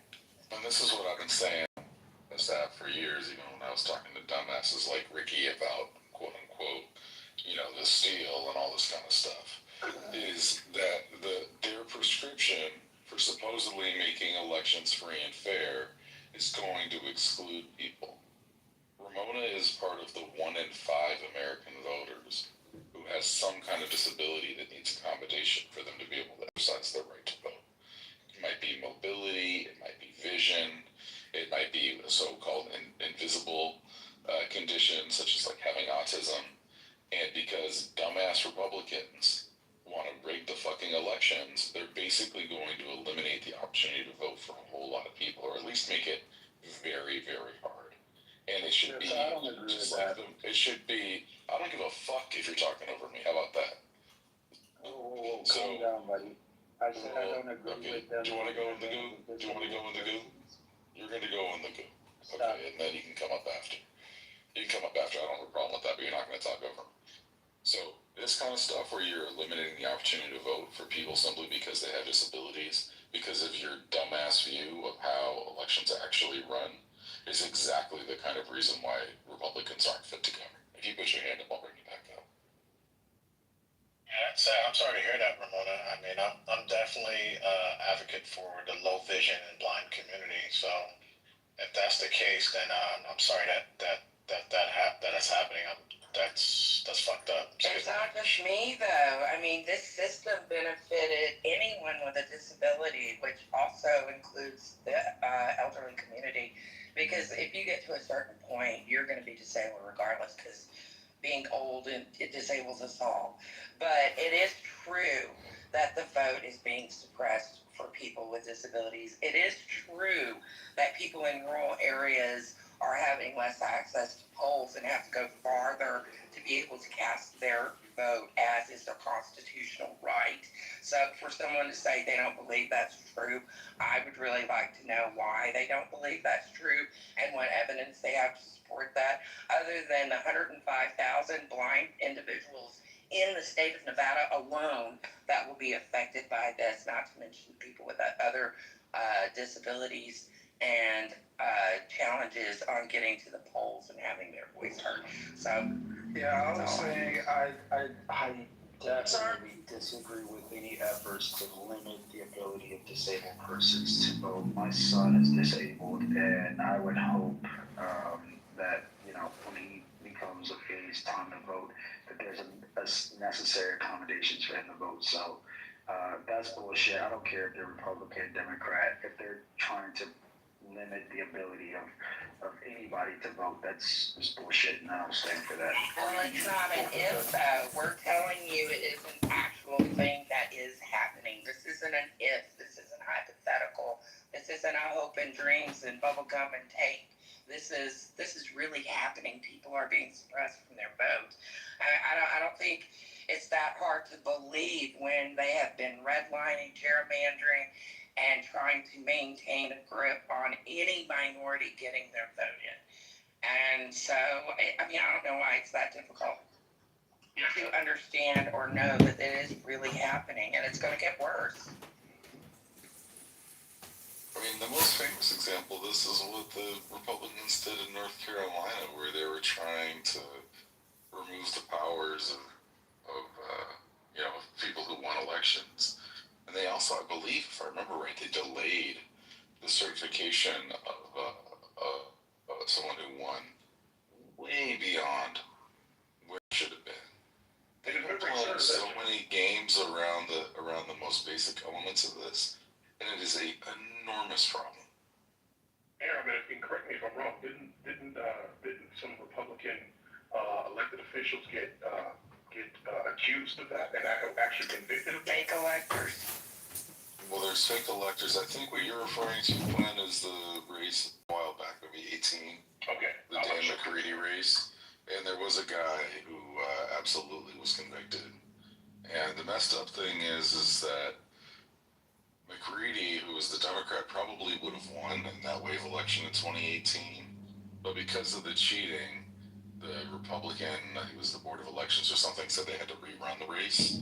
And then he ended up losing on the rerun. So yeah, that was North Carolina. North Carolina, that's right. Is like barely a democracy. Barely. So the only cases of voter fraud that we've had generally has been by the people who've been able to rail against voter fraud on a regular basis and have actually implemented things like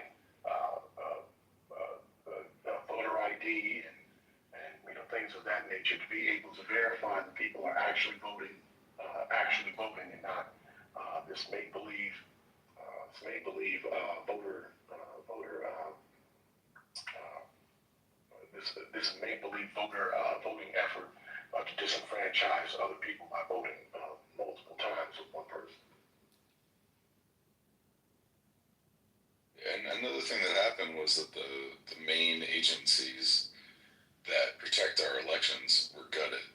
So CISA and the EAC, which are the two most important agencies when it comes to the free and fair administration of our elections, both were gutted. And the people who have been acting in those capacities are not basically they're not going to be supporting our elections, not in the way that they used to be. And one of the things that's true about our elections is that they're run across, it's over 10,000 jurisdictions across the country. And lots of times there's people who need help, they just need support because it's hard to run these elections, especially in counties that aren't really big.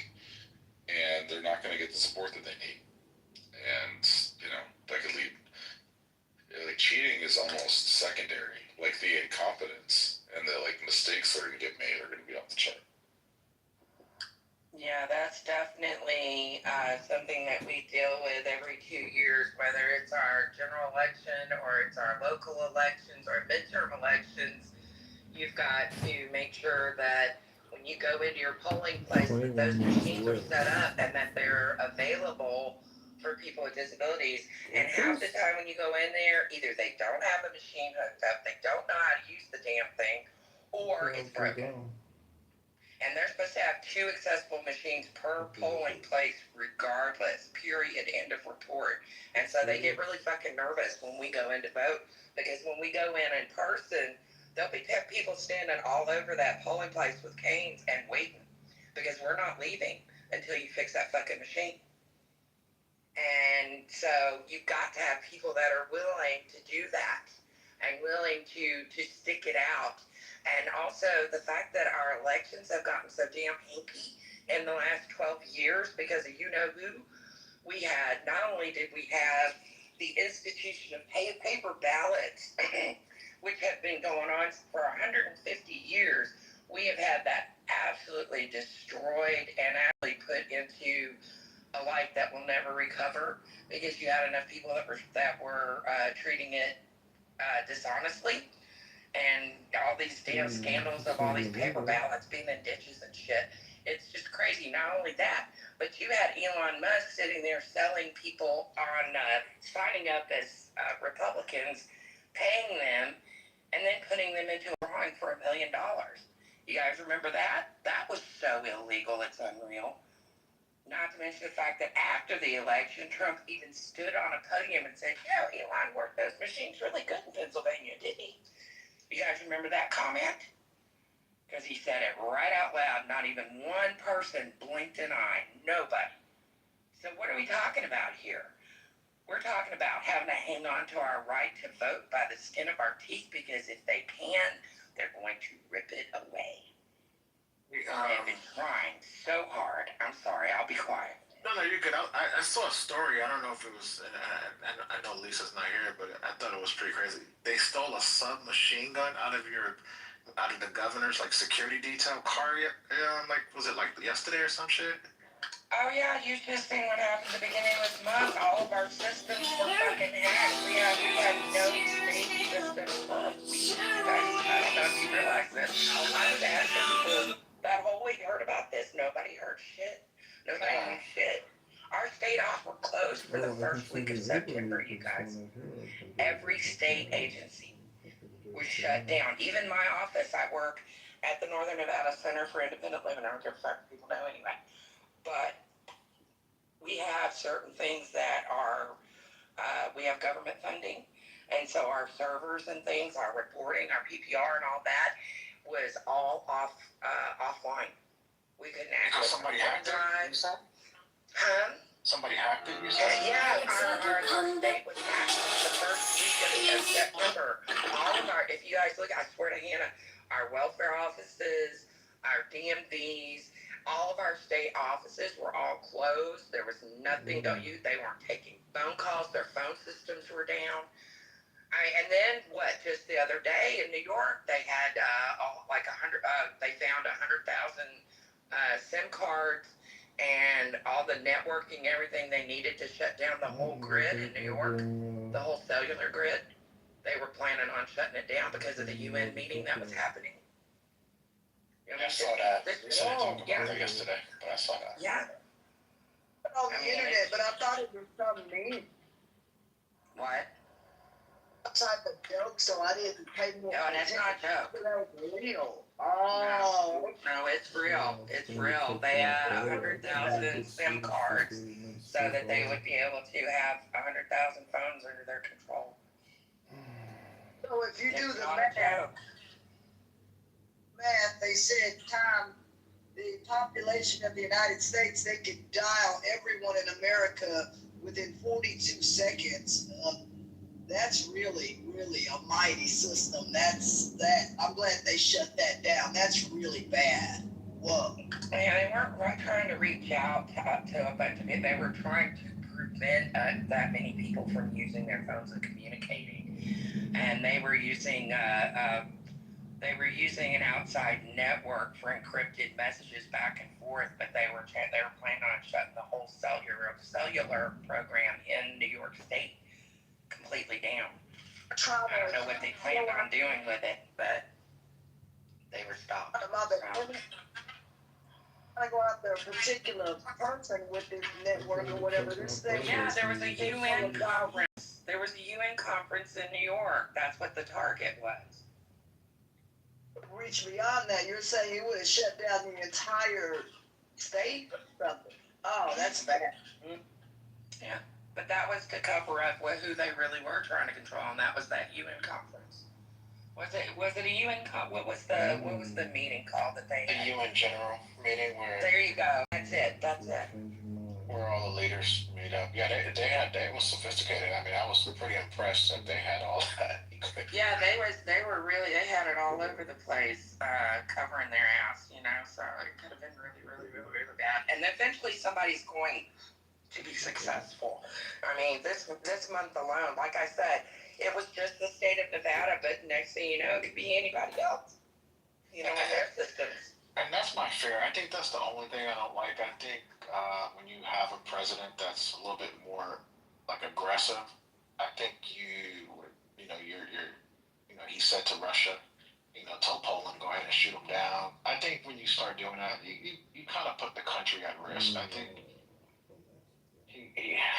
I don't like that. Those are kind of some things I'm not really feeling right now because I don't need Russia fucking with New York City or California, places like that, trying to shut down the economy or Wall Street. Okay, you guys, let me bring you guys back around to make sure we covered everything before we I hope you guys have enjoyed the room because I have very much enjoyed the conversations that you guys have been having. Yes, they've been contentious. Yes, they've been spicy. Yes, we don't agree. I didn't expect us to agree. I have never been in a room on Clubhouse where everybody agreed. But it's the way it's handled. And then I've been even in religious rooms where it gets a little spicy and contentious. But we seem to be able to come here every single day and talk about what's going on in our country, and we're gonna have to do it. If you guys like, we can have prayer room tomorrow where we all just come in and give testimony and prayer. We could do that, and we'll see how that goes. But today, in this country, there's a lot of stuff going on, and it's very troubling, and we just have to talk about it. And this is a political room, even though it says 420, it's still a political room. It's definitely a political room, and we try to deal with facts as much as possible. And I'm sorry I didn't get a chance to fact check everything everybody was saying tonight, but I'm trying to juggle things around over here. So we did talk about the person that shot up the detainee facility, and I forgot how many were killed. One killed, one injured, and he killed himself. Okay, so that takes care of that. It's an open and shut case, and we don't know why he did it. We don't know what. I'm sorry. Because that's in Dallas. In downtown Dallas. They already had a shooting before where a man opened fire on a crowd of people at a march. It's just really bad from a perch position. It's really, really concerning. But you guys don't want to give up your guns, though. So what do you guys want to expect? We've tried to at least, Beto O'Rourke, I know I've always wanted sensible gun laws and that kind of stuff, but at the minute that you try to say anything, you get shouted down or whatever out here. And, it's the state doesn't want to change it, but there are people that want sensible gun laws. And even when that Uvalde shooting happened, people argued and wanted laws changed because kids lost their lives. And so it's up to the state to budge and make these changes, because people are now losing their lives, from positions that you no longer can defend. People are no longer going to walk into this or that. They're shooting from rooftops. That's really concerning. And it's very, very. But you guys don't want to give your guns. So it's going to keep happening in this country. It is not going to stop. You don't want to give up your guns. It don't matter if you have psyche valves. It don't matter if you, only thing is that matters, red flag laws, if you have, whatever the case may be. Only thing that's going to stop this is if you limit people's purchase of bullets. Maybe you can only get 1 or 2 bullets, and you'll still do it. It's just crazy. And you don't want to give up your guns. So people in this country are going to die. Children, adults, elderly, dogs, anything and everything that could be killed is going to be killed in this country. So I don't even know why we keep having these conversations like we really care, because you really don't care. Because it's not the officials, y'all. It's the voters. Because they wouldn't be able to do this shit if you would vote. Like, if people would actually use their right to vote and vote correctly instead of being so scared to lose their rights. Because that's the thing, is that you love something enough, you let it go. If it was meant to be, it'll come back. People are holding on to these damn gun rights like there's nothing else on the other side. But you can't have no nonsense or gun legislation unless you're willing to give up a little bit of that control. So it's like a fucking chicken and egg scenario where gun violence is concerned, and it's not the state that is making these laws; it's the people voting. It's why we're being so particular about these redlining and gerrymandering. That's why we don't want these districts redrawn, is because they're making it so that they can keep their gun rights, and so that there can't be no nonsense gun legislation in place. So if you want to be fussing at people, fuss at the voters. Because those politicians ain't gonna do nothing but shake your hand and smile to your face. But you get people voting. That's what makes the difference. I'm gonna be quiet now. Oh, Lisa, but before I stop, were you in here when TC admitted that he was booty clapping for Biden?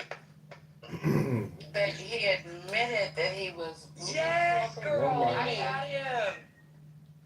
Now tell me, you mean he was lying? He admitted that he jumped the fence, that he was booty clapping for Biden up till whenever he decided to change his mind, and now he's a Trump. So he was always a Republican. Is that what But he's a wishy-washy flip-flopping motherfucker. No, he was all about Biden. You remember we first started on Clubhouse when we were all in Million Marathon, and then they started the Debate the News, and he was all in there about Biden, da-da-da. And then when we came up for the election the first time with Trump, it was like flipped a switch in him or something. I don't know. But pretend like it happened in this room. I don't know. No, it was before this room even was made, Miss Lisa. No, but that's what he tells everybody. Yeah, I know. That's why he tried on the room tonight. Oh, Mona, now you guys know he didn't. Don't put that collar on me. But no, yeah, funny actually. Well, I'm gonna go back and listen to the replay. But y'all, let me tell you something. Given the only numbers that are in are from 2023, and almost 50,000 people have died of gun-related injuries in the United States. It's 47,000, but I just rounded up. It's that's just ridiculous. It's just no goddamn excuse for it, and it's gonna be what it's gonna be. So the next thing,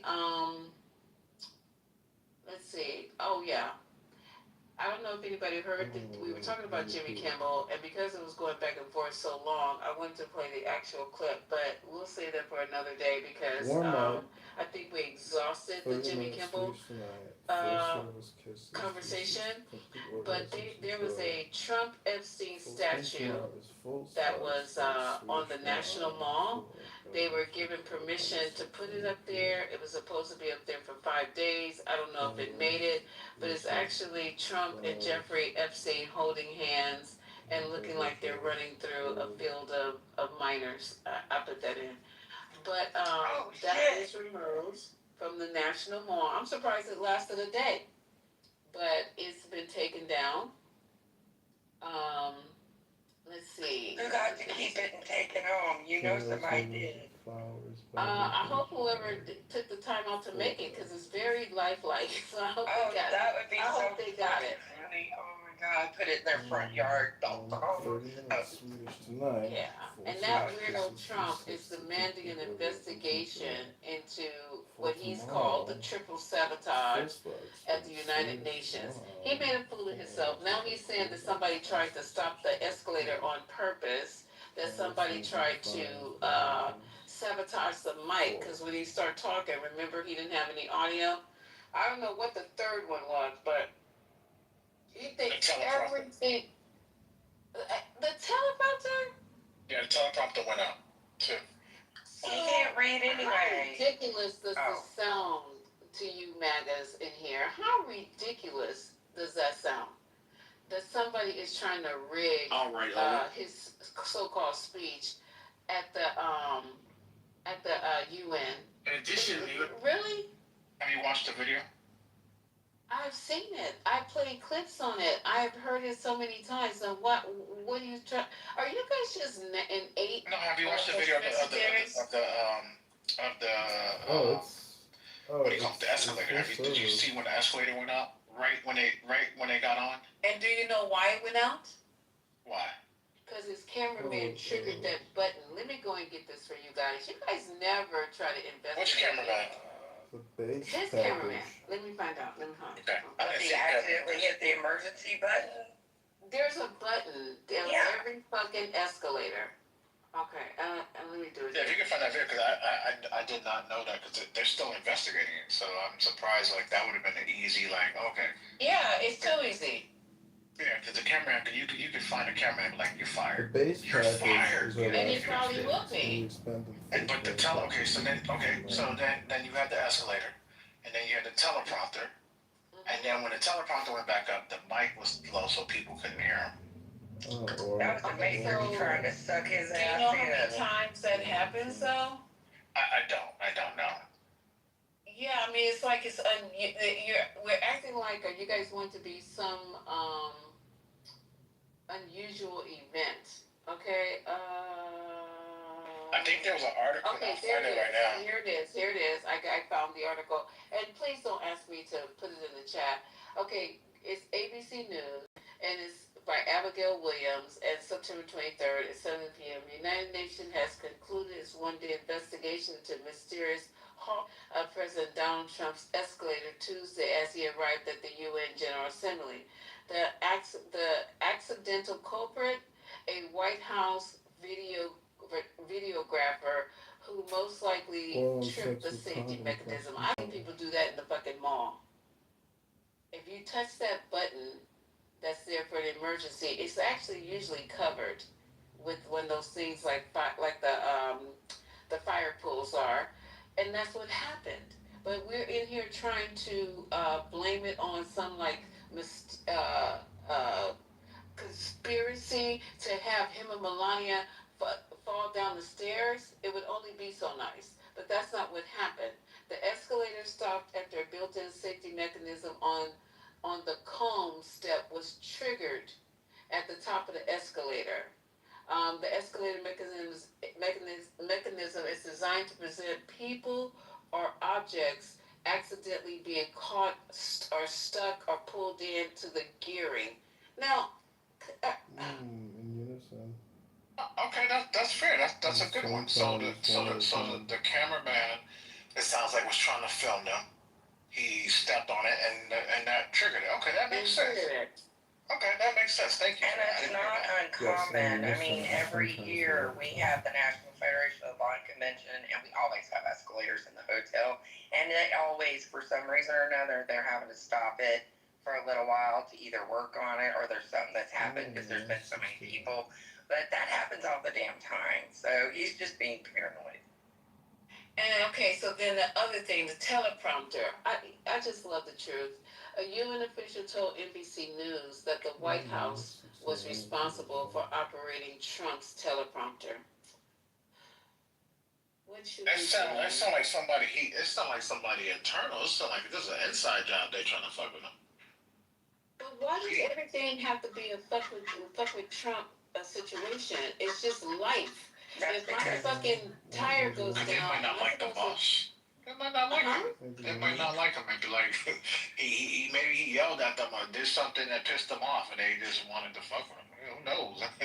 You never know. It's the what it sure say when they 7 weeks to get you back to Sunday. It's a perpetual victim. That's all this is. It's ridiculous. Nobody else is crying like a little bitch but him. Every time something happened. Did he fire his fucking makeup crew? They had him looking like he was a burnt thank you. That's what he needs to be firing. The person who applies all that fucking dust to his face. That shit, he needs to fire that person. Well, he's got a habit of having incompetent people doing everything for him, so it's not surprising he would have somebody that wouldn't be properly working the teleprompter. Not to mention, does he ever actually read a teleprompter? I didn't know he could read. He does read the teleprompter. I didn't know he could. Oh. So I think it's just bad, like it's unprofessional, right? And unbecoming to actually say that something is what you think before you know, right? Right, thank you. At the MetaConnect conference, which happened this week or last week, Mark Zuckerberg had a glaring, well, we call it denialitis in the industry, right? And that's just when things, well, what can go wrong will go wrong, and it's how you handle that, you know? And you know what made Zuckerberg shine? Is that he smiled it off, and everybody understood these things happen. It's a personal attack, you know. If he found out later that it was, he could have came out if he wished to, or he could just privately, you know, handle that situation. Or for Trump to do that on the world stage showed how petty he is. Well, he could have handled it with a bit of class. You know, he didn't have to make it some huge, oh, they're out to get me thing. He could have just been a lot more classy and just said, hey, you know, shit happens. And just let it go and just whoosh-hod. But he's got to make everything, you can't waste a crisis with this man. He's got to make it all just hyperbolic and crazy. Always the victim. Yeah. They're out to get me. They're out to get me. But the thing about it, what about your boy Macron? He is the leader of his country, and he had to walk for 30 minutes. Did he start crying? He probably didn't even have comfortable shoes. He had to walk because Trump had all the shit blocked off, and he called him and he said, I would be there, but you have everything shut down.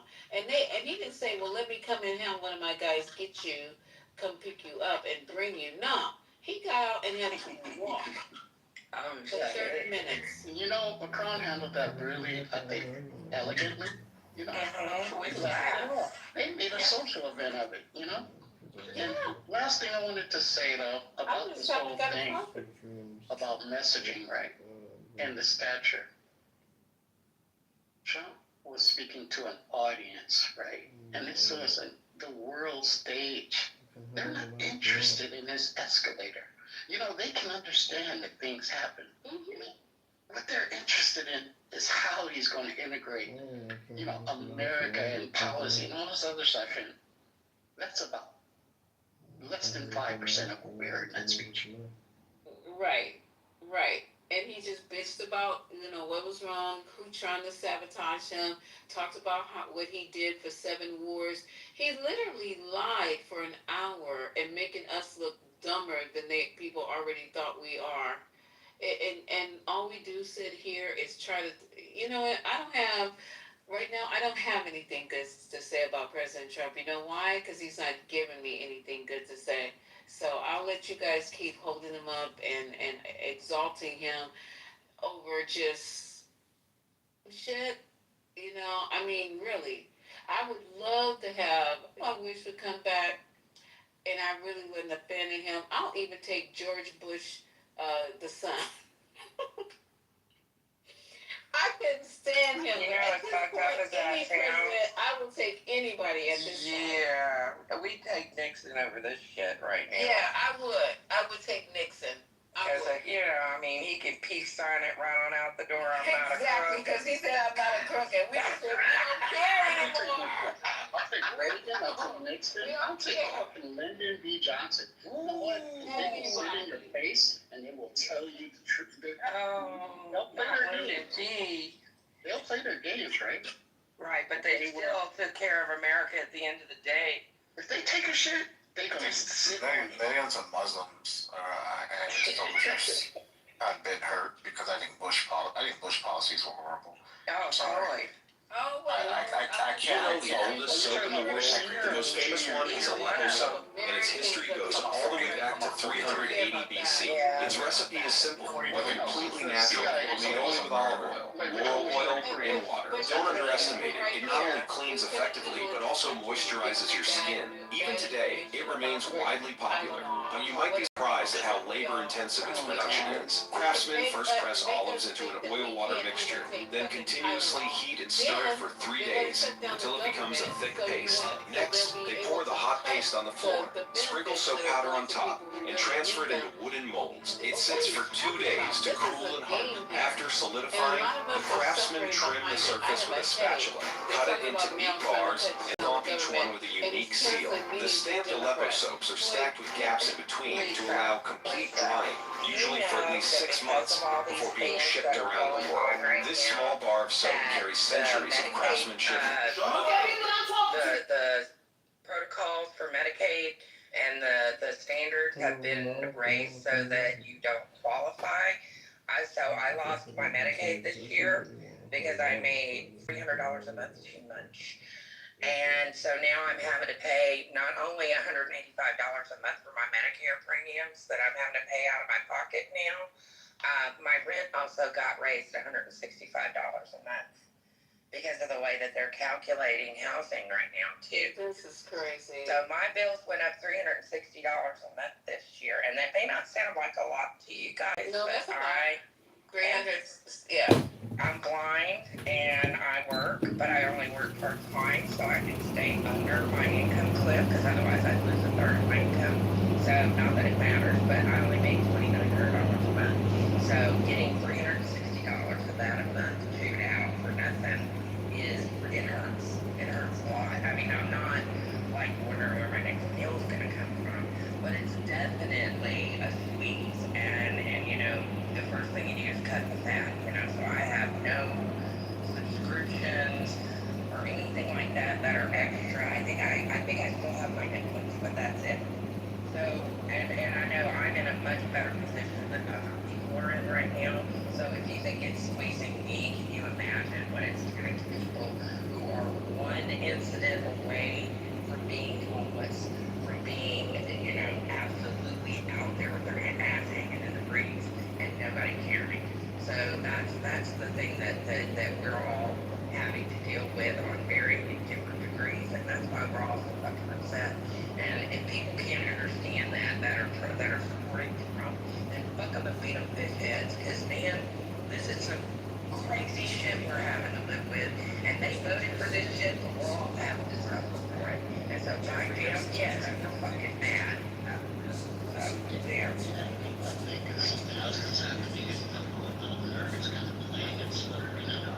Because at the conference, you know, I watched the whole thing, and also I paid attention to the private meetings and all that. What happened afterwards was interesting because Trump basically let up, what is he called, the Secretary General Antonio Guterres, and basically told him that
positive, um, has positive outcomes for our country. We need to go down one by one and tell us everything he's done that has been positive for this country. And I know we know wealthy. I'm talking about the quote unquote working class people, how they're benefiting from his presidencies, the different outcomes, how schools have improved, how healthcare has improved, how infrastructure has improved. And I want to see tangible things. I just don't want to hear podcasts going left and right and all front and center. I want to see how the Trump presidency has really progressed and moved us forward as people. Because all I'm hearing is cuts this, cut there, eliminate that, get rid of this, and I just see a lot of suffering. So you guys get your talking points together, do your research, don't have to back it up with data, and don't put stuff in the chat like Pink Pill did in the first paragraph we read, counterclaim to her claim. You have to be able to tell us exactly how you feel this country has advanced and moved forward since Donald Trump's been in office. Lisa, I would like to. Okay, go ahead. I said, Lisa, when you're going to tell me, because I can imagine, and I noticed since you've been allowing us to come on stage, there has been an absence of some of the people. I don't know if I'm just my hope is that we're not causing any rift amongst anybody. No, this is the 420, and it's been the 420. It's been the same road. And ever since we opened it, we just have more of you.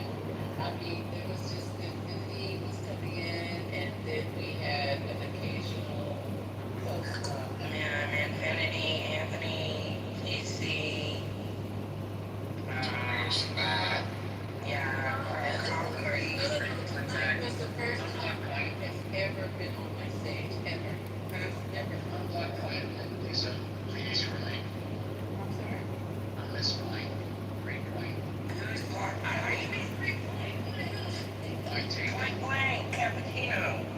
How's the face thing? I haven't heard Cappuccino. Point has been opening her own rooms a lot. I have not heard. You got some real retards in there too. Okay, I'm not from the black liquor, that's just Patty.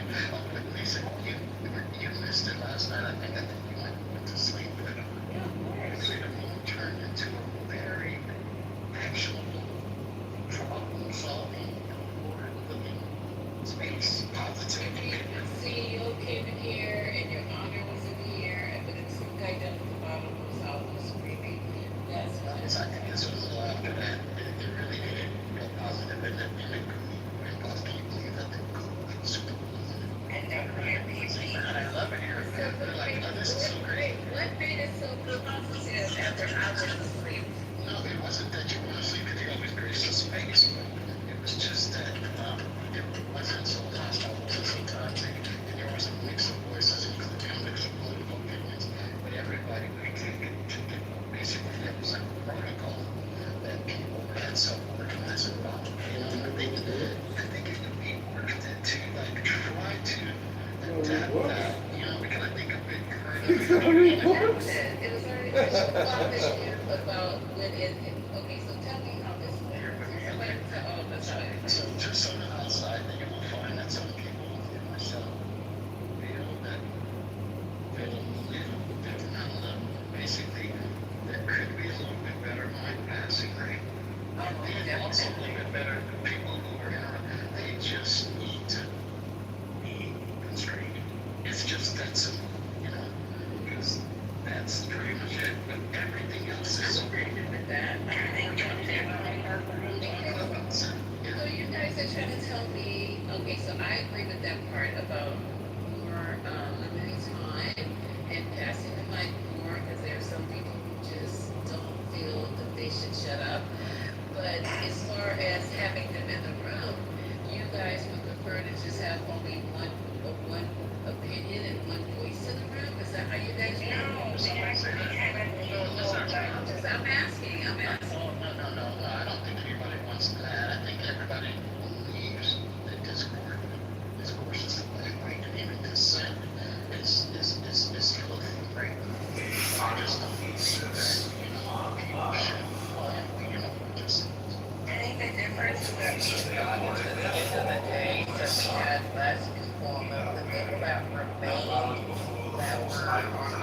side might have been a little bit more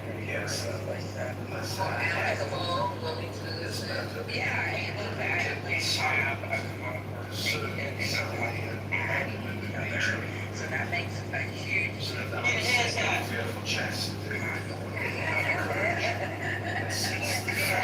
We have it makes a difference though when people are able to sit there and actually have a conversation and not try to be, one up the next speaker or, crazy or whatever. It makes a difference when you're actually able to say, okay, what is it that we need to be doing right here, right now? What is not right here? And doing, and you got a lot more people that are in here late in the evening.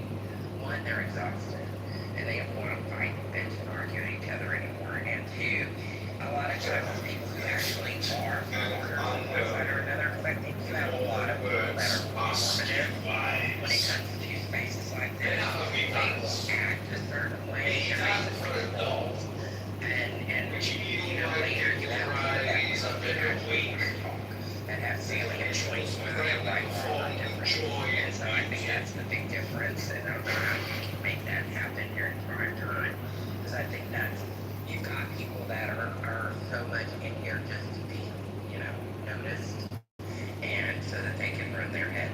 And I know I'm talking, so I'll be quiet on that note. So, contentious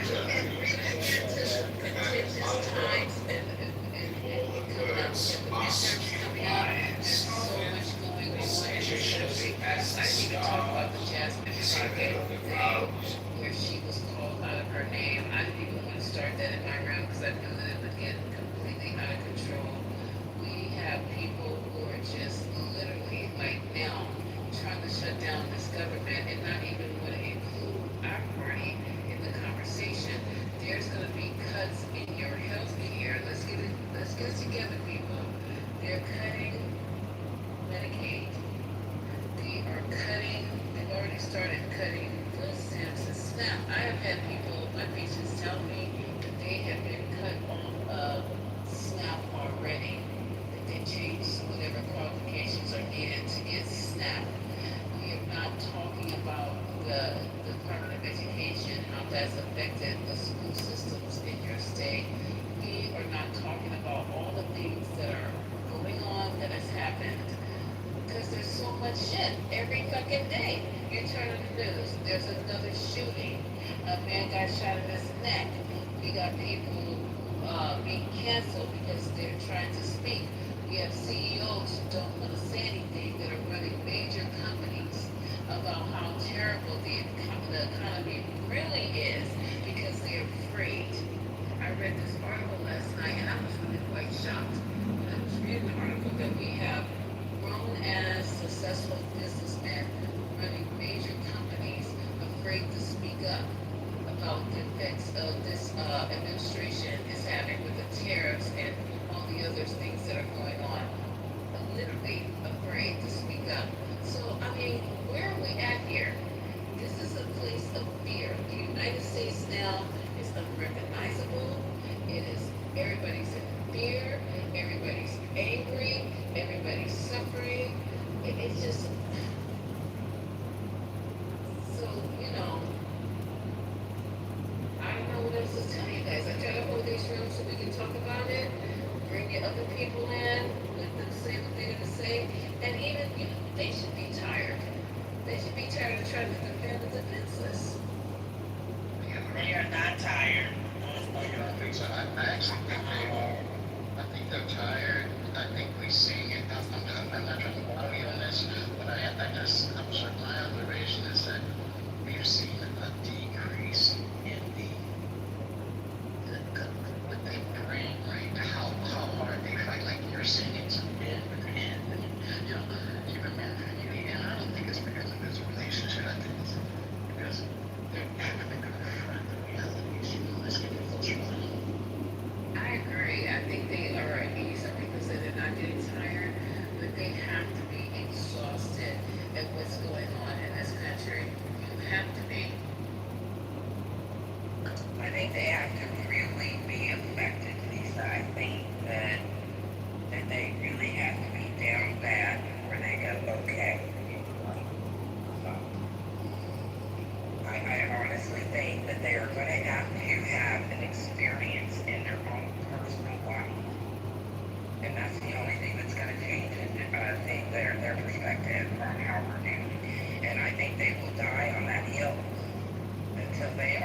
so damn bad that they have no choice but to admit that this is not the best thing for us, that we are going the wrong direction.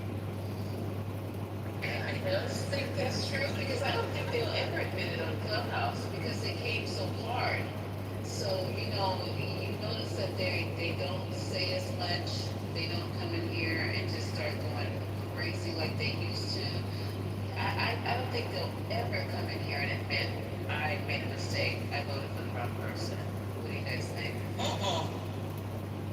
I don't think they will, but I also know that I had a disagreement, from a Democrat when Kamala was running, and I was like, who I voted for, but I was like, it wasn't fair what the Democrats did to her, right? Like the amount of time that she had to run a whole presidential campaign, that wasn't fair. And arguing me down, she was built for this. Well, you can't be honest saying that it wasn't fair that this woman only had 100 and some days to put a campaign together, and then she writes a whole book about the 107. You know what I mean? So it's like, why couldn't you admit that? And I would say it's far worse on the left. On the right. With admitting that they made a mistake, because what they will say is, I did, like what I've been hearing lately is, I don't agree with what Trump said during the Charlie Kirk Memorial. Like how that made it about him. And I'm like, this is the Donald Trump that we see all the time. It took that for you to see it, but I don't think that they'll ever, capitulate and say, oh, I made a mistake. But I think they are starting to say they disagree with more. That I've seen also, because when Stephen Miller got up there and literally almost told them, he just said it in Coda's speech, but we know Coda's speech. He literally said that he was putting your motherfuckers back on the plantation. And you're not really a part of this country. Literally. So that kind of threw them off a little bit too, once we started breaking it, them not, trying to hear what you want to hear. And I understand that shit, but this is what he said. This is what this man said. He mentioned every country that was almost a pure white country. There's no such thing anymore. But he mentioned all of them as being the ancestors and the forebearers of this country. When he knows good and fucking well that black people here probably were his people. The nerve. You can't take anything that guy says seriously. That guy is a pencil. You have to take it seriously. He's writing legislation. No, he's not. Right? He's not. Yes, he is. Stephen Miller is definitely the architecture of all. Yeah, absolutely. But if you say that, then so are everyone else, right? No. You don't have to say that everyone else. If everybody else in Project 2025 is also writing legislation, including Trump. Miller has his ear more than anyone. He's in closer proximity to him. I think Stephen Miller's driving Trump. Yeah, that's what we're saying. Yeah. But Joe, don't you think that Trump it's not that we can't take him seriously, it's that we can't trust him? That's what you're saying. No, I mean, he's the president, right? So you have to take him seriously because of the power of the station. What you don't have to take is his serious connotations that delinquish free will and independence. But he has all the power to say those things. He has all the power to claim that he can influence the Constitution, but he can't. The real challenge is opposition. When are the American people going to organize and realize that he wants to be a dictator and he does not want to be a president? No other president has done this. Has tried to limit the media when he speaks. Has tried to do all these things in direct violation of the Constitution, including the due process.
Constitutional presence. It's been there.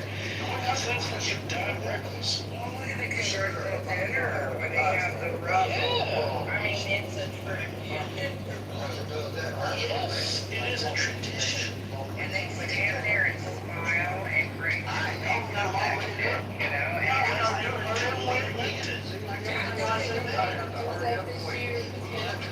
imagine that dinner.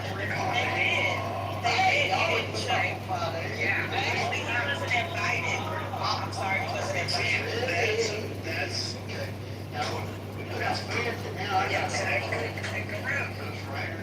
Yeah, he wasn't invited to this year's correspondence dinner. I'm sorry for but you know, that would be such a big mess. Because you know people that have such roots in this view on that Tito would be crunchy as well. They're not going to say anything. They're not going to Exactly. Well, I think it's quite obvious, right? So it's quite obvious